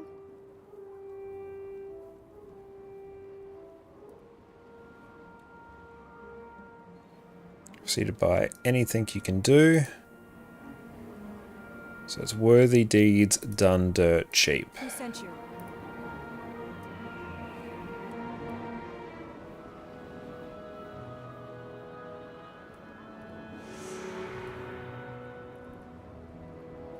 Okay. Take a spam writ. So, with the build, so usage, precast spirit strength, your weapon skill, and drunken master. Spam jagged strike, fox fangs, then death blossom. Lead attack, offhand attack, dual attack. Okay. Just spam.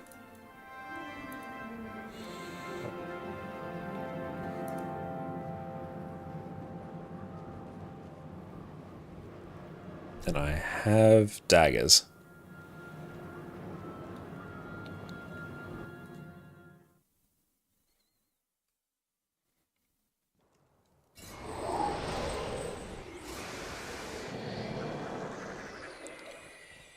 So where are we going for this one?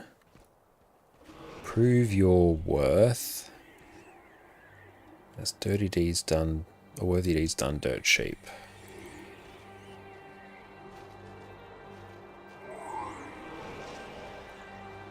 So I have to go Drakkar Lake.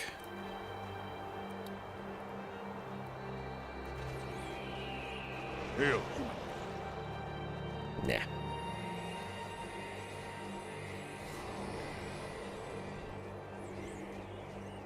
Are you hunting something?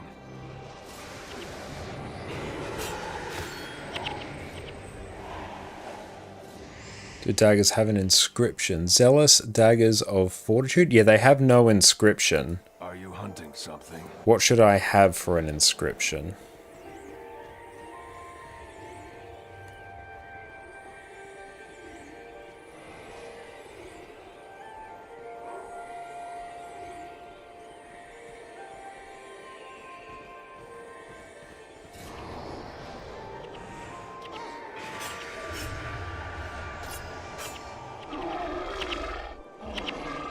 Oh, plus 15 while enchanted. Okay.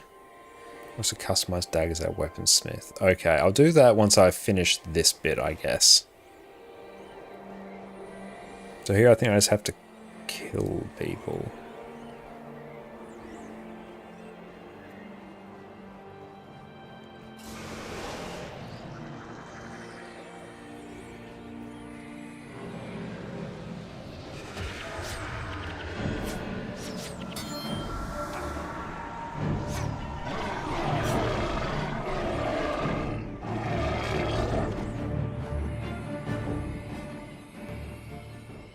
What's that?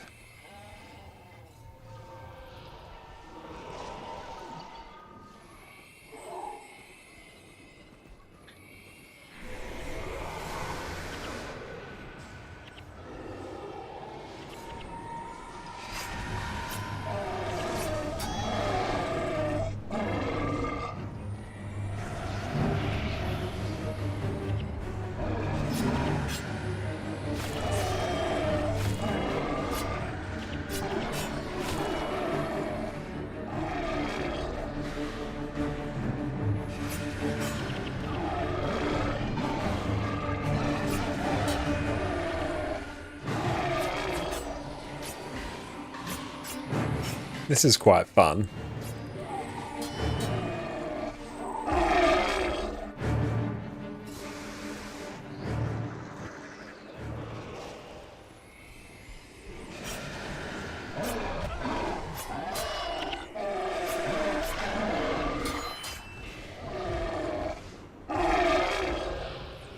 I want to use Vital Weapon on myself.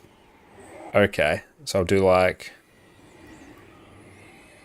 I'll keep up 5, 6, and 4 then.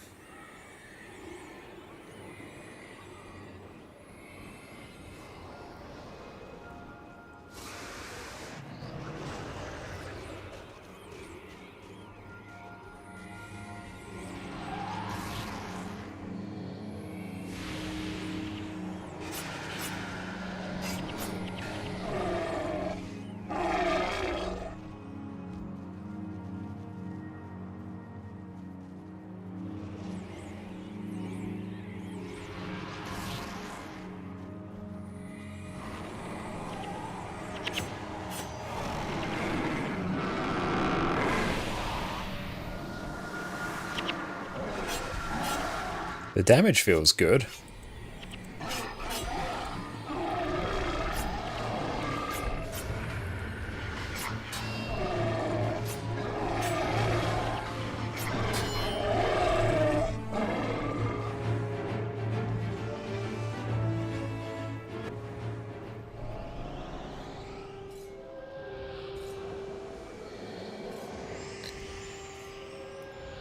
So that's the order we want to go.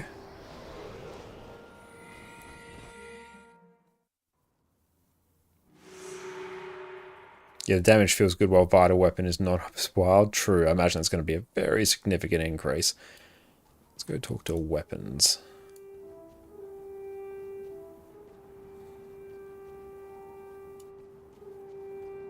Are you hunting something?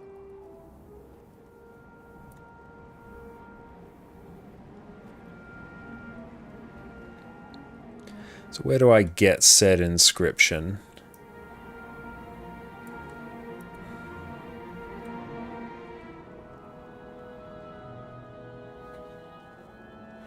I was wanting Strength of Honor as well. Did I not do that?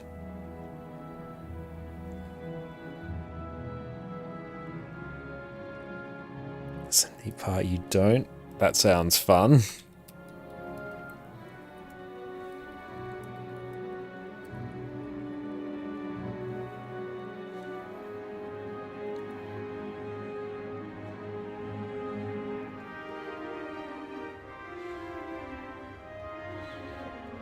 So how would I get this as an inscription?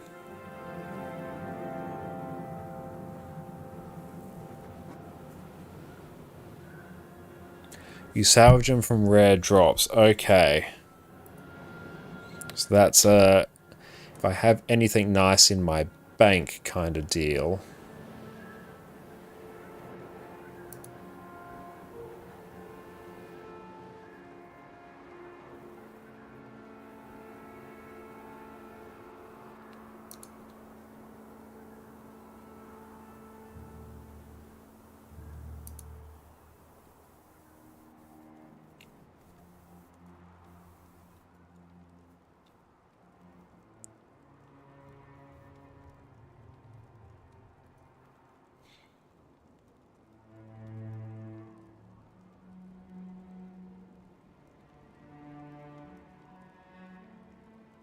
Okay, the upgrades come from mob drops.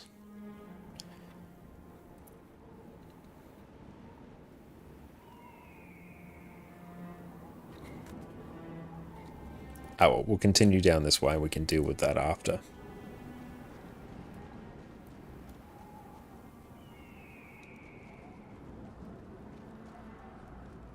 Okay, so the PVX wiki is wrong. That's unfortunate.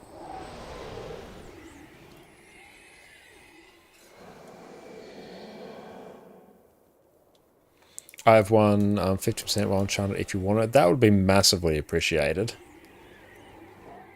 I'm in Sifhala.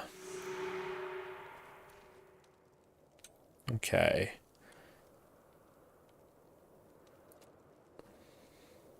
But we're having a hero running strength of honor is amazing. No.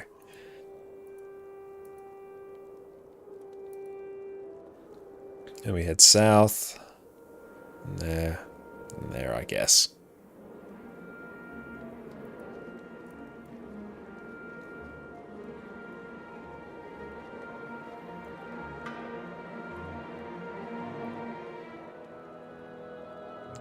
Inscription guided by fate. Thank you. I really appreciate that, Afaro. F9.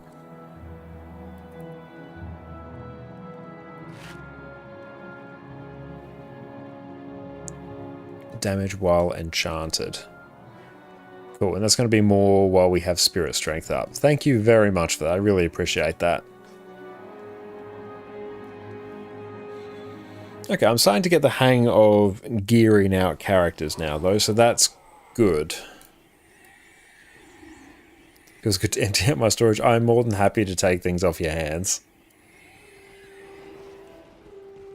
You save way too many random mods. I'm going to have to start doing that as well. I have to sort of learn, I have to get like a crash course as to what the best ones are.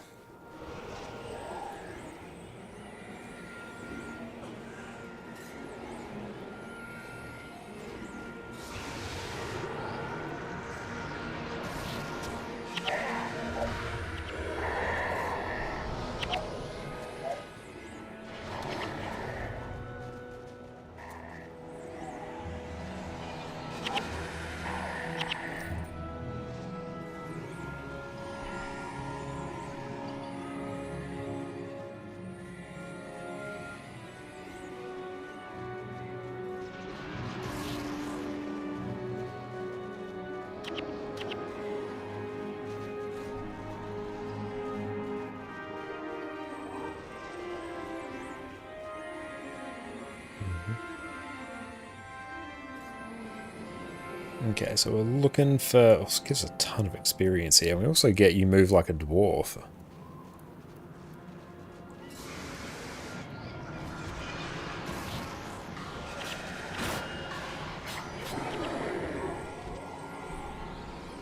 You save inscription stuff and still don't have the ones you need. I feel like that's definitely going to be me.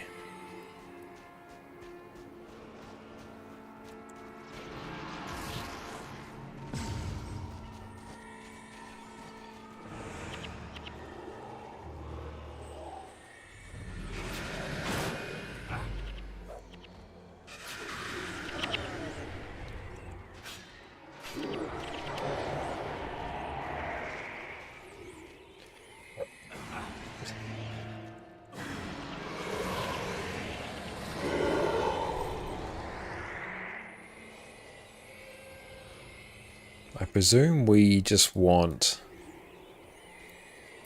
Just keep going until we find the mobs we need, and they should, I guess, somewhat be centered around this area.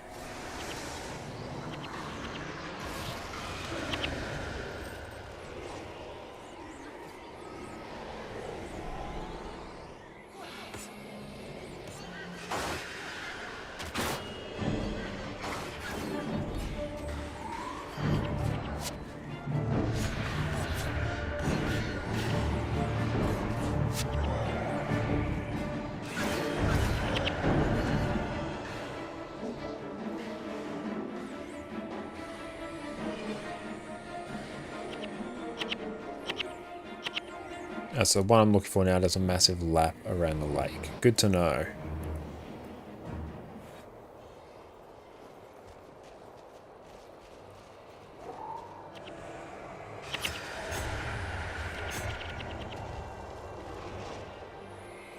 chill is rough.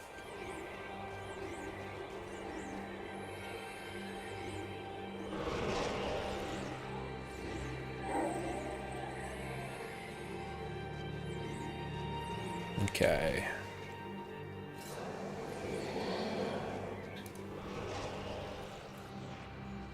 Really D's done dirt cheap.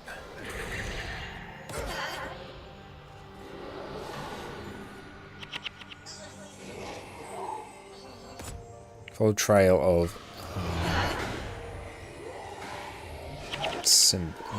spirits. So I think one is apparently in the center of the lake. Northern Green Star.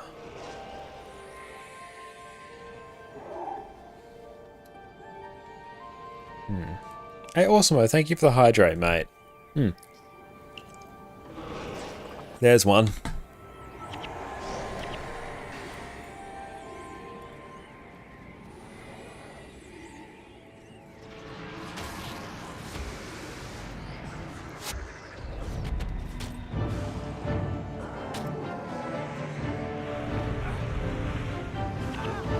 That's right, you got this, team.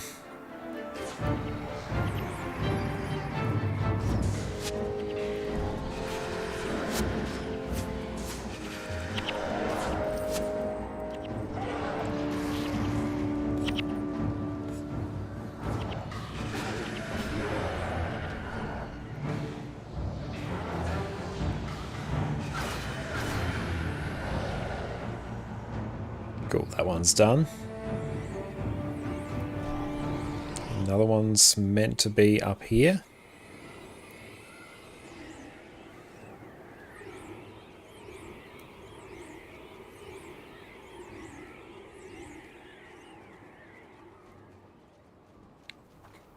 At the center of the lake. Okay, no, she's in the middle. Southwest corner of the map. Okay, no, we're good. Cool, so we've done, I guess, the hard one. What's that?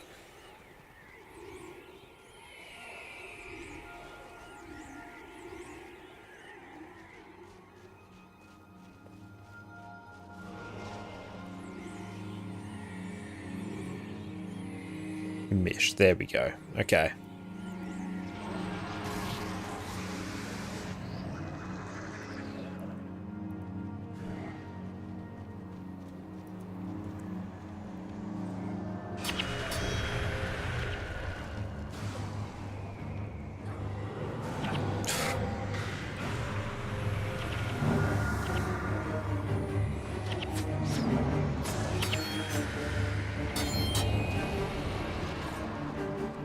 Chill is really annoying.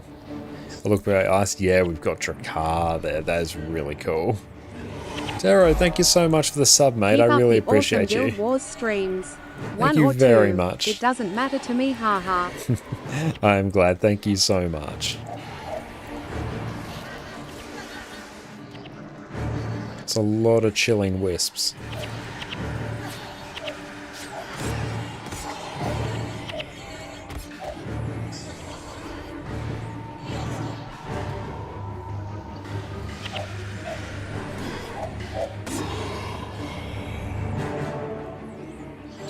There was Fabian and Hummer got some nice rolls as well. Okay.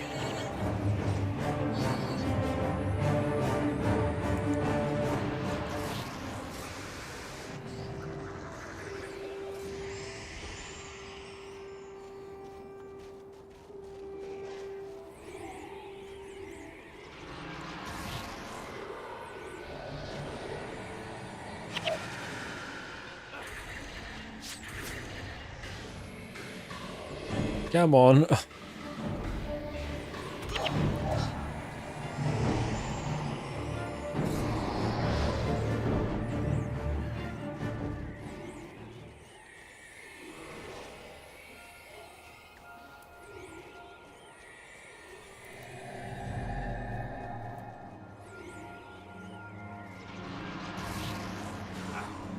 Knocked down.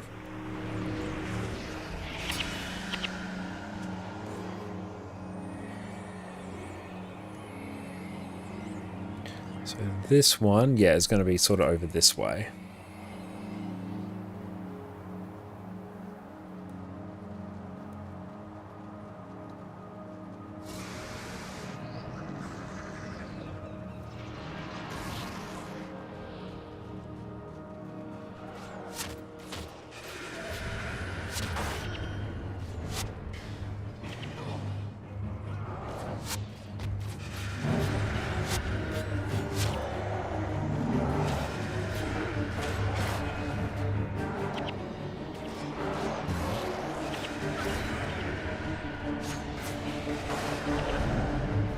It's not doing anywhere near as much damage as our Spirit Span build, but we can focus down targets, which is nice.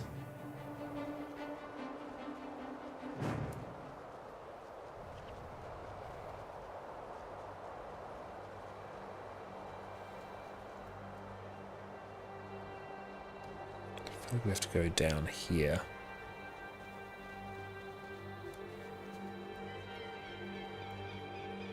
Like, I feel like it's doing definitely more burst damage. That I can feel.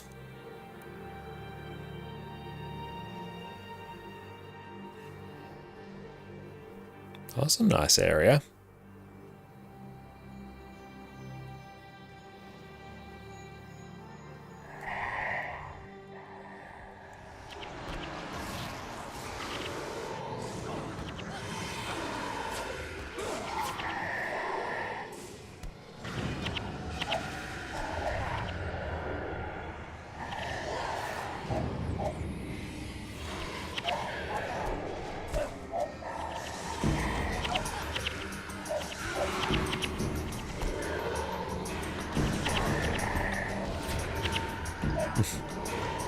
We somehow managed to survive that.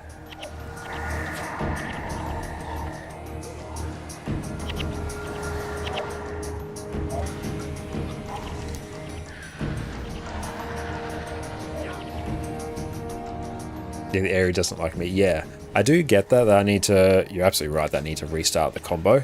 In that sense, I'm doing it wrong.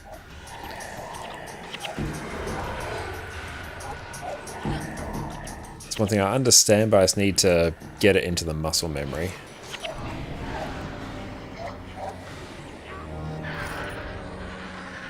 And you're missing the weapon spell all the time. As in like these ones here.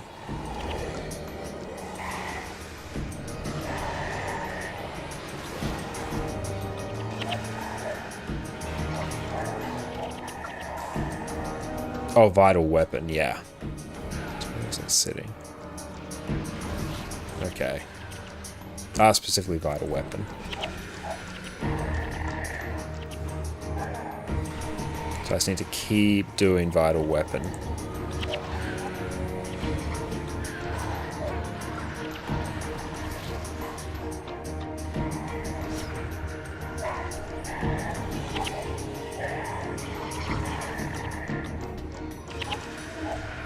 So vital weapon is now down. Okay, so I need to keep that up more.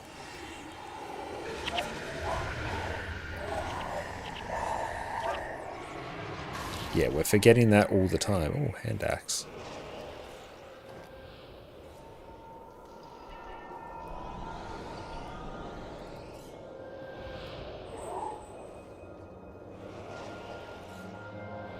Will they always cast it on us? I mean, that would be nice. Are you hunting something? Oh, let's leave. That's a lot of experience.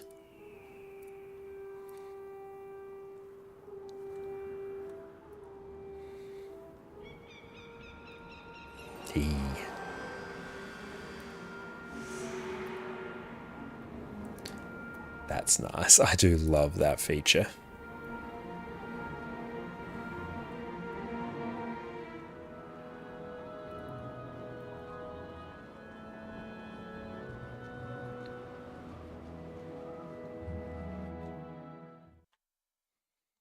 So I need to remember to keep up my vital weapon. Okay, so now we've done that. Anything you can do. So Sifhala,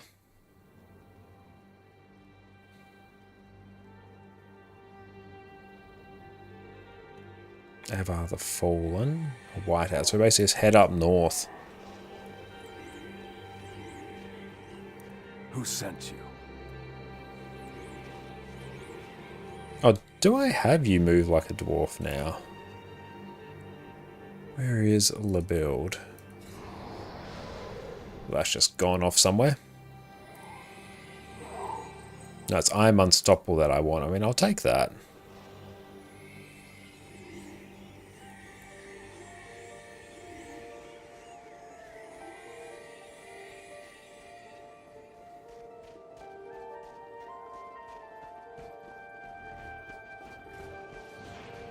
Professionally collecting tabs.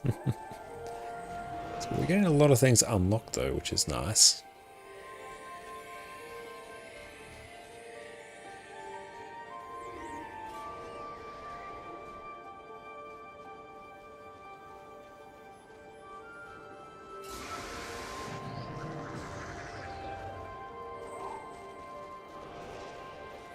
I need to abandon some of these. I only abandon a quest in town. Yeah, there's too much here.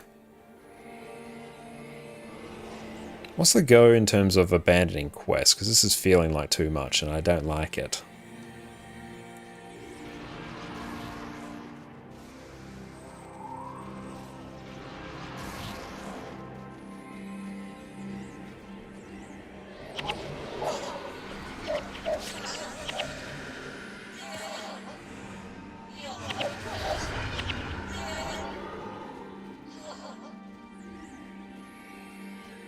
Tab. So just keep waddling up north.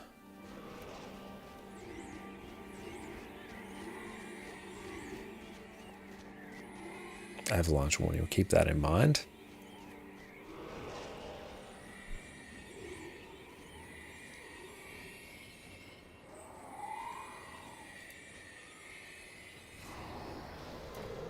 But you should be careful for something if you already progressed them a bit. Okay, because like a lot of these primary quests I don't really need to, like particularly the Jade Quarry ones.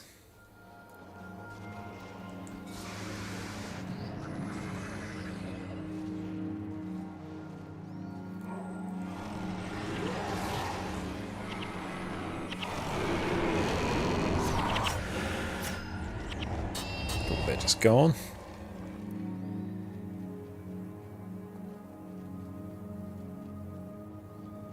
Oh, the secondary one's the ones that are makes sense.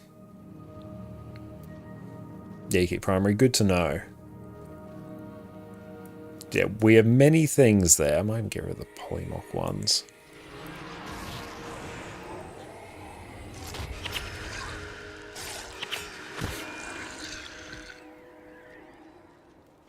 Have other fallen. Perfect.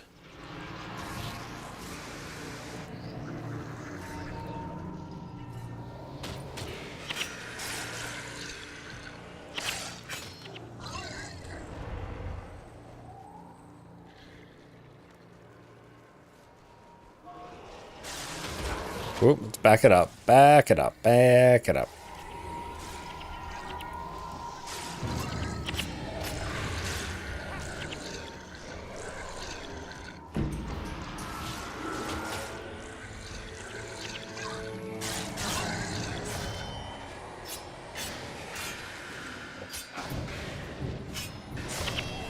Nice.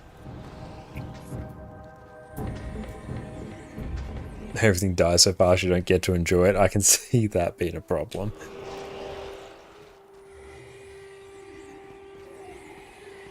So Surun scan you cannot miss.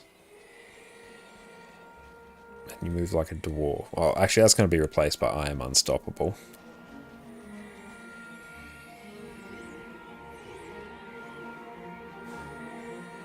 And then we go around here and circle back up and that should take care of that. Oh, did I select the wrong quest? Oh no. Yes.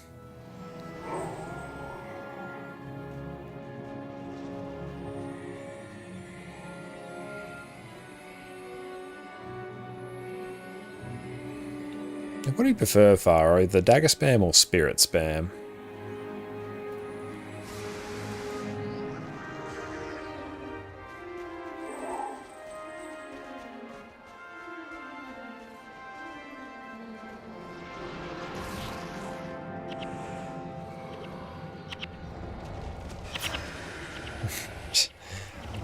And it also doesn't help that our mercenary comp is just completely melting everything. Depends on you. Fair enough. Most times Signal Spirits. Yeah, I can relate to that.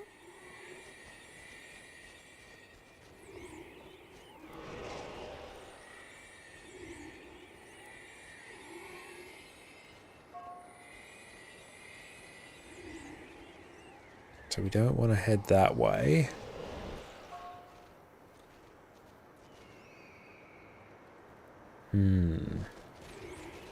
Yeah, we want to go up into here.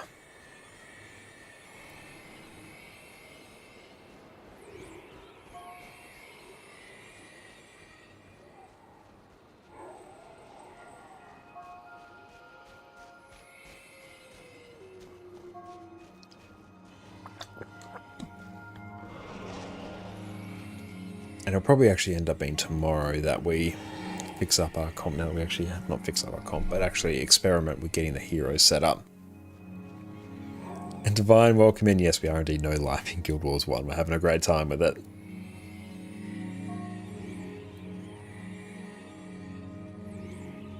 Must be looking for a bone. No, no.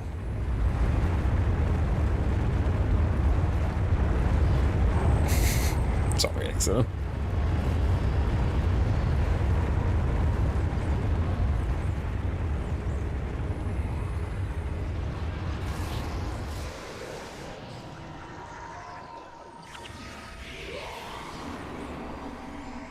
Come on. Oh, we're so slow.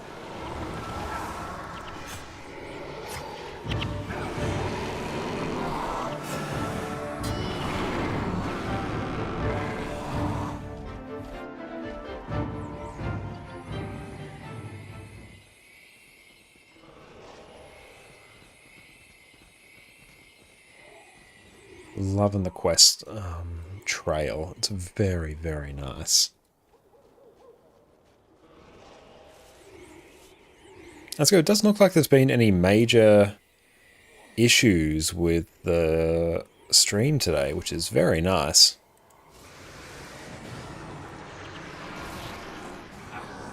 Such knockback.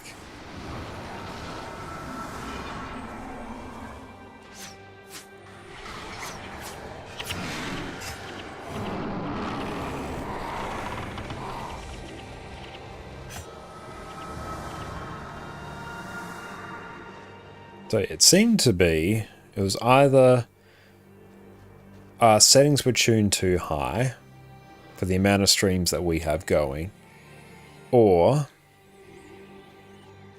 a bunch of our stream assets were on the server. Where did all my tabs go? That's annoying.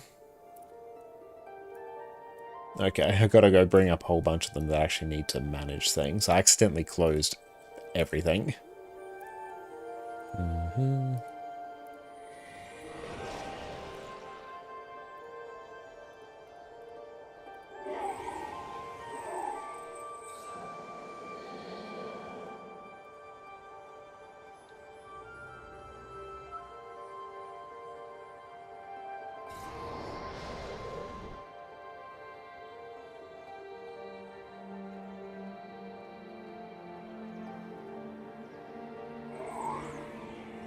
Okay.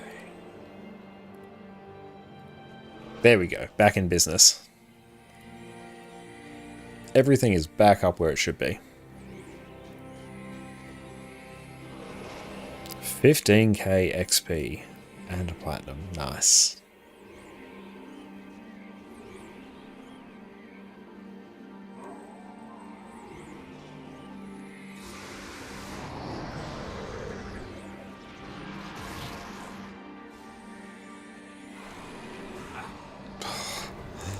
That knockback is brutal.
This build is very fun. It does feel much more engaging to play.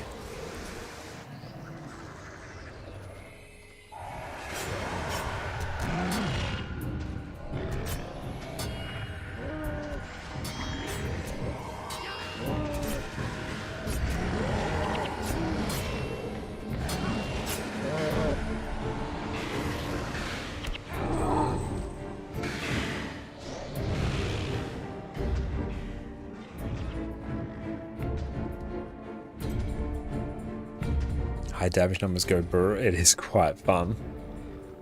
Okay, what other improvements do you think we should take for the build? Did you customize them? No, I didn't.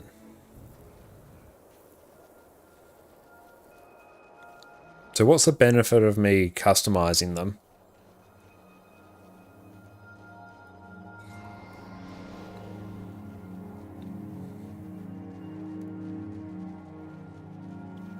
Oh, 20% more base damage. Okay, yep, fair enough. We'll do that after this.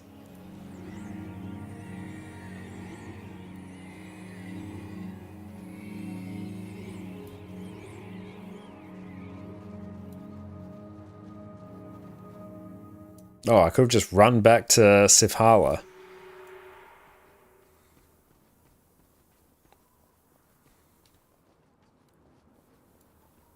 Okay, let's go weapons.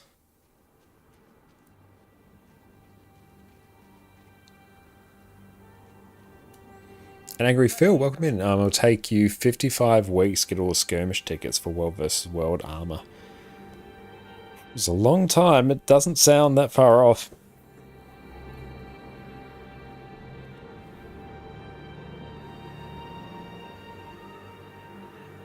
You make sure you never want to sell that weapon. Yeah.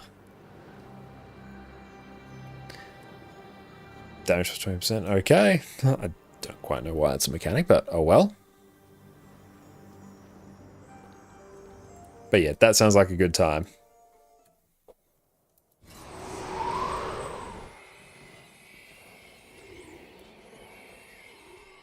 Oh, so you're basically soul buying. I don't quite understand. Well, in a sense, I can understand why soul binding it gives the damage increase. It encourages you to soul bind it rather than just holding things for ages and then selling them once you're done with them. So I can sort of see why, but I don't know, just coming from Guild Wars 2, it seems odd. But like basically, whenever you equip anything in Guild Wars 2, it becomes soulbound anyway. I can speed up considerably, but that would require doing more World vs. World. Like, as long as it's the amount of World vs. World that you enjoy, then that's totally fine.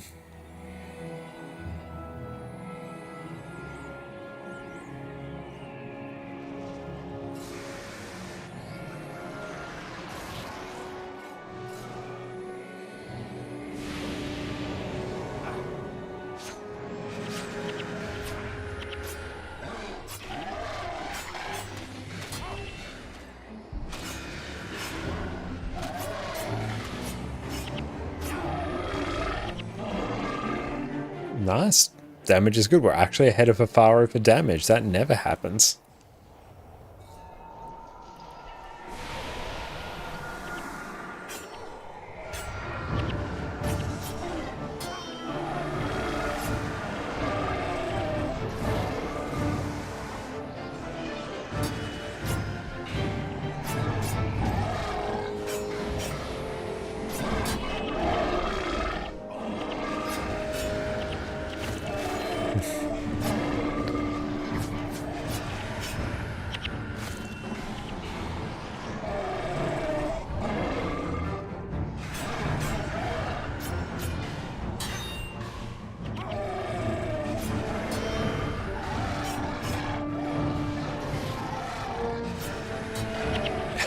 Well, we're actually quite a bit ahead of Afaro. Here's your top DPS, but you were holding it for a very long time. Okay, it's starting to come together now. Navigation system sending you on your world journey. It really is. It's taking us on a big old adventure.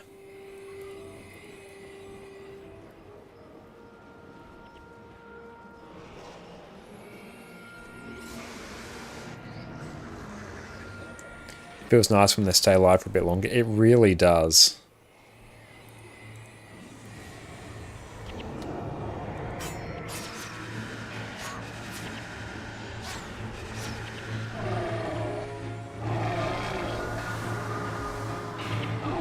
She runs straight over him. Stay, already be there.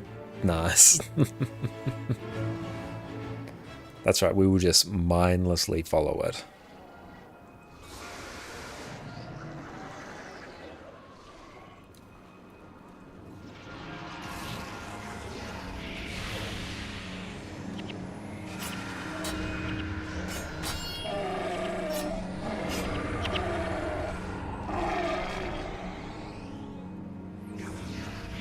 So scan an enemy not attacking so he can hit through blinds and blocks. Like as in, can I be attacking this one, then target another one? And when I'm attacking the original one, will I then just not be blinded? Your attacks cannot miss a target foe. Killing a foe removes the penalty. Okay. Means you have to recast the scan. I gotcha.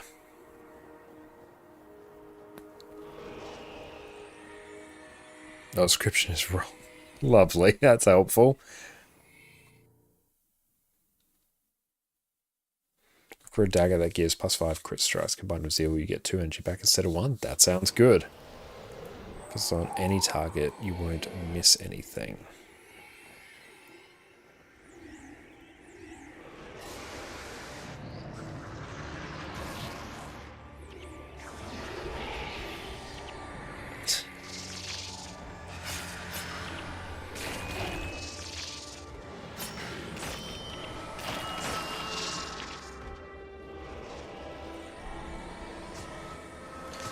I have to take the quest from the dwarf outside.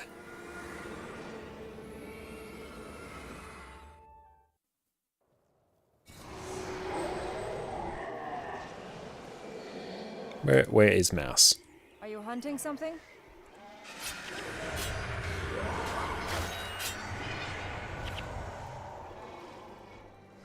There is much to do.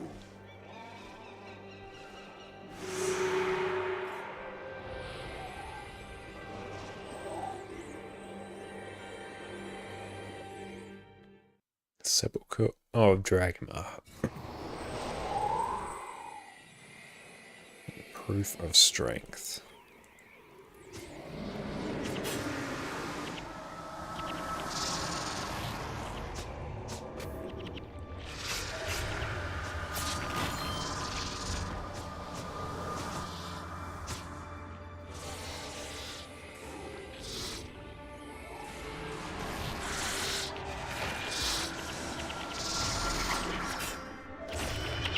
You did your Guam on Ranger and Para? Okay, nice.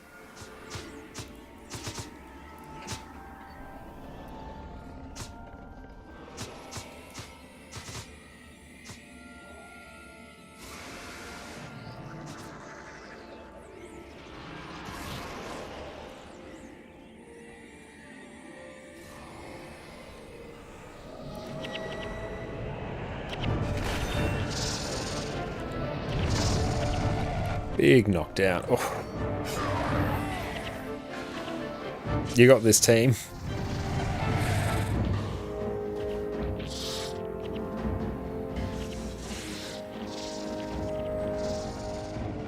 And in a few quests was a Ranger, the Para, Monk, and Mesmer. Damn, nice.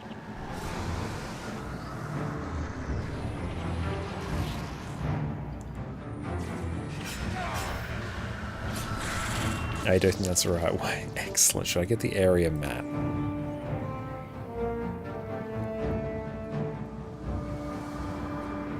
Don't know why, but Warrior and Sin just felt so fun. Cool, that's good to know.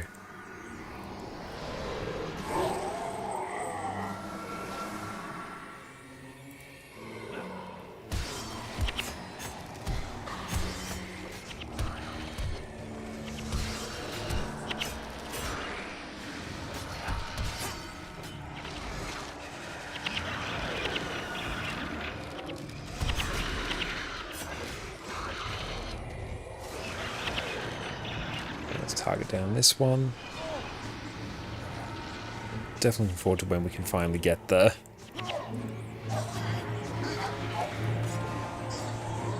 Yes, the fragment of antiquities. Okay, where is that? Looking forward to when we can get our stability skill.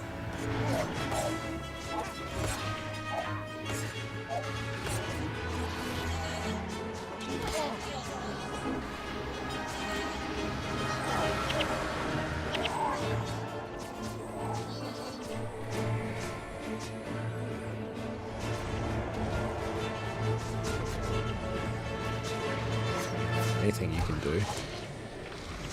I can't like fragment.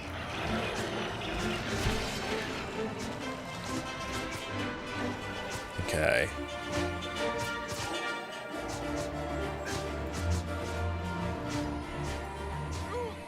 So it's basically go up and straight-ish for the most part.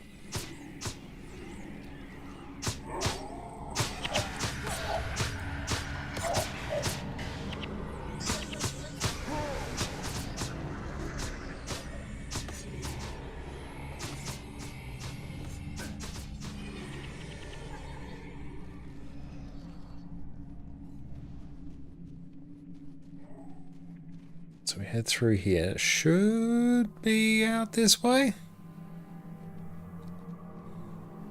Fragment of Antiquities, yes.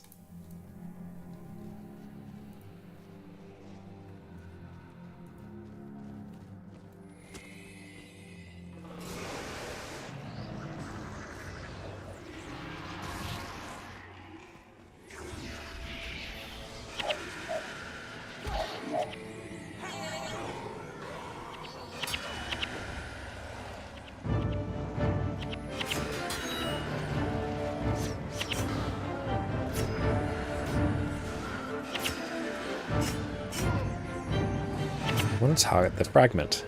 Let me target the fragment.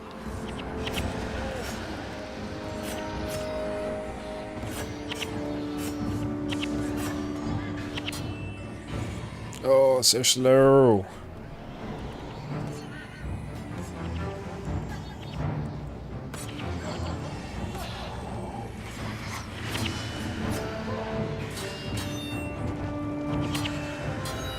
Okay, so now we can go back to Sif.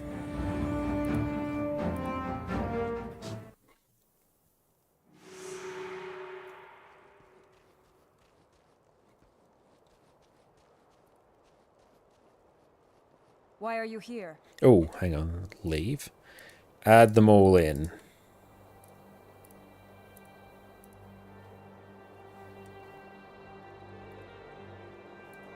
E. I am unstoppable. Okay. So now... Nope. Okay, I will just bring back the... Spirit Spammer.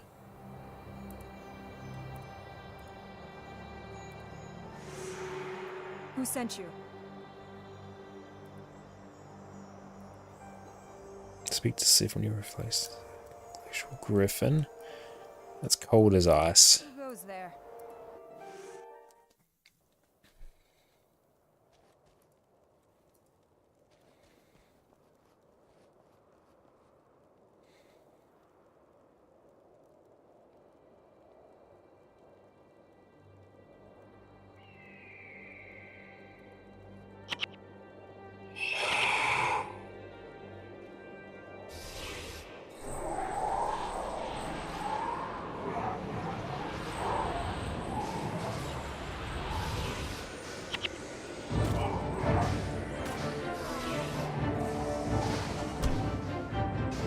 Ah.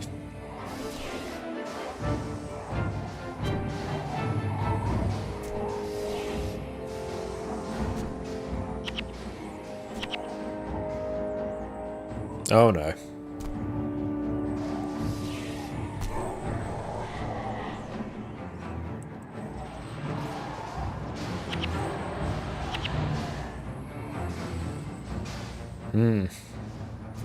Shadow Song helps here. Yep, I can definitely see that.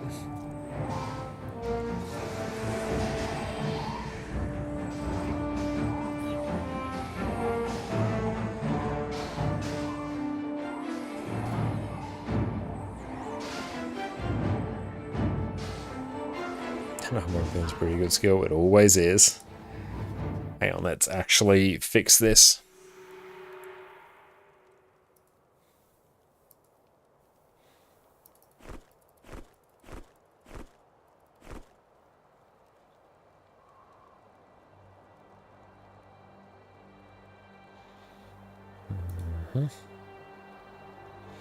Where is me staff?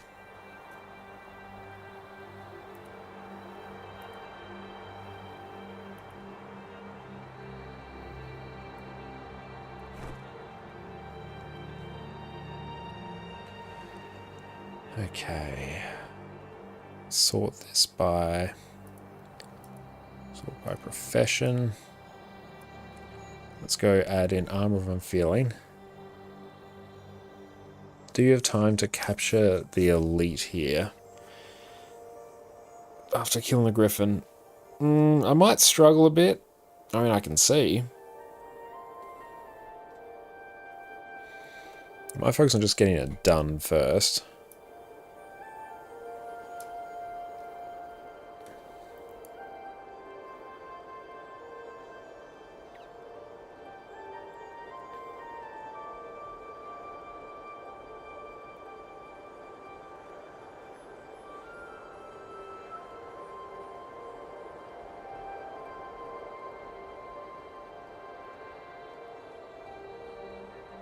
We try to capture it? Okay.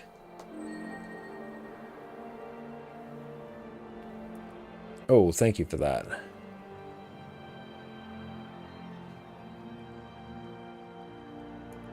Excellent, thank you. Okay.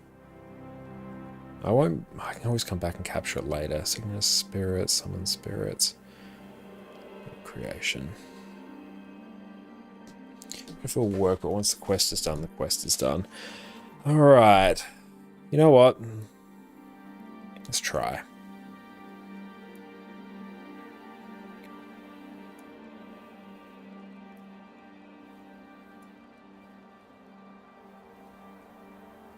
Yep.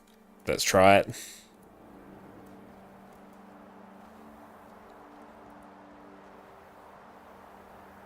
Who sent you?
How much does that take? 15.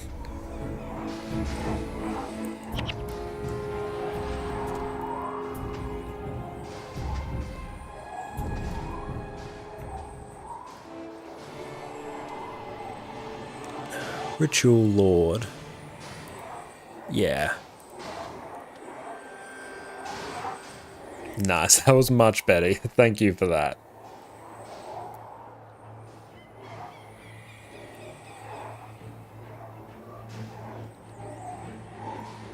The Pathfinder of the AI was something else there. Glorious AI. Okay, I think we can actually count that build as active now.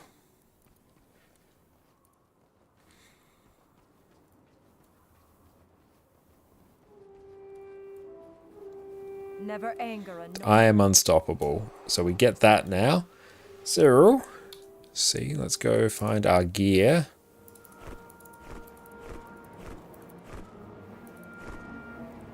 That's all back.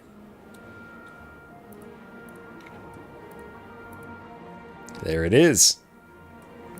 The build is active. For 18 seconds, you can't be knocked down or crippled. Yes. Oh, it's so good. Build is actually done.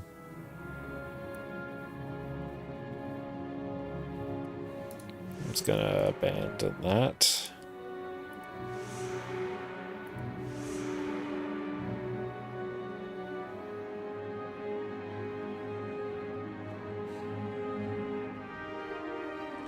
Next goal would be to increase your titles to make the PvE skills stronger. Okay, as in like... These ones here, I am unstoppable, as we... And like Deltram or Title 1. As we increase the titles, they get stronger. Is that what I'm hearing?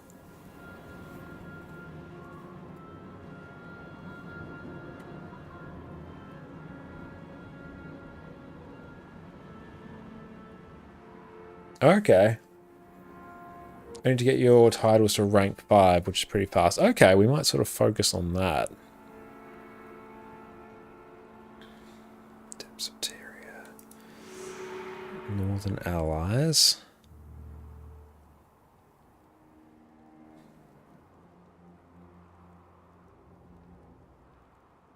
Are there a few hours of double add North points? Okay, that might not be very helpful for now. I have to do Northern Allies.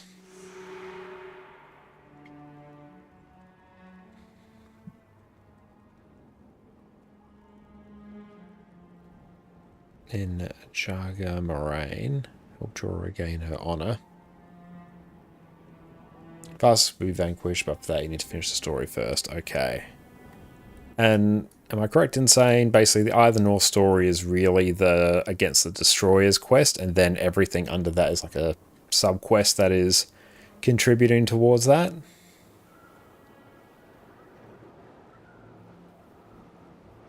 Do I have Olasted?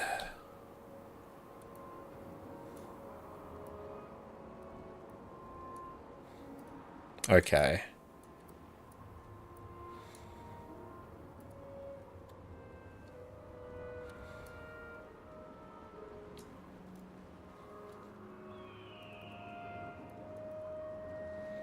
Already in the outpost. Oh, hang on, I better actually make a team. Hey. That's better. Also, just keep an eye on who else is online as well this evening.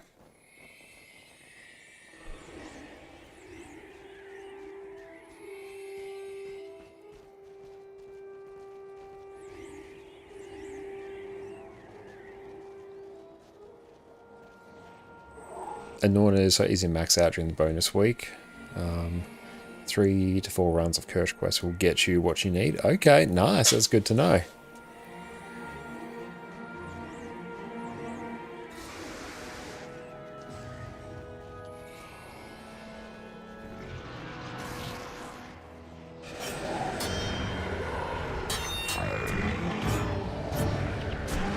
Yep, it's really nice having I Am Unstoppable here.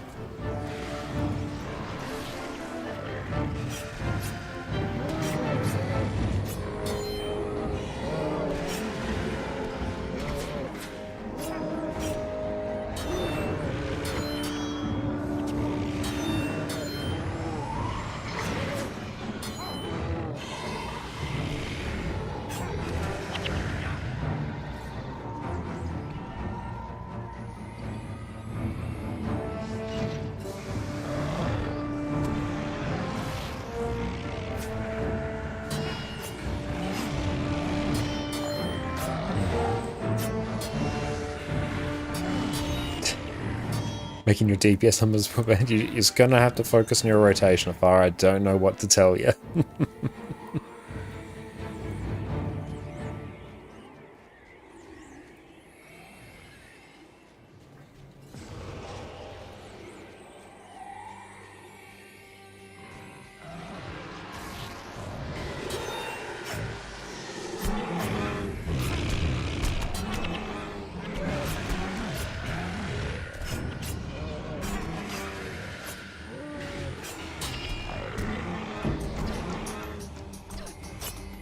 I should set my toolbox to drink alcohol. That seems like a good idea.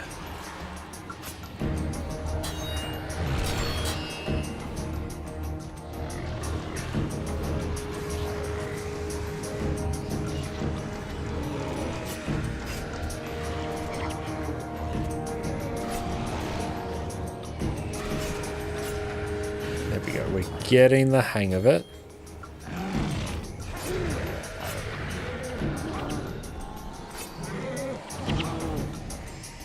Nice, not too bad. How much it costs to buy alcohol? I don't know. I've never actually, thought about doing that. Obviously, it makes sense. Oh, it costs like nothing? Okay. Look at all the buffs we just activated.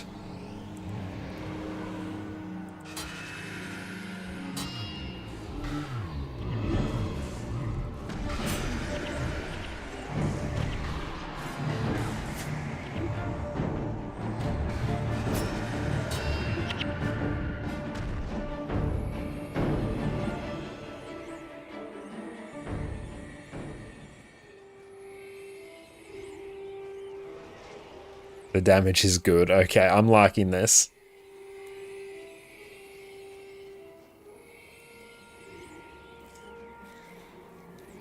Signet of Spirits is definitely safer.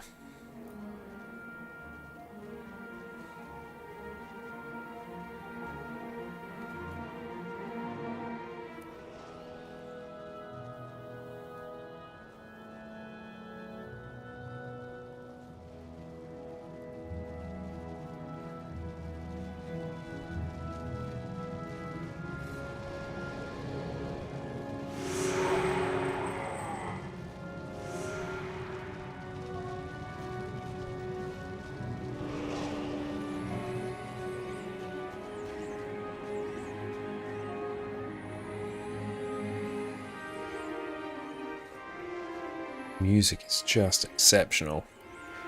Far must we waddle.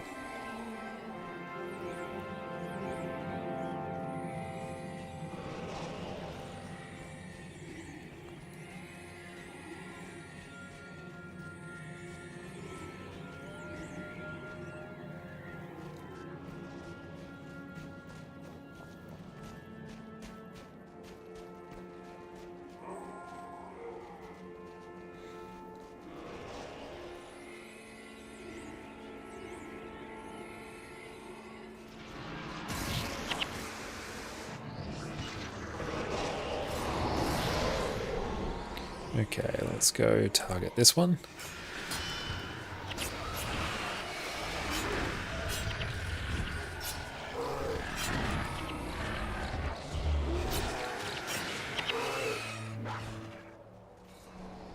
Okay, so let's read this. Jagged Strike lead attack. If it hits, it gets bleeding in 17 seconds. Fox Fangs must follow a lead attack. Fox Fangs cannot be blocked and strikes for 30 damage. Dual attack Death Blossom must follow an offhand attack, which is Fox Fangs. Death Blossom strikes for 40, and all adjacent 40. Strength of Honor Monk skill Smiting Prayers is also a good addition for any build. Okay, it's good to know.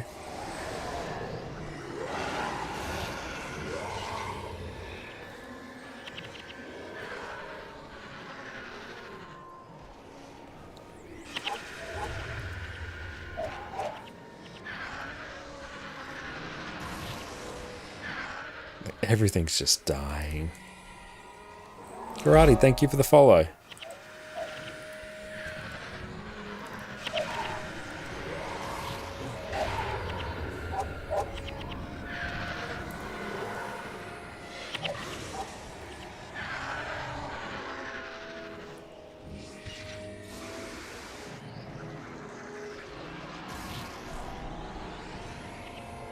By the time I run over to it, it's died.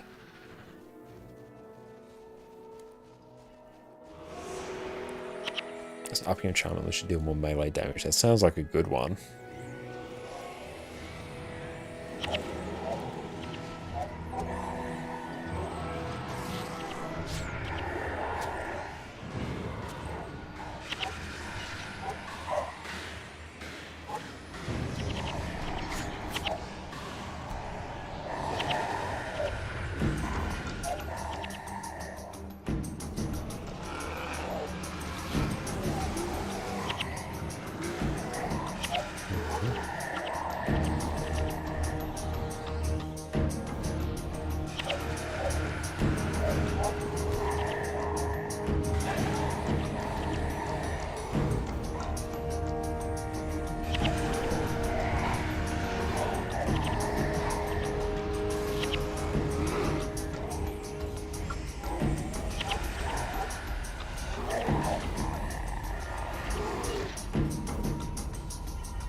The damage is very good.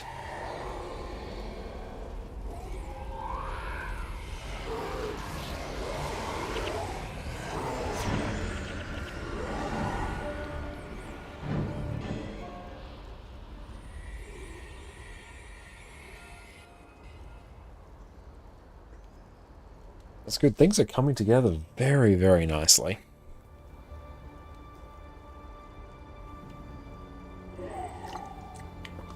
I call upon Bear for her blessing.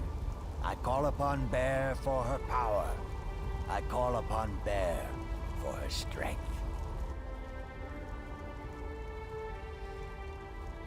Progressing in light speed, it does feel like it. Stand before Bear and We've got a speak. ton of Either North skills today, which has been great. My brother erred most grievously. I seek to redeem my family's name.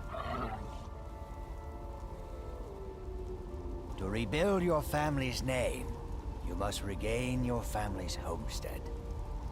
Yet only tragedy may come from a home built with blood-stained hands. Wash clean your sins. Blood washes blood. Blood washes blood. Walk in the path of Bear. Receive her gifts. Walk in the path of Bear. You know what must be done. Go with the best. I think overall, I understand. I feel like I've enjoyed Either North, I think, You more understand. than Factions. Could you bring the rest of us up to speed? Blood washes blood. To restore my family's name, we must retake my family's lands. These lands lie... I like the wide variety of environments, the skills are cool, characters are cool. Killing Char. Count us in. I thought as much. Gwen. We must follow the bear Yeah, spirit really to like our Either North. shrine. It's really nice and it approaches more Guild Wars 2 vibes, I think, which I'm more used to and very partial to. But I like the variety of different environments, quests, skills, and the rewards feel good.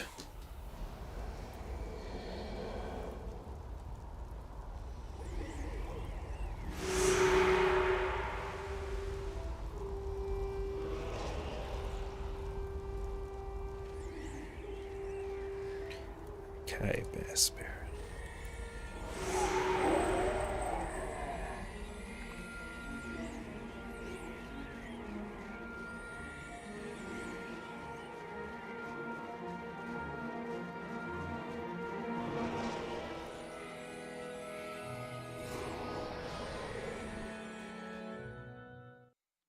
That's good. Like, the stream's mostly been stable today, which has been nice. About 0.1% drop frames, that's okay.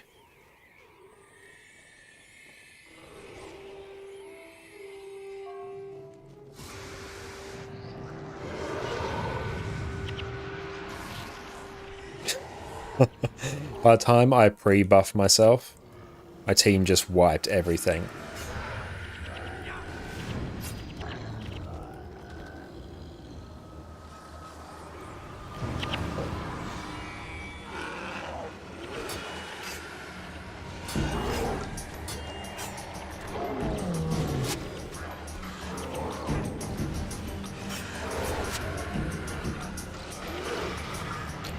Definitely do feel like we need some bigger bosses here.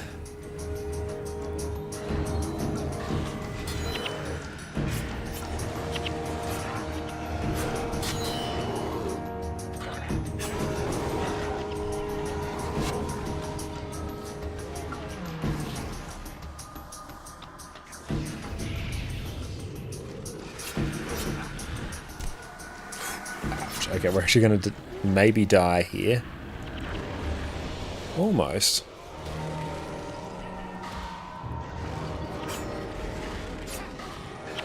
Yep, there we go.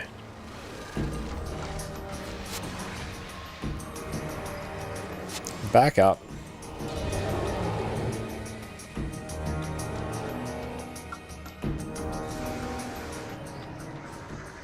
Is that a shout? Okay, yeah, so Drunken Master is a stance, and that's instant. Same thing as Unstoppable, that's a shout. Yeah, Livy's overrated yet. We gotta give everyone a chance.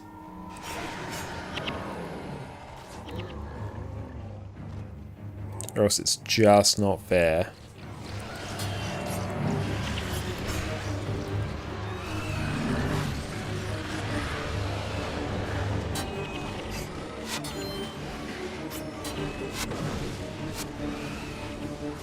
Well, they shattered my spirit strength. That sounds like a bad thing.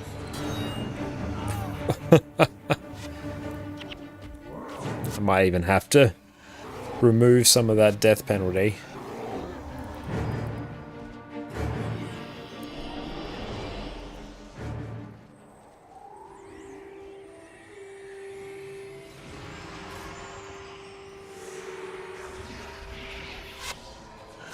Of the Dominator here.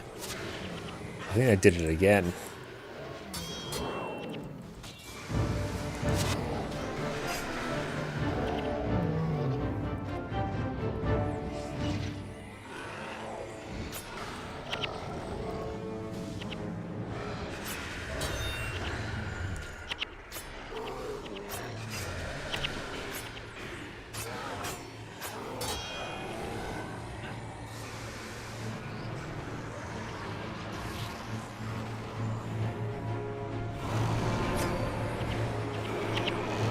And it's gone.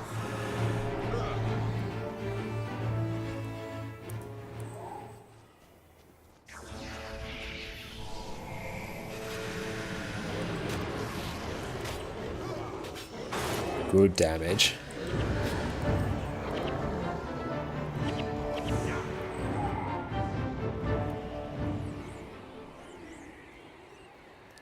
Person Aura.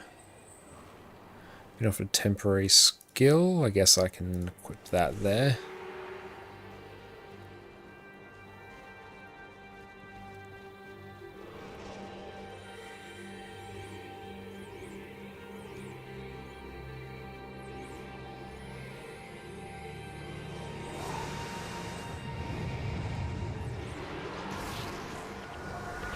That requires reading. We may even have to pick that one up a different day, just based on the time today and how early I need to be up tomorrow.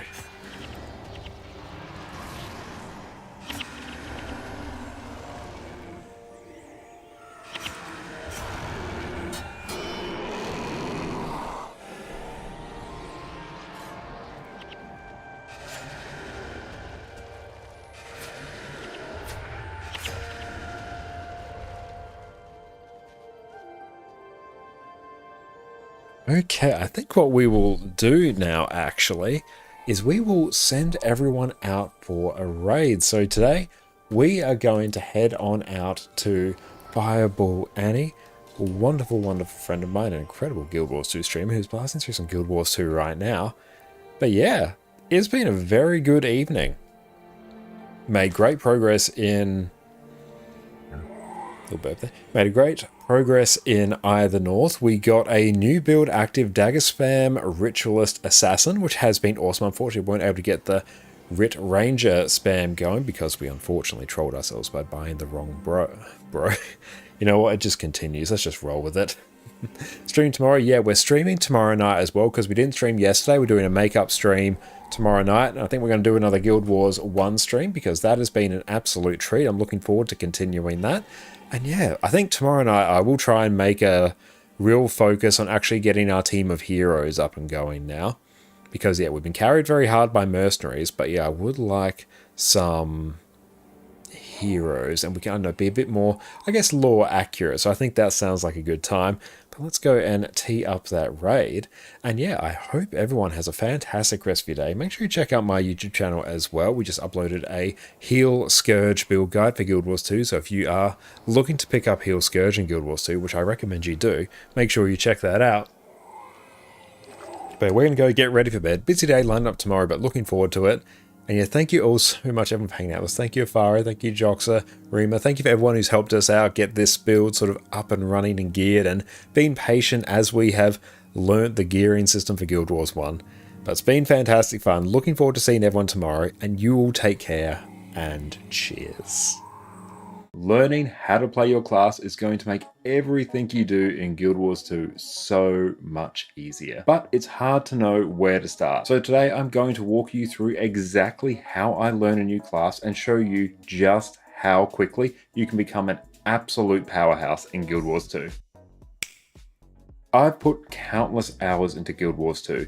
I've spent the last 2 years making guides on YouTube and squirreled away hours learning build after build after build. So after all this time, I can say without a shadow of a doubt, a bit of time learning your class as early as possible is one of the best things you can do to get the most out of your Guild Wars 2 experience. Being better at playing and piloting your class is going to make everything you do in Guild Wars 2 easier. And good news, everyone, this learning process doesn't even have to take that long. Today we'll be focusing on practicing your PvE builds. It's also my area of expertise, so cool beans. With a bit of preparation, a can-do attitude, and me to walk you through the process, you will be mastering Guild Wars 2 in no time. To start off on the right foot, let's get you sorted with a good build. Making builds in Guild Wars 2 can be rather complicated. There are countless trait and utility skill combinations, not to mention the seemingly infinite armor, weapon, rune, and sigil setups you have access to. Fortunately, there are some insanely smart people in the community that have you covered. There's tons of great build resources out there, which I've linked in the description. They each cover different areas of the game, but no matter which build you pick up, at least you're off to a good start. For newer players, picking an already optimized build is going to save you a huge amount of time,